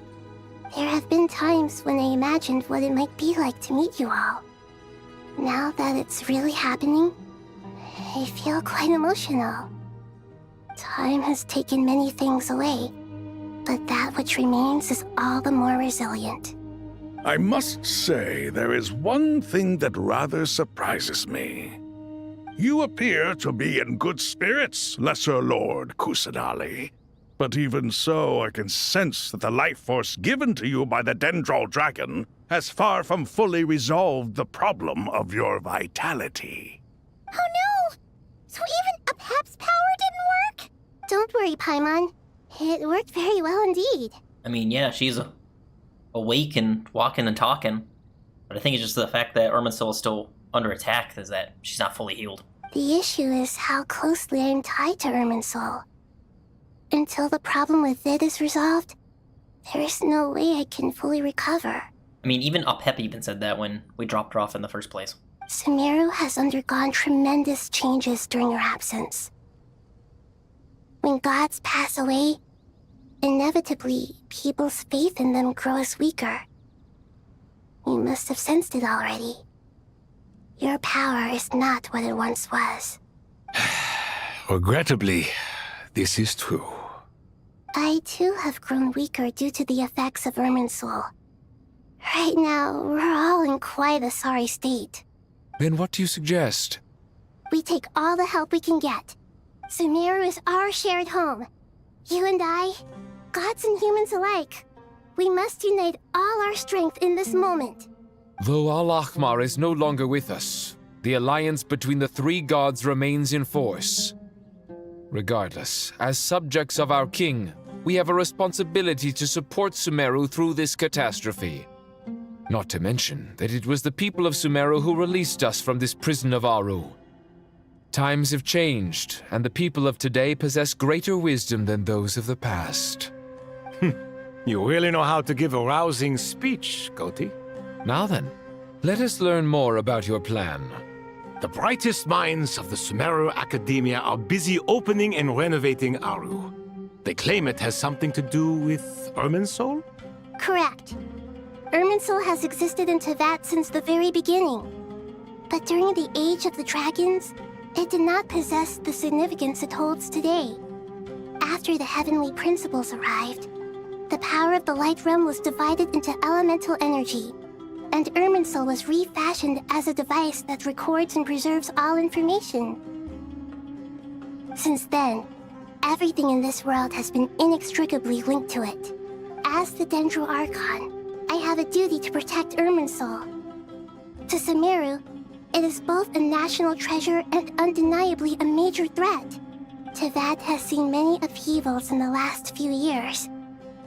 The most recent of these was a major crisis in Notcry, which forced Sumeru to be even more vigilant than usual. I made sure to monitor all the pathways through which an outsider could potentially transmit themselves into Irminsul. But despite my efforts, a major problem still arose within. I still believe that someone has actively invaded Irminsul. But rather than taking any of the pathways I referred to, the intruder chose instead to utilize the most direct route, and the only one that cannot be protected against, by entering Irminsul through death. I see what you mean. You cannot simply stop all deceased souls from returning to the ley lines because of a potential invasion that could occur at any time. That's right. As important as it is to guard against external threats, I couldn't allow myself to stop the souls of the departed from finding peace. Please, understand how difficult this predicament was for the Dendro Archon. Defense has never been an easy task. After Irminsul was invaded, my authority was quickly restricted. Soon after that, the tree began denying access to any connections. I'm sure you feel responsible, but you are not to blame. No one can predict every possible disaster. There will always be trials and tribulations for the world to endure. But the people of Sumeru should not have to endure this. We must find a way to break through the lockdown and connect to Irminsul. And this is why you need Aru. Yes. The only thing in Sumeru capable of rivaling Irminsul in terms of overall function and performance is Al-Akhmar's legacy, Aru. All I managed to do before falling into a coma was make some minor adjustments to Irminsul. Using Aru is a last resort, and a move that comes with enormous risks. The Scholar's initial plan was to borrow Aru's power to reboot the Akasha, then use the Akasha to connect to Irminsul and investigate. Unfortunately, Irminsul has suffered far greater damage than they first thought, rendering that plan futile. To rise to the challenge, we had to resort to a more extreme and far costlier means. This has led to a number of new contingency plans. To reclaim Irminsul, our brightest scholars have made further modifications to Aru with multiple goals in mind. I thank you all for giving them your blessing in this endeavor. Human wisdom has clearly improved over the millennia. You have not only our support, but that of the Jinn, the Aranara, and the Pari. Together, we will do everything in our power to save Irminsul. By the way, when you spoke earlier of an intruder, it almost sounded as if you knew who you were dealing with and what they were capable of. Well, since you ask. Uh-oh.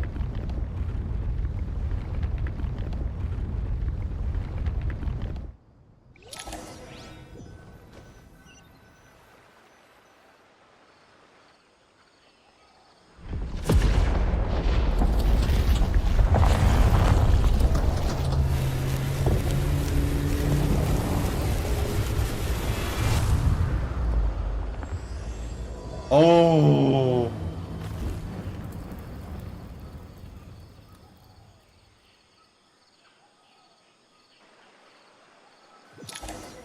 What just happened? Also, clip that. Master Tainari! What is that? This is like an external branch of Irminsul? Is this Irminsul? How did this happen? What's going on inside? Luckily, we managed to evacuate everyone. What in the world was that? That was terrifying! Nahida. So this is the catastrophe she was fighting against all this time. Oh my. I understand now, Dendro Archon. You make yourself quite clear indeed. Not once over the millennia has Irminsul been so terribly afflicted as this. Please continue, Dendro Archon. Irminsul's root system is what comprises the ley lines. In the past, it has always been hidden away, going unseen by the general populace. But now, an evil intruder is making it reveal itself. It has become a tree of unbridled greed. A clear sign that a deranged experiment has advanced to a new stage. Blasphemy. From where I stand, an experiment in the name of blasphemy sounds rather improper. But if we are to honor Dottores' will, this is what we must do. The birth of this tree proves to me beyond doubt that this incident is connected to him. But to explain the situation in full, there is someone I need to tell you about. In the most concise and precise language possible, Nahida explains what she knows about the second of the Fatui Harbingers. The Doctor. His true name is Andik. His crimes are beyond all reckoning. Zandik. So it was him. I saw him in the desert once. A man of supreme arrogance. So this is where it has taken him. But didn't Dottore die and not cry? How is he still able to do all this?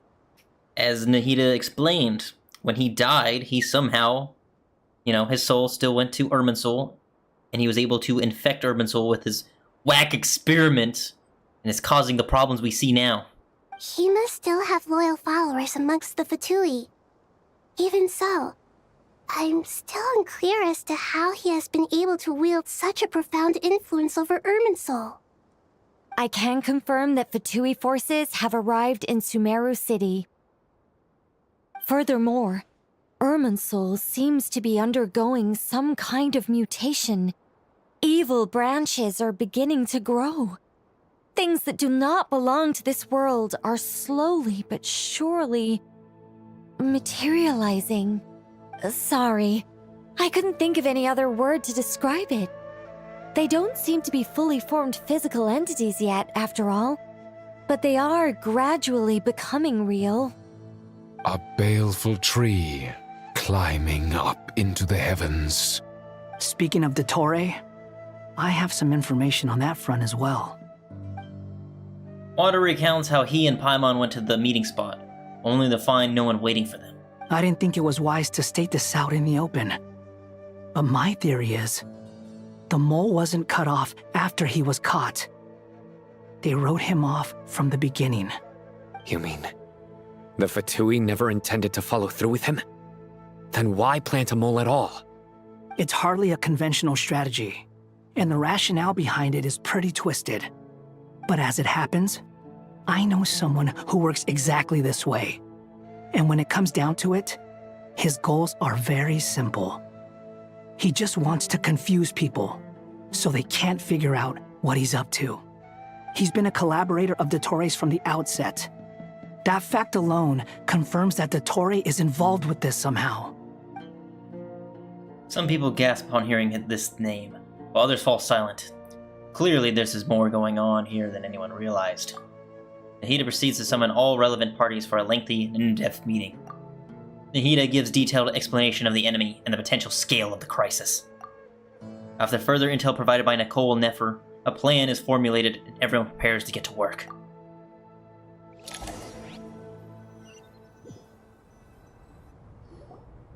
There is still much to be done. Everyone, please remember our core strategy. As per the discussions, the following groups must act immediately. Mr. Al-Haytham and Mr. Kave, the next phase of the Aru renovation project must begin right away. Godspeed to you both. We'll give it everything we've got. The plan looks feasible, but the implementation will require certain resources. General Mahamatra Sino and his team will help to procure the materials required for modifying the terminal. No problem. I've already spoken with Sethos and Hat Guy, and they've agreed to assist me. This kind of thing is best left to the fleet-footed, right? Hat Guy? If it's efficiency you're after, we're the right people for the job. Following up on the elemental energy amplifier we discussed, Ms. Dory, I assume you're the one most familiar with the status of this project. Aside from the Dendro Archon, of course. Yep, that's right. Leave it to Lord Sangamabe. Got it.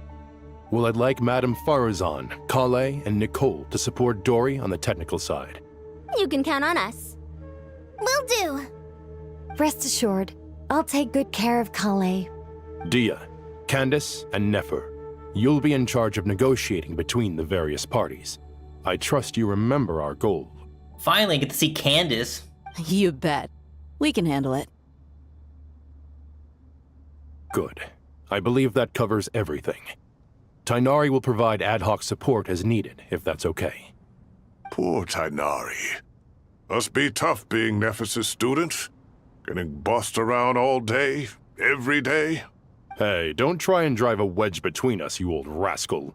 All it says to me is that Master Nephis has faith in everyone's abilities.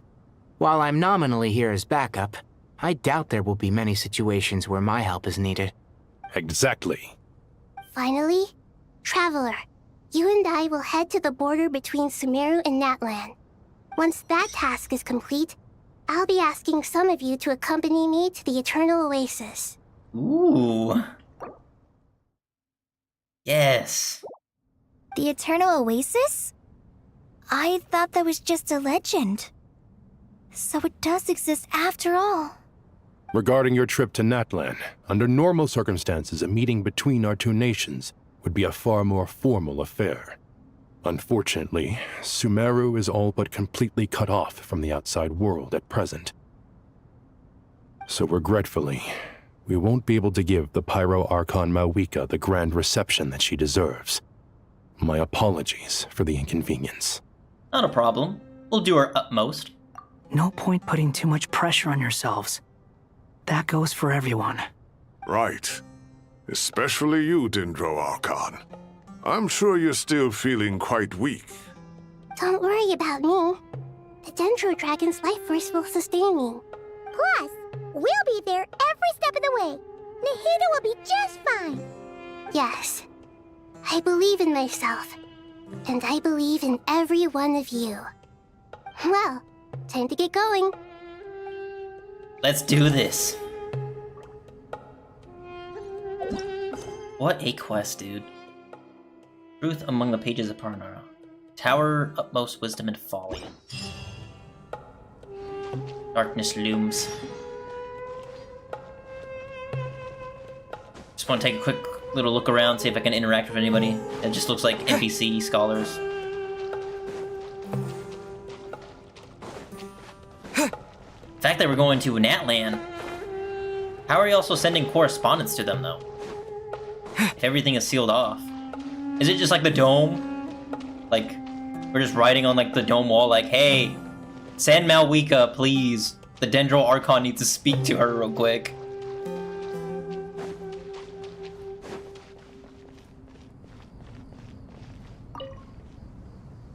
To what extent we can implement the final plan depends on how successfully the Akasha can be modified and configured. And to make sure the configuration works, Aru will also need some further optimization. Yeah, no surprises there. Once we roll this out, any Sumeru citizens who already have Akasha terminals can simply continue to use their existing devices. This still leaves us with a significant equipment shortage, though. Many groups of people were never issued Akasha terminals, including mercenaries, the desert folk, and many others. We'll need a supply of rare materials for the renovation of Aru and the production of new terminals. Right now, the best place to source these locally is from the primal constructs within King Deshret's mausoleum. Time is not on our side here. It's gonna be a race against the clock. The Aru merge and renovation project will have to be carried out by you two. Everything's riding on this, so failure is not an option. Best of luck to you both. That is a heavy responsibility. As discussed, General Mahamatra Sino and Mr. Hatguy will source the required materials. Mr. Sethos is quite familiar with the layout of King Deshret's mausoleum. With him accompanying them, things should go quite smoothly. I have every confidence. In the meantime, we may as well take a breather. Makes sense. There's not much we can do until the materials arrive. Get information and stay close. What is this, boot camp? Knock it off. It's just Sino being Sino. You know what he's like. Everyone clear on our mission objective. Look at the excess primal constructs, dismantle them, and extract the required materials. And King Deshret's 7 pillars agreed to this? If they're just sitting there doing nothing, we might as well put them to use. Thoth's words, not mine. They say it's okay. Yeah, let's go. Do I?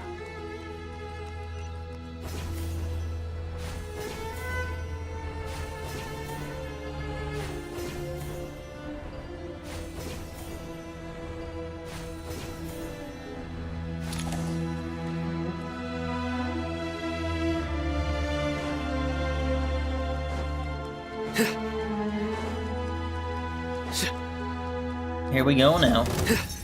Glory to Al Akbar! Way ahead of you! Behold!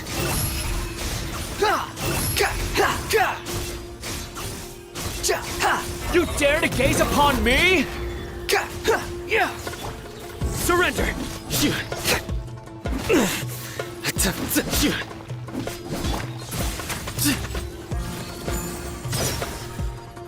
The wind rises.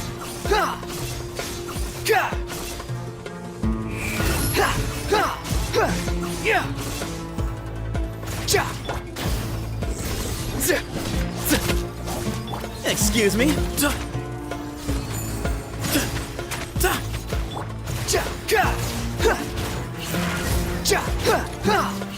I'll be taking those, thank you.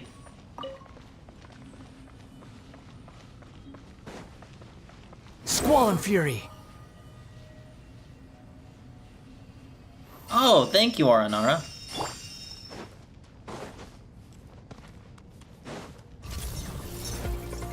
Futile! Through me, justice is served. You stand condemned. Your penance is due. You stand condemned.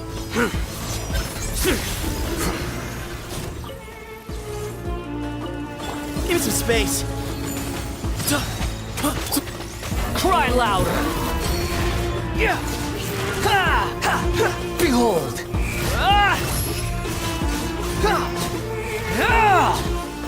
These devices should still be usable even though they're broken down. Let's take them back for the others to review.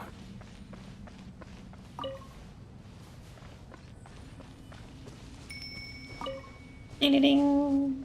Quit following me. Quit following me.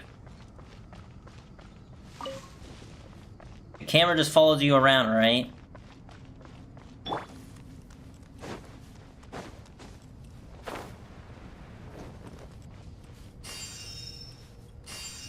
Thanks for the health.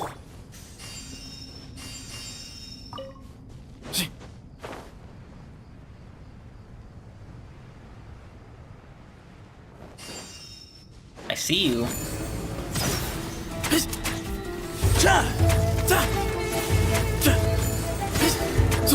Unsightly insects. Squall and Fury. Dang, they fucked you up, Fandango. Surrender! Need more help.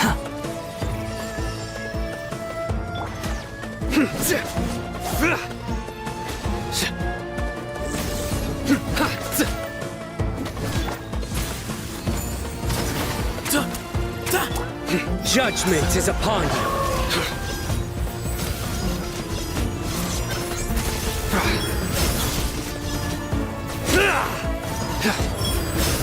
There we go.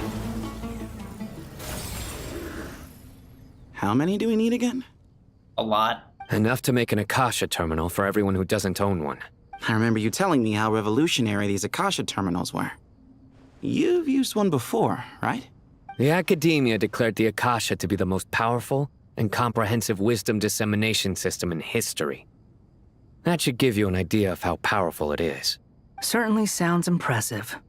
Neither Hat Guy nor I have ever had an Akasha terminal. Well, if it all goes to plan, that's about to change. The fact that we're using Akasha terminals again is crazy to me. Alright, before I start this, I need a quick break. I'll be right back.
And we're back. Alright. What's going on? Oh, goody! Thank you so much for handling the delivery. What a long way it was. You've really outdone yourselves. I'm well aware what a bumpy, dangerous journey it must have been. Now, I would have loved to oversee the process myself, but of course, those of us who know the plan can't leave the mausoleum. Oh, trust me, I'm patting myself on the back for my assembly work here. Simply flawless work. Indeed. Nice work, Madame Farazan. But will you really be needing all of this? According to our plan, yes, this is the quantity required. I have no complaints about the quality either. Only the price. So expensive. I heard you covered a lot of the funding out of your own pocket. Oh, that's an exaggeration. The academia provided most of the funds. I just offered a small token of my goodwill. Of course, the real tragedy is how little profit I'm making on this. You know, it's a serious crisis when you can't even make money out of it. It's really quite a beautiful design. And I'm intrigued by how such a diminutive device is able to output the power of the Light Realm. Did you attend the lecture on Light Realm energy, Madame Farazan? I don't believe I saw you there. Of course I attended. I was just a little late, so I had to listen to the whole thing from outside the back door. Anyway, I have a perfectly good understanding of Light Realm, elemental and abyssal energy, as well as the relationship between the three. Good to know. Master told me in private that the conversion process between Light Realm energy and elemental energy involves highly classified knowledge that shouldn't be disseminated too widely. But even so, the scholars still shared said information. Well, you can't enforce a rule that everyone breaks. Is that the idea? At first, the Dendro Archon was reluctant to explain it in great depth for safety reasons. Later, she came to terms with it, and simply informed my master that we would all have to face the question of survival together. To protect someone from such dangers means keeping them in the dark, but for someone to know and embody the wisdom within, they must understand its very essence. It's an information hazard. We're exposed to danger just by knowing the facts, and just like bait, it lures us in by offering us the solution to our problems. But if you're not careful, you'll end up pursuing it down a dark path. A tricky problem. But today, this big problem has been broken down into many smaller, more trivial ones. What do you mean? I get it. For instance, you and I share secret knowledge, while she and I take on the risks of life, death, and fate. Something like that? Hey, what? That is not what I call a trivial problem. Well, as they often say in Vahumana, an event that is monumental to the individual is negligible in the grand scheme of history. Generally, the fate of the individual is an insignificant affair. Being from Amorta, where the subject of our research tends to be a lot more personal, I have to disagree. It's hard to dismiss the individual as insignificant. In other words, the big problem of survival has been broken down into many small, interconnected factors, and each one of us represents one of those factors. When the same secret is shared with a group of people, the same fate binds them together. Most people would find this unimaginable, but to us scholars, this is the path that has always beckoned to us. Sharing knowledge is a good way to fight against fate. I will always believe in that. All right, I think that's everything. Thanks a lot. But don't go anywhere just yet. I'll still be needing you to calibrate the equipment. Up to the next. Ah.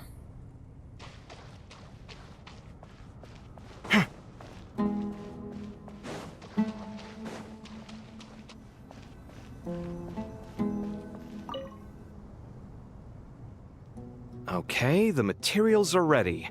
We can proceed with the next phase. Alhaitham, how are you getting along? Most of the information in Aru is written in ancient desert scripts. Some of this is written in a tribal language, while other parts seem to be a variant of an Oasis script based on the glyph forms. Oh. Not lost to history, I hope. Some are.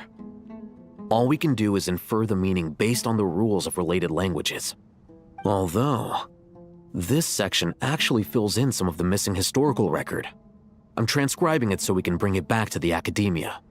After Aru started up, 2 more lines of text appeared here. Can you read them? Humans may not read what is written by the gods, except by not reading. Victory should not be easy to attain, for it symbolizes divine wisdom. Knowledge must not waver, for it has external borders. Is this a clue to solving a puzzle? Or is it being symbolic? You can't read it unless you don't read it. Victory is wisdom. Knowledge is confined by borders. Wait, I think I've got it. It's a metaphor, isn't it? It's talking about... a chessboard. Ah. You were right. The youth of today are skilled at solving riddles. Have the secrets buried in the desert not been unearthed over the years all the same? Since Aru is a place reachable through wisdom, this day was bound to come sooner or later.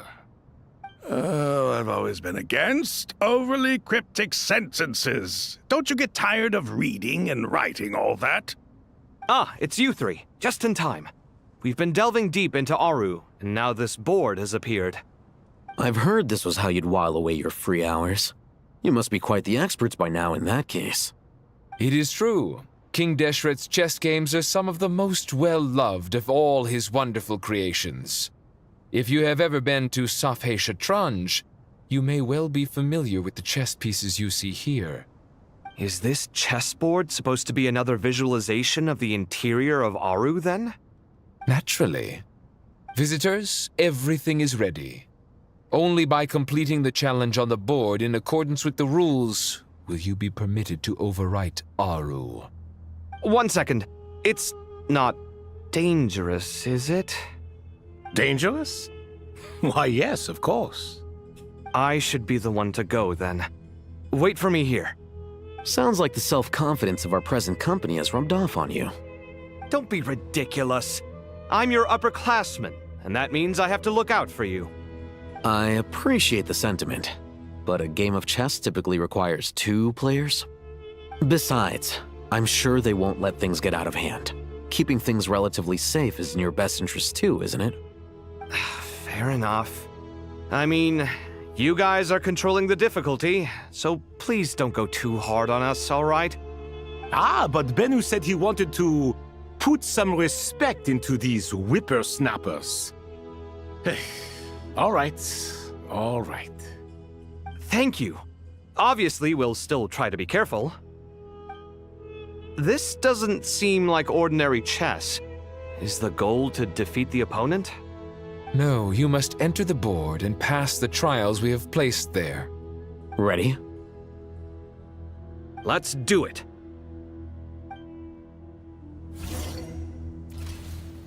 Alright then. During the chess trial, Alhaitham and Kaveh must move separately, consuming actions as they traverse the obstacle-strewn chessboard. The trial can only be passed once Alhaitham and Kaveh reach the end. Areas that Alhaitham and Kaveh pass through will be marked. Alhaitham is unable to mark an area that Kaveh has marked, and vice versa. Returning to an area that has already been marked will remove the mark and return the actions previously consumed. Kaveh can move some of the pieces on the chessboard, but it can only push them toward empty spaces. Alhaitham can activate some pieces on the chessboard to unlock certain areas. These areas then become passable.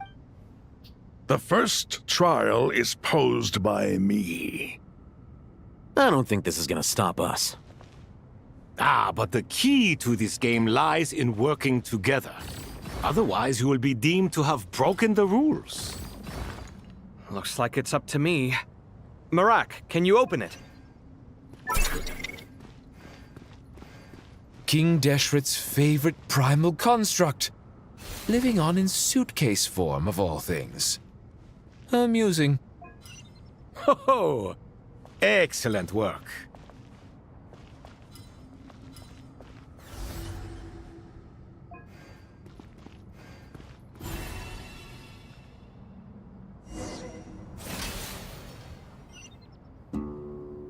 Now is the time for my trial. Now, don't be nervous. I'll make it nice and easy for you. Really? Thanks in advance. We appreciate it.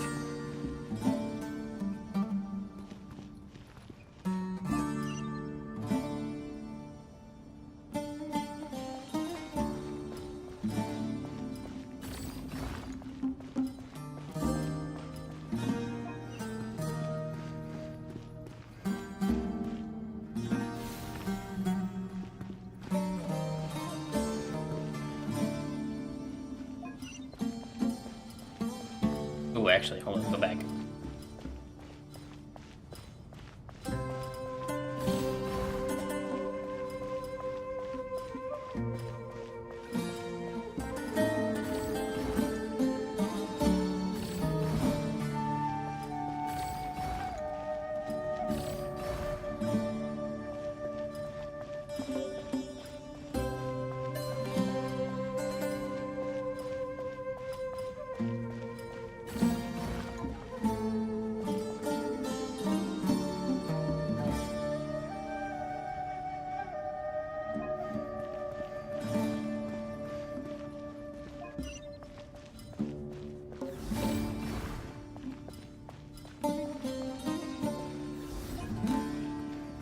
There we go.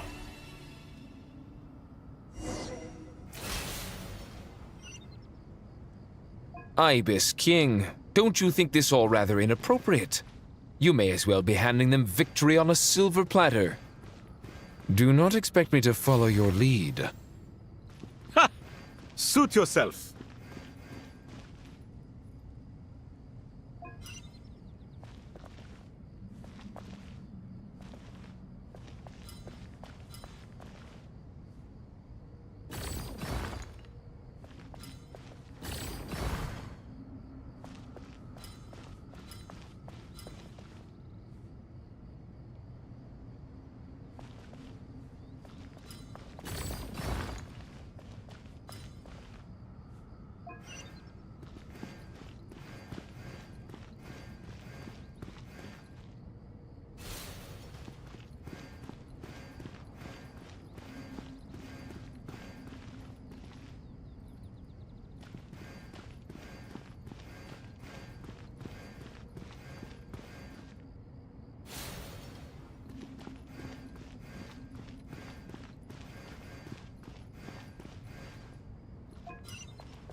Ah.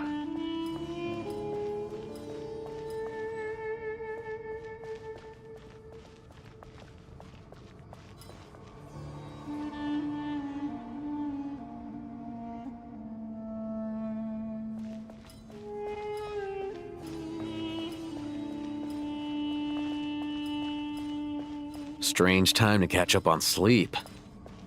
I'm not sleeping, I'm thinking! It's not that simple, you know.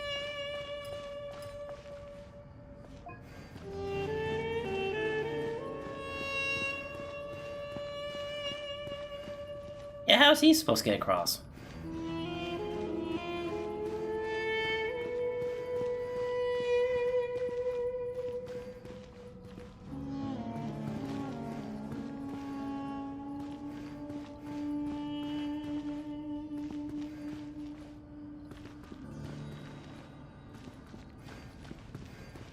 Yeah, how are we supposed to get across for Alhaitham?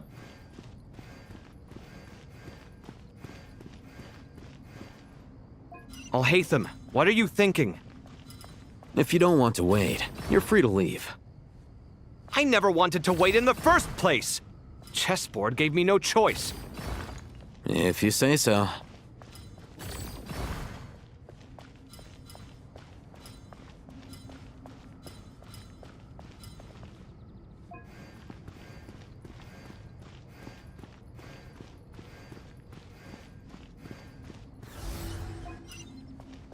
Ugh, now my only problem is I can't get across.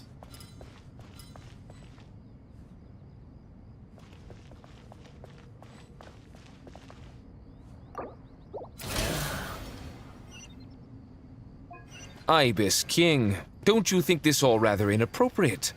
You may as well be handing them victory on a silver platter. Do not expect me to follow your lead. Ha! Suit yourself.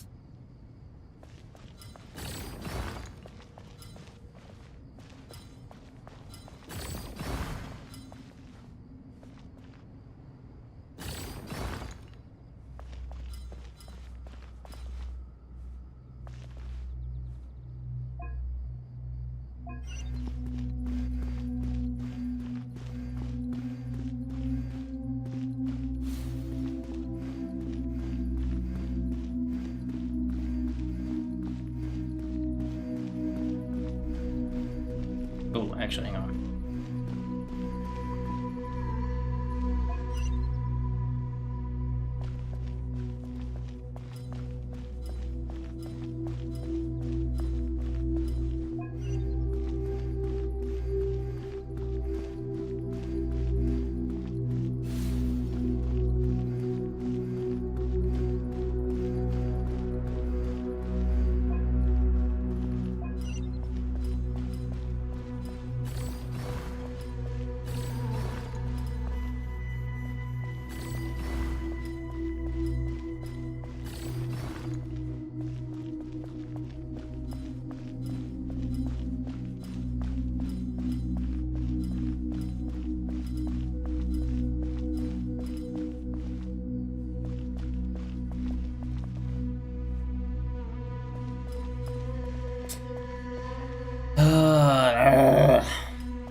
Strange time to catch up on sleep. Be quiet.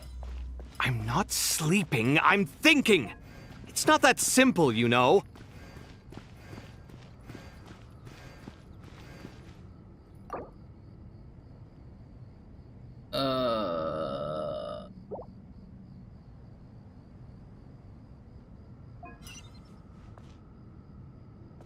I can't go around. That's the problem.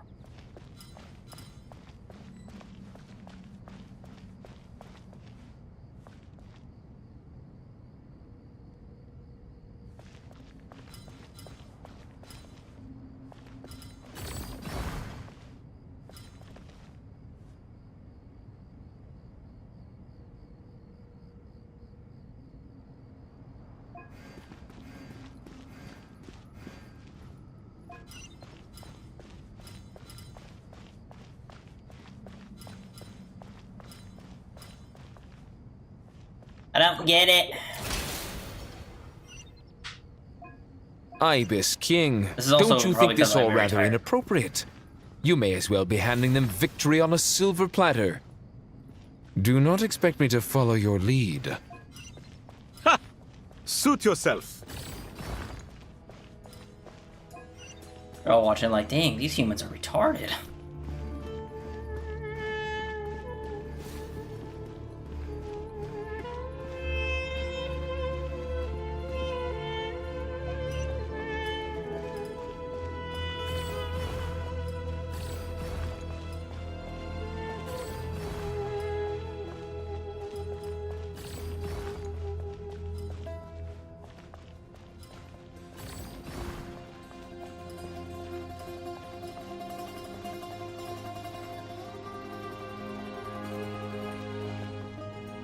What do you mean it's blocked? It's blocked by me? What the fuck?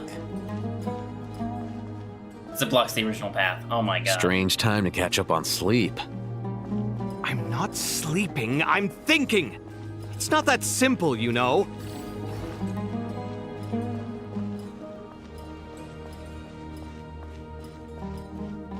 Oh no, I think this actually kind of screws us over a little bit. Oh, what the hell?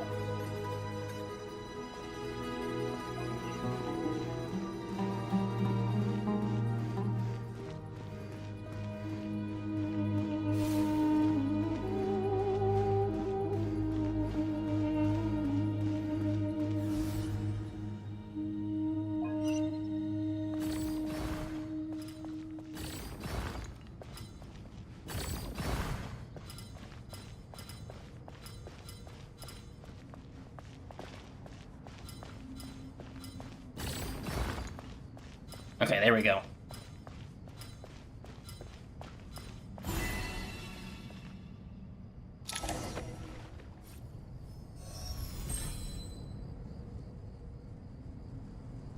Done. Finally. It's over. But seriously, that was incredible! Standing on the chessboard felt completely different from standing on solid ground. And also... Oh, sorry. I'll save my thoughts for later. Thanks to the three of you for helping us out with this. Is it just me, or were you giving us quite a lot of guidance along the way? We made but a humble contribution. You lived up to our expectations. Bravo! Our aid was not given for naught. In addition to the existing functions, I'd like to ask you for another favor. Since Aru's interference shield can cover the entirety of the mausoleum, it should be possible to extend its range even further. Perhaps you can find a way. So, building upon the existing functions to... I'm with you! Imagine for a moment. What would the ideal outcome look like if this function were compatible with the devices? I agree. This is the best solution possible. Please, everyone, we beg you to help us. Me, oh my! Well, since you ask so very nicely, I suppose... Goti? Croco? What do you say? Naturally. On to the next. Time to go! Let's go find Nahida!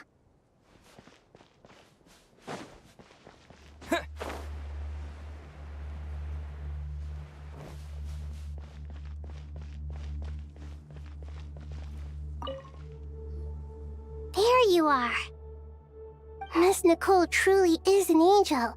She shows great wisdom in guiding others, and she has already sent word to Natlan on our behalf. Ah, that's how she did it. She said that while the other members of the Hexen Circle are busy with important work, she is quite free, and she is more than willing to accompany the people of Sumeru for the entire journey. Oh, there's Nicole, all right. Always super patient and loves to help everyone out. She's the best.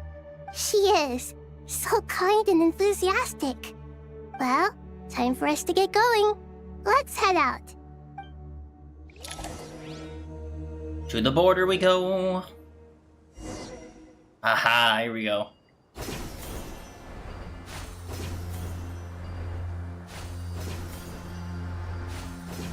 Oh, geez, look at this barrier.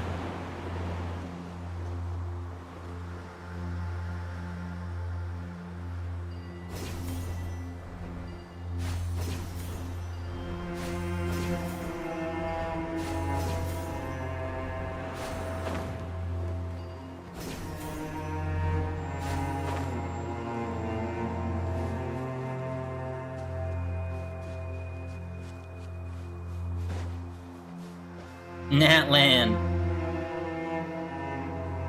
This should be one of the closest places to Natlan in all of Sumeru.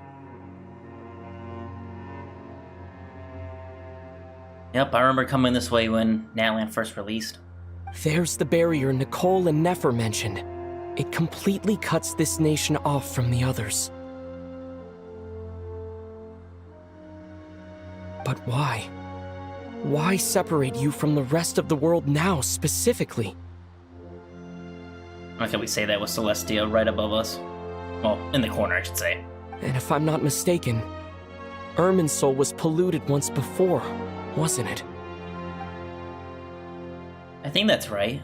The forbidden knowledge was eliminated, but the fact that Irminsul was polluted should remain unchanged. Here she is. Good question. I'm wondering the same thing myself. That voice. Mawika! You got here pretty quickly. Hello, traveler. It's been a while. Hello there. Hello, Dendro Archon. 2 more Archons meeting, well, somewhat. Mawika, I apologize for asking you to meet at the border on such short notice. I also apologize for not being able to greet you in person. The form in which you see me now is one carried by the Traveler.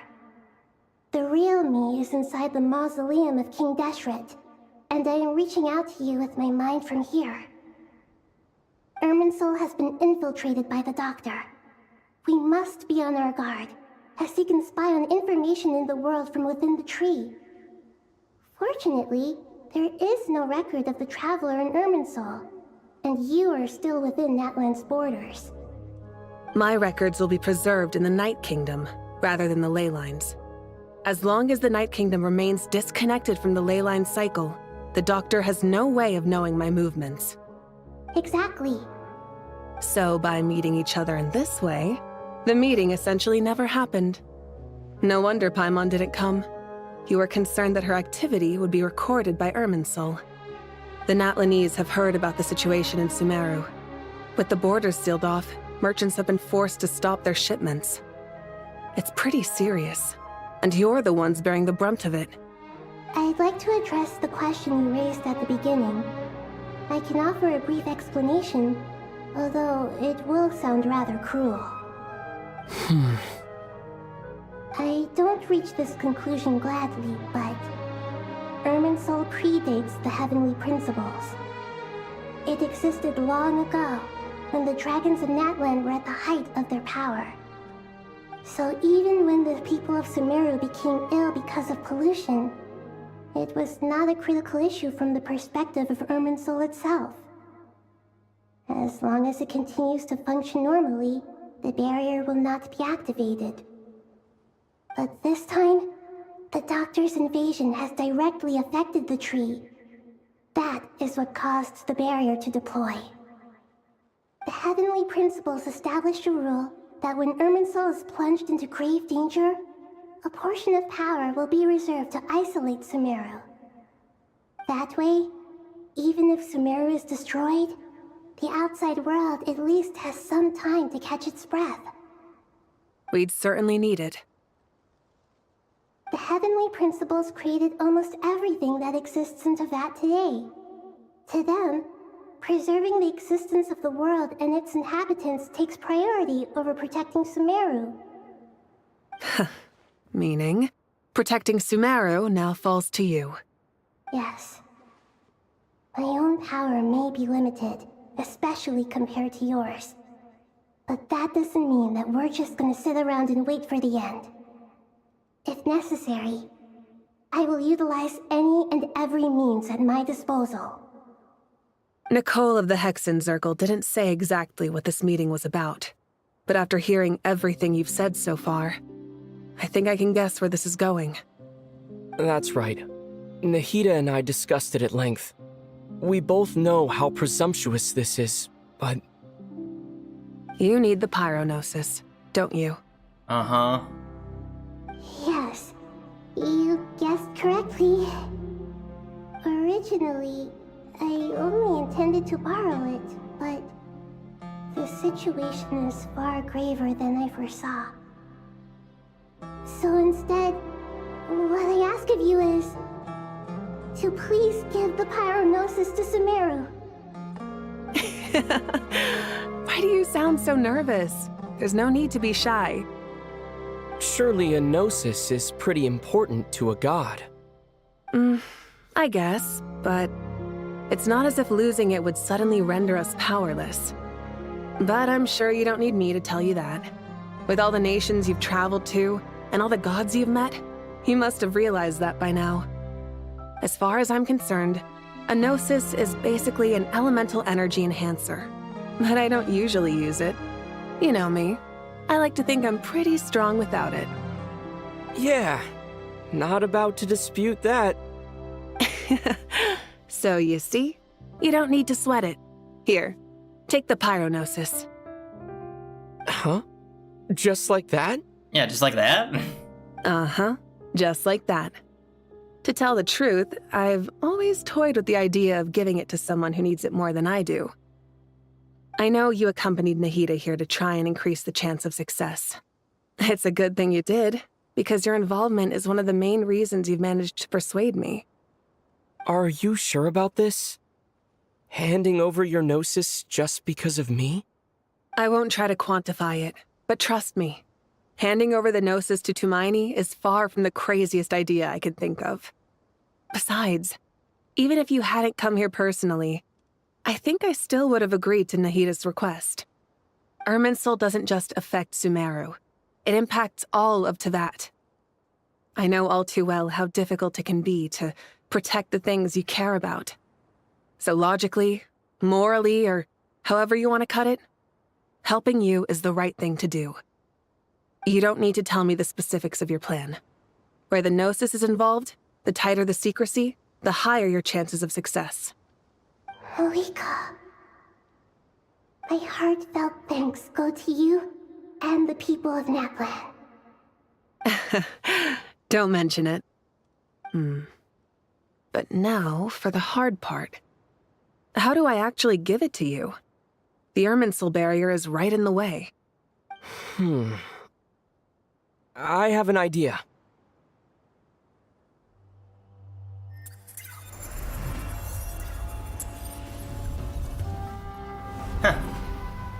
That was easy. Just as I thought. Incredible. What did you do? Just made a lucky guess. This seems to happen quite a lot. Things that apply to everyone else don't seem to apply to me. I figured the same might be true here. Irminsul usually produces effects based on the records it holds.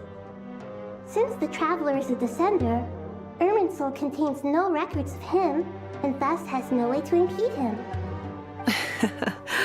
Is that right? You really are full of surprises. Catch. Whoa! Thank you, Mawika. Thank you for trusting us with something so important. All right. No need to get so formal. It's not like we're strangers. Besides, there's still one problem. You might be able to pass through the barrier, but I don't know about the Gnosis. Any other surprises for us, Traveler? Let me try something. I have the Pyrognosis in my hand. It feels strangely ordinary. Not particularly heavy, and yet, this tiny thing symbolizes the mighty authority of a god.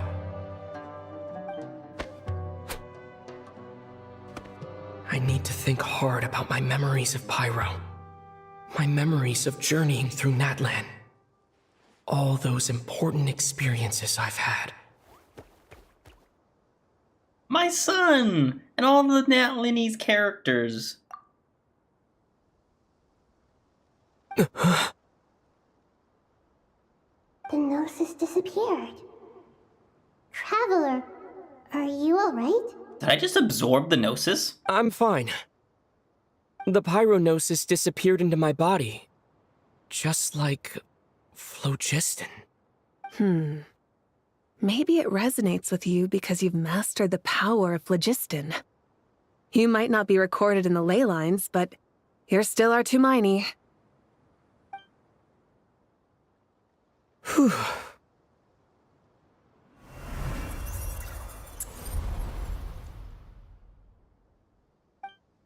Amazing! I made it back through with the Gnosis. Please allow me to express my gratitude once again, Marika. Pleasure. Well, I've given you all the help I can. The rest is up to you. Good luck. We won't let you down. Yeah. We aren't about to lose. Yeah.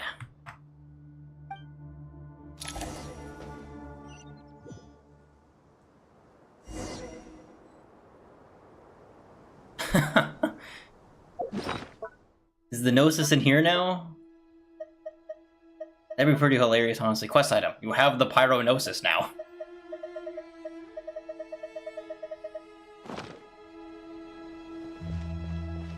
Alright. Let's do this. Traveler, Paimon, how are you feeling? Paimon's a teensy bit nervous, but only a teeny tiny bit. Seems like she's gotten way braver over the last few years, huh? Of course. After all the adventures you've had with the Traveler, I'm sure you've gained a lot of experience and grown as a person. I'm doing all right. What about you, Nahida? How are you holding up? With the negative effects of Irminsul, I'm a bit like a piece of fruit that's been burrowed into by hungry insects and left to rot. I'd be lying if I said it was nothing. But please don't worry. We all know what we're getting into, and we've prepared as well as we can. I believe in everyone. I believe in you. And I believe in myself. Stoking the fire inside oneself is certainly one way to live, but knowing when to rely on one's companions is also a form of great wisdom. I've been quietly learning little things from everyone, like plucking tufts of fur from a sumpter beast. Me too. With the constant traveling, I'm always learning and growing. That's the journey of life. I think there's someone else here who would share that sentiment. Fandango? Don't worry about what I think. I was just passing by and happened to overhear your conversation. What are you talking about, Hat Guy? This is the top floor. No one passes by the top floor. Yeah, especially for someone who can fly. Says who? You can fly just like I can. I would have thought it makes sense to you of all people. I don't know why, but I feel a little more relaxed now. It shows that you feel comfortable laying down your burdens in our presence. It means that Sumeru is a place you can trust, where you know we have your back. And we feel exactly the same way around you. That's what it means to be friends.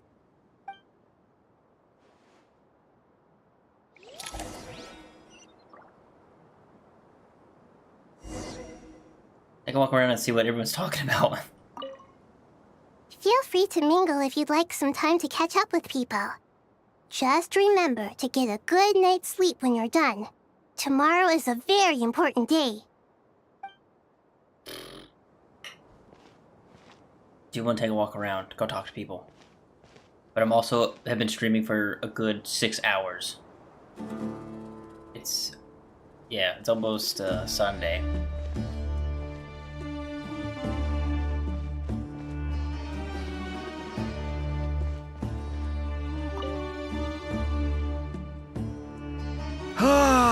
It's finally done.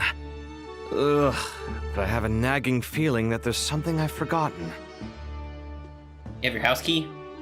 Oh, there you are. Everything wrapped up on your end?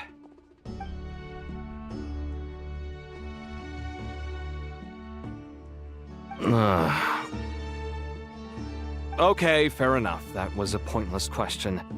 We were working in tandem, after all. You must really be exhausted. Well, it's been a busy day for both of us. When work ends, you clock out. No looking back. Yeah, we're definitely due a break.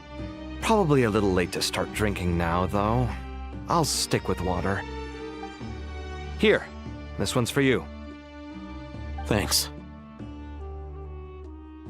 You want a bite to eat? I can grab us something. Or wait, I think there's a stove nearby. Let me take a look. Are you nervous? A little, yeah. Unlike you, it seems. How are you not feeling at all nervous? Because everything that happens next is beyond my individual control. I don't worry about things I cannot influence. What do you mean, cannot influence? You're the one who came up with half of the strategies we ended up using. There's only so much I can do. I was only doing my duty. Was it like this last time, too? Pretty much. You mean with Azar and his accomplices? Yes and no. The situation back then was easier to control, but we weren't as prepared as we are this time. So the enemy is stronger, but so are we. I still vividly remember the way you interrogated me in the library after the fact. Where were you when Sumeru needed you most? If your memory is so vivid, you might also recall that it was you who came looking for an argument.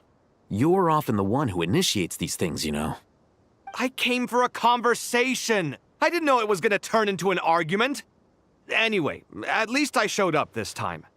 So, what do you think? What do I think? I think we're certainly better off for it. It's good having me around to help out, huh? Absolutely. As a citizen of Sumeru, you displayed a remarkable sense of responsibility in the face of disaster. Certainly feels that way. I just shudder to think how the world would have ended up if we hadn't gotten control of the situation.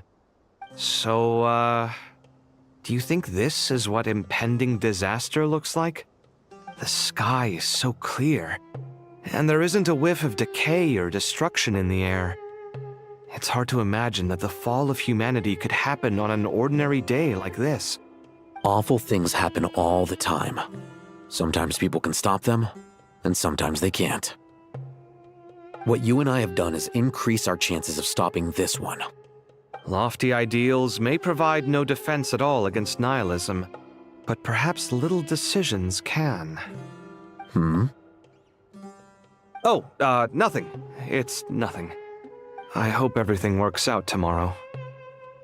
It will. As long as we stick to the plan, our chances of success are good. It's really strange. You're my junior, yet you always seem to act more like an upperclassman than I do. I think it's mostly a matter of temperament. Ugh. Walked right into that one, didn't I? Yes, you did.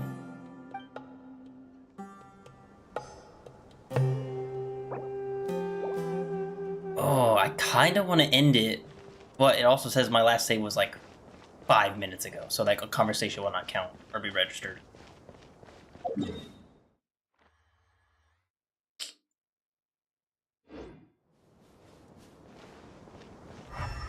I don't think anyone else is up here. I kind of want to push through and get to the next save and probably leave this on a cliffhanger. Where to next? Are we at the upper level?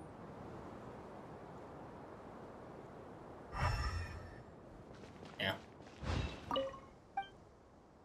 Middle level. We'll talk to everybody, get their cutscenes, and then advance. And hopefully we can take a break real quick. Or not even a break, just like pause the main,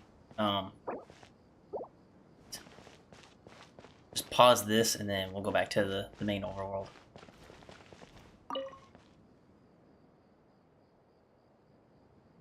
We'll make our move after sunrise tomorrow. It would also make sense, like, it's late at night, like, I'll rest as well, and then first thing, I'll start the stream and go right back at it. And then also do Duran's story quest as well. Good. Is everything ready? As much as possible. That'll be enough. Don't let the pressure get to you. We'll take things one step at a time. That's how we've always done it. Master Tainari! Mr. Sino! So this is where you were. I brought some juice and some water. Would you like some? I know how easily you get dehydrated in the desert, so you should definitely have some water. In which case, I'll have the juice. I gotta ask, though. Who's on juice-making duty at a time like this? Madame Farazan said she was feeling a little nervous, so I told her about the automatic juicer my friend invented. She took it right off me and started making carton after carton of juice. A juicer? Did Sucrose send that to you? Yeah, I hadn't had the chance to try it out before this incident occurred, but I couldn't bear to leave it behind in Gandharvaville. The juice is very sweet. I think so too. Kale, how are you feeling? Physically, I'm okay, but it just still feels strange to me. Why would a great power like this come to someone like me? I know the feeling well. That same question ran through my mind every day as a kid. At least now, you have someone who can relate to you. All the more reason that you should apply for Spontamod. Tainari fiercely opposes the idea, though. Those two things are completely unrelated. What are we all chatting about, Would anyone like any juice? Oh, you have some already. I had some earlier, ma'am. Maybe give the extra to someone else? Very well, very well. I shall be off then. Give me some juice, please, Madame Farzan. There's this enormous power, and then there's little old you. You feel like there's no connection between the two. And that sense of dissonance is difficult to get used to. Yeah. But after all this time, I can't believe this stuff still gets to me sometimes. Makes me feel a little childish. Kale, just because we normally keep the conversation light doesn't mean we can't discuss deeper issues. I don't think it's childish at all. You were the victim of a terrible crime. It's normal to struggle with the fallout from it. You have absolutely nothing to be ashamed of.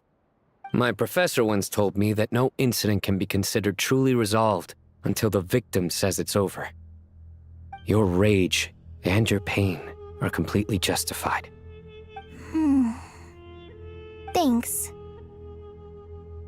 Miss Nicole said that the same god remains which were once used to inflict so much pain upon me have now become a weapon with which I can protect everyone. It's like my own personal kind of evolution. Every innocent person who's been hurt needs time to realize that it wasn't their fault. I was the same. But it's all about to be over. Tomorrow, it ends for good. I don't know if you've noticed, but you rarely stumble over your words anymore, and your outlook has become much more positive.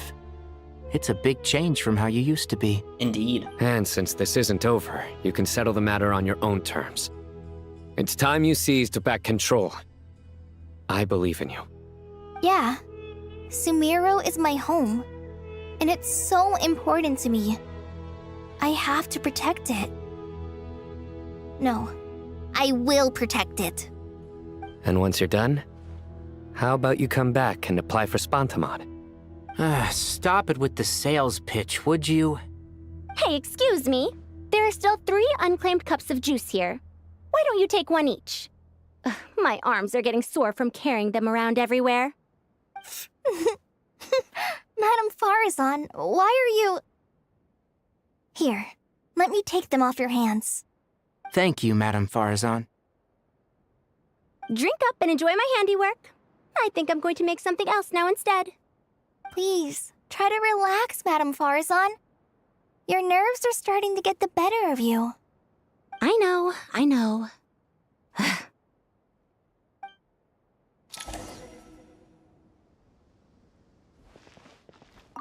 Drink up and enjoy my handiwork.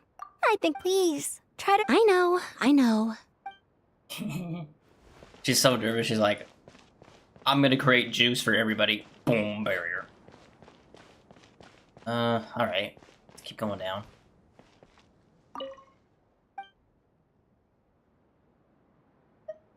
Lower level.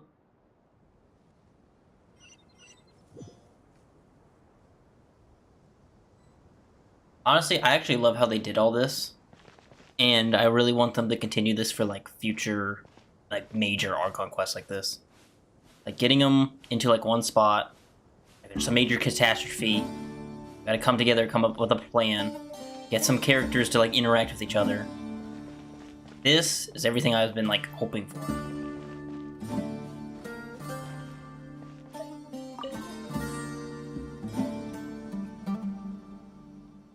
Something on your mind, Miss Nefer? Nothing in particular. It's just... right now, the future feels strange and unfamiliar. But the future has not yet arrived. How can you say how it feels? Some people know that there's an impending disaster. Others remain blissfully unaware.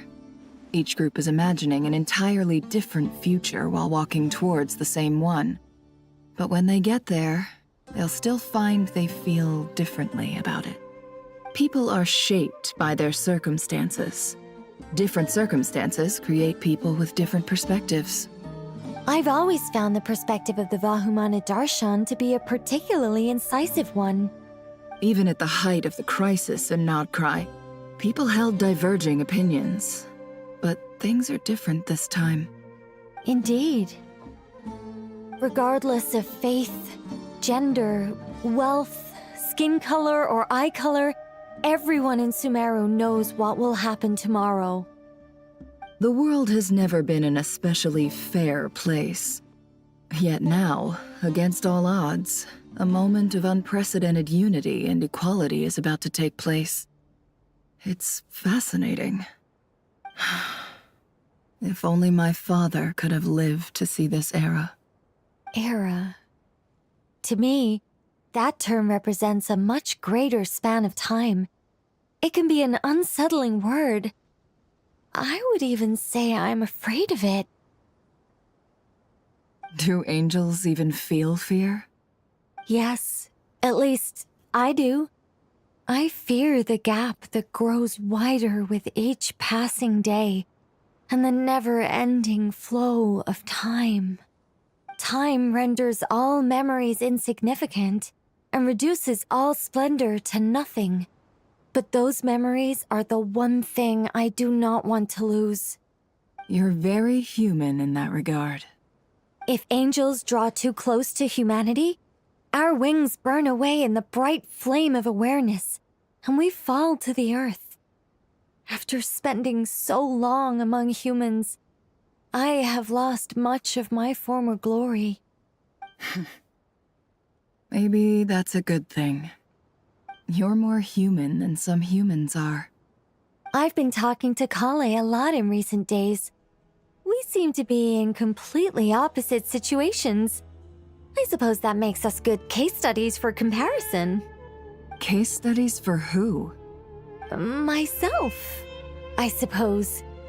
After comparing the two of us, I suddenly discovered that I desired more than before. It was a gentle, pleasant sensation. Just as most people pursue glory and miracles, I too am pursuing miracles of my own. Guiding humans to make the miracles in their hearts a reality. That is my miracle. It doesn't sound so bad, does it?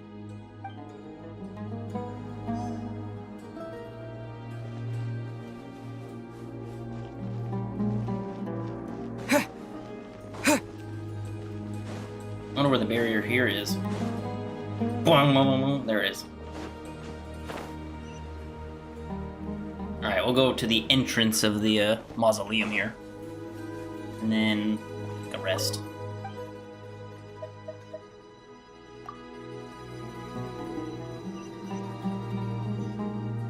Oh, I grow weary.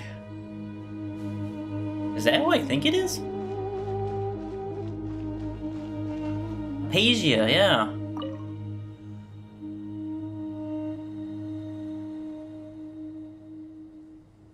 Look at the time. I should head back. I'm so sorry. I was in a hurry and didn't look where I was going. Are you all right? I'm fine. Huh. Wait. You're... Have we met? Yeah, you can say that. Not exactly. I think we may have crossed paths by the house of Dana before. Oh. You're Hat Guy! From Vahumana, right? You recognize me? The clue's in the name, Mr. Hat Guy. Fair point. It's getting pretty late. What's keeping you up? I could ask you the same question.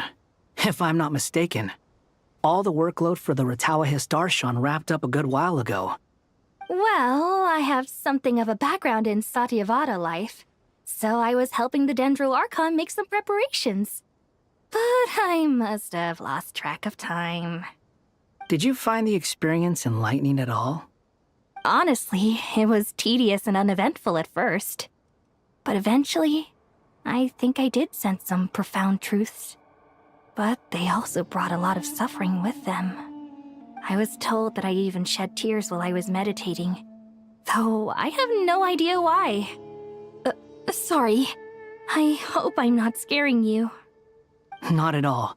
It just proves you're very accomplished in your research. Good night. I wish you all the best for tomorrow. Thank you, sir. You too. Kind of like how they had to close that as well. Yeah, Candace. haven't gotten to speak in the Candace at all during this entire time.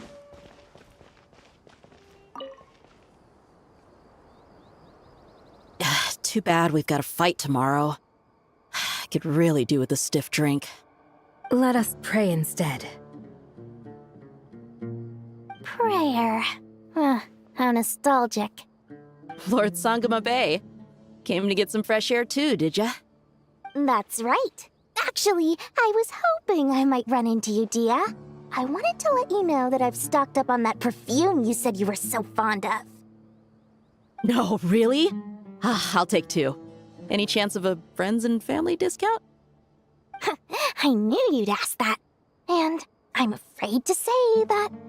Surprise! It's free of charge. What? That's very generous of you, Lord Sangama Bay. Does this mean you've made a fortune in Nodcry? Nope. Turns out it's not that easy to turn a profit there. I even ran some assorted losses. But anyway, that has nothing to do with why I wanted to give you and Dia a small gift. Remember that merchant caravan you two rescued in the desert last month? That was transporting my goods! No way! I had no idea that was your shipment. Explains the, eclectic mix of goods, though. Lord Sangama Bay's investment in the desert and generous stockpiling of goods has helped many people over the years. The shelters you funded especially have made life a little easier for the children and the elderly.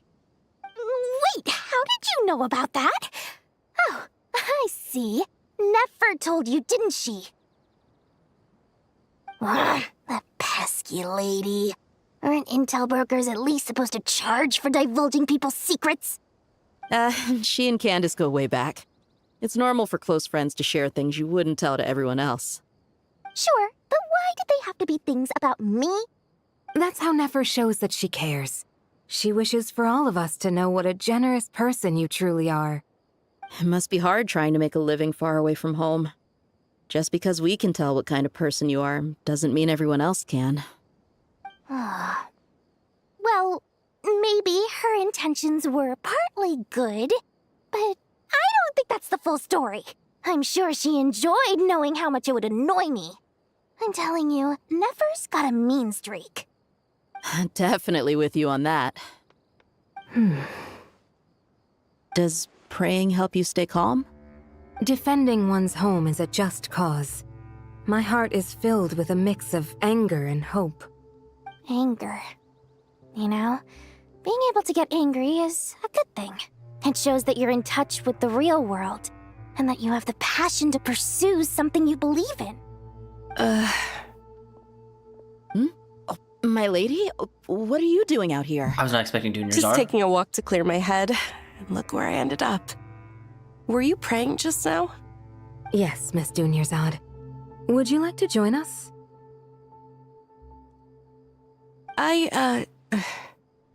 Come on, it's fine.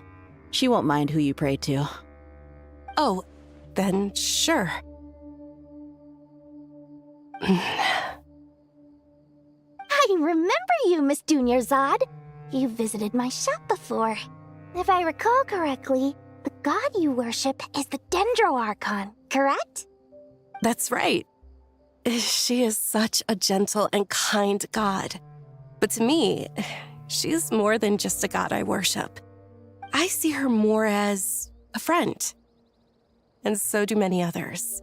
She's not some almighty god who reigns on high, but a genuine friend. Agreed. She's a wise teacher and a good friend. I spoke with several people during the evacuation. Everyone's aware that tomorrow's battle is one that ordinary people can join too. A battle to fight for our friends and our homeland. Oh, it makes me glad. I can finally do something for those who protected me. You've grown so much since we first met. Oh, a compliment? Ooh, more please. Thank you. My lady, you've always been a remarkably strong and ambitious person. It's indisputable. And that's not just a compliment. It's a statement of fact. What are you praying for? Our beliefs may not be entirely the same, but we both wish for the same thing. I pray that everyone will rise to the challenges ahead and return safe and sound. I pray for the safe return of all my companions.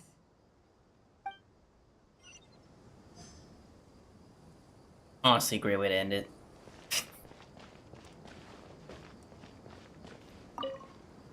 What are you praying for? Our beliefs may not be entirely... I pray for the safe return of all my companions.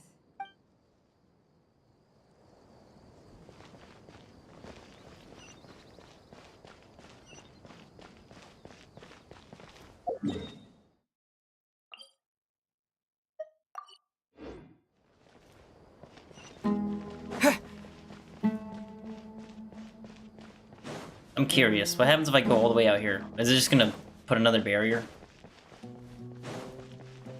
Spawn in all these guys.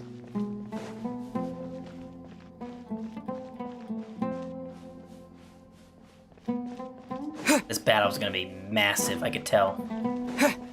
Might even rival the Abyss Attack Natlan. Gold! Gold! Gold!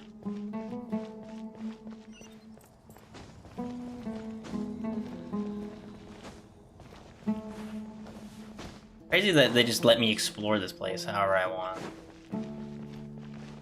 I'm surprised they didn't just put up a barrier up.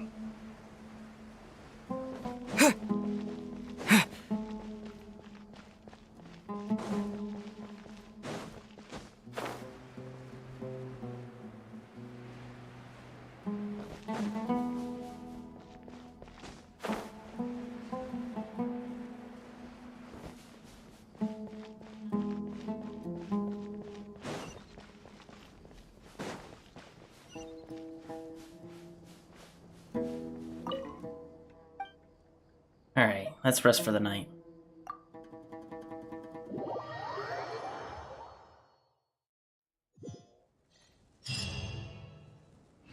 Alright. This is where I'm gonna end it. Yeah. We just saved. I don't have to worry about that anymore. Yeah, I wish to leave. Return me to the real Tevet real quick for a moment.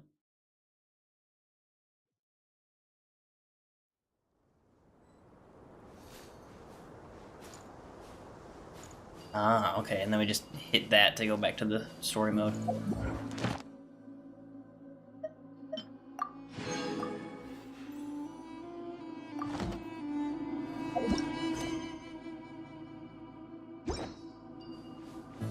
Well, at least we're back in the real world.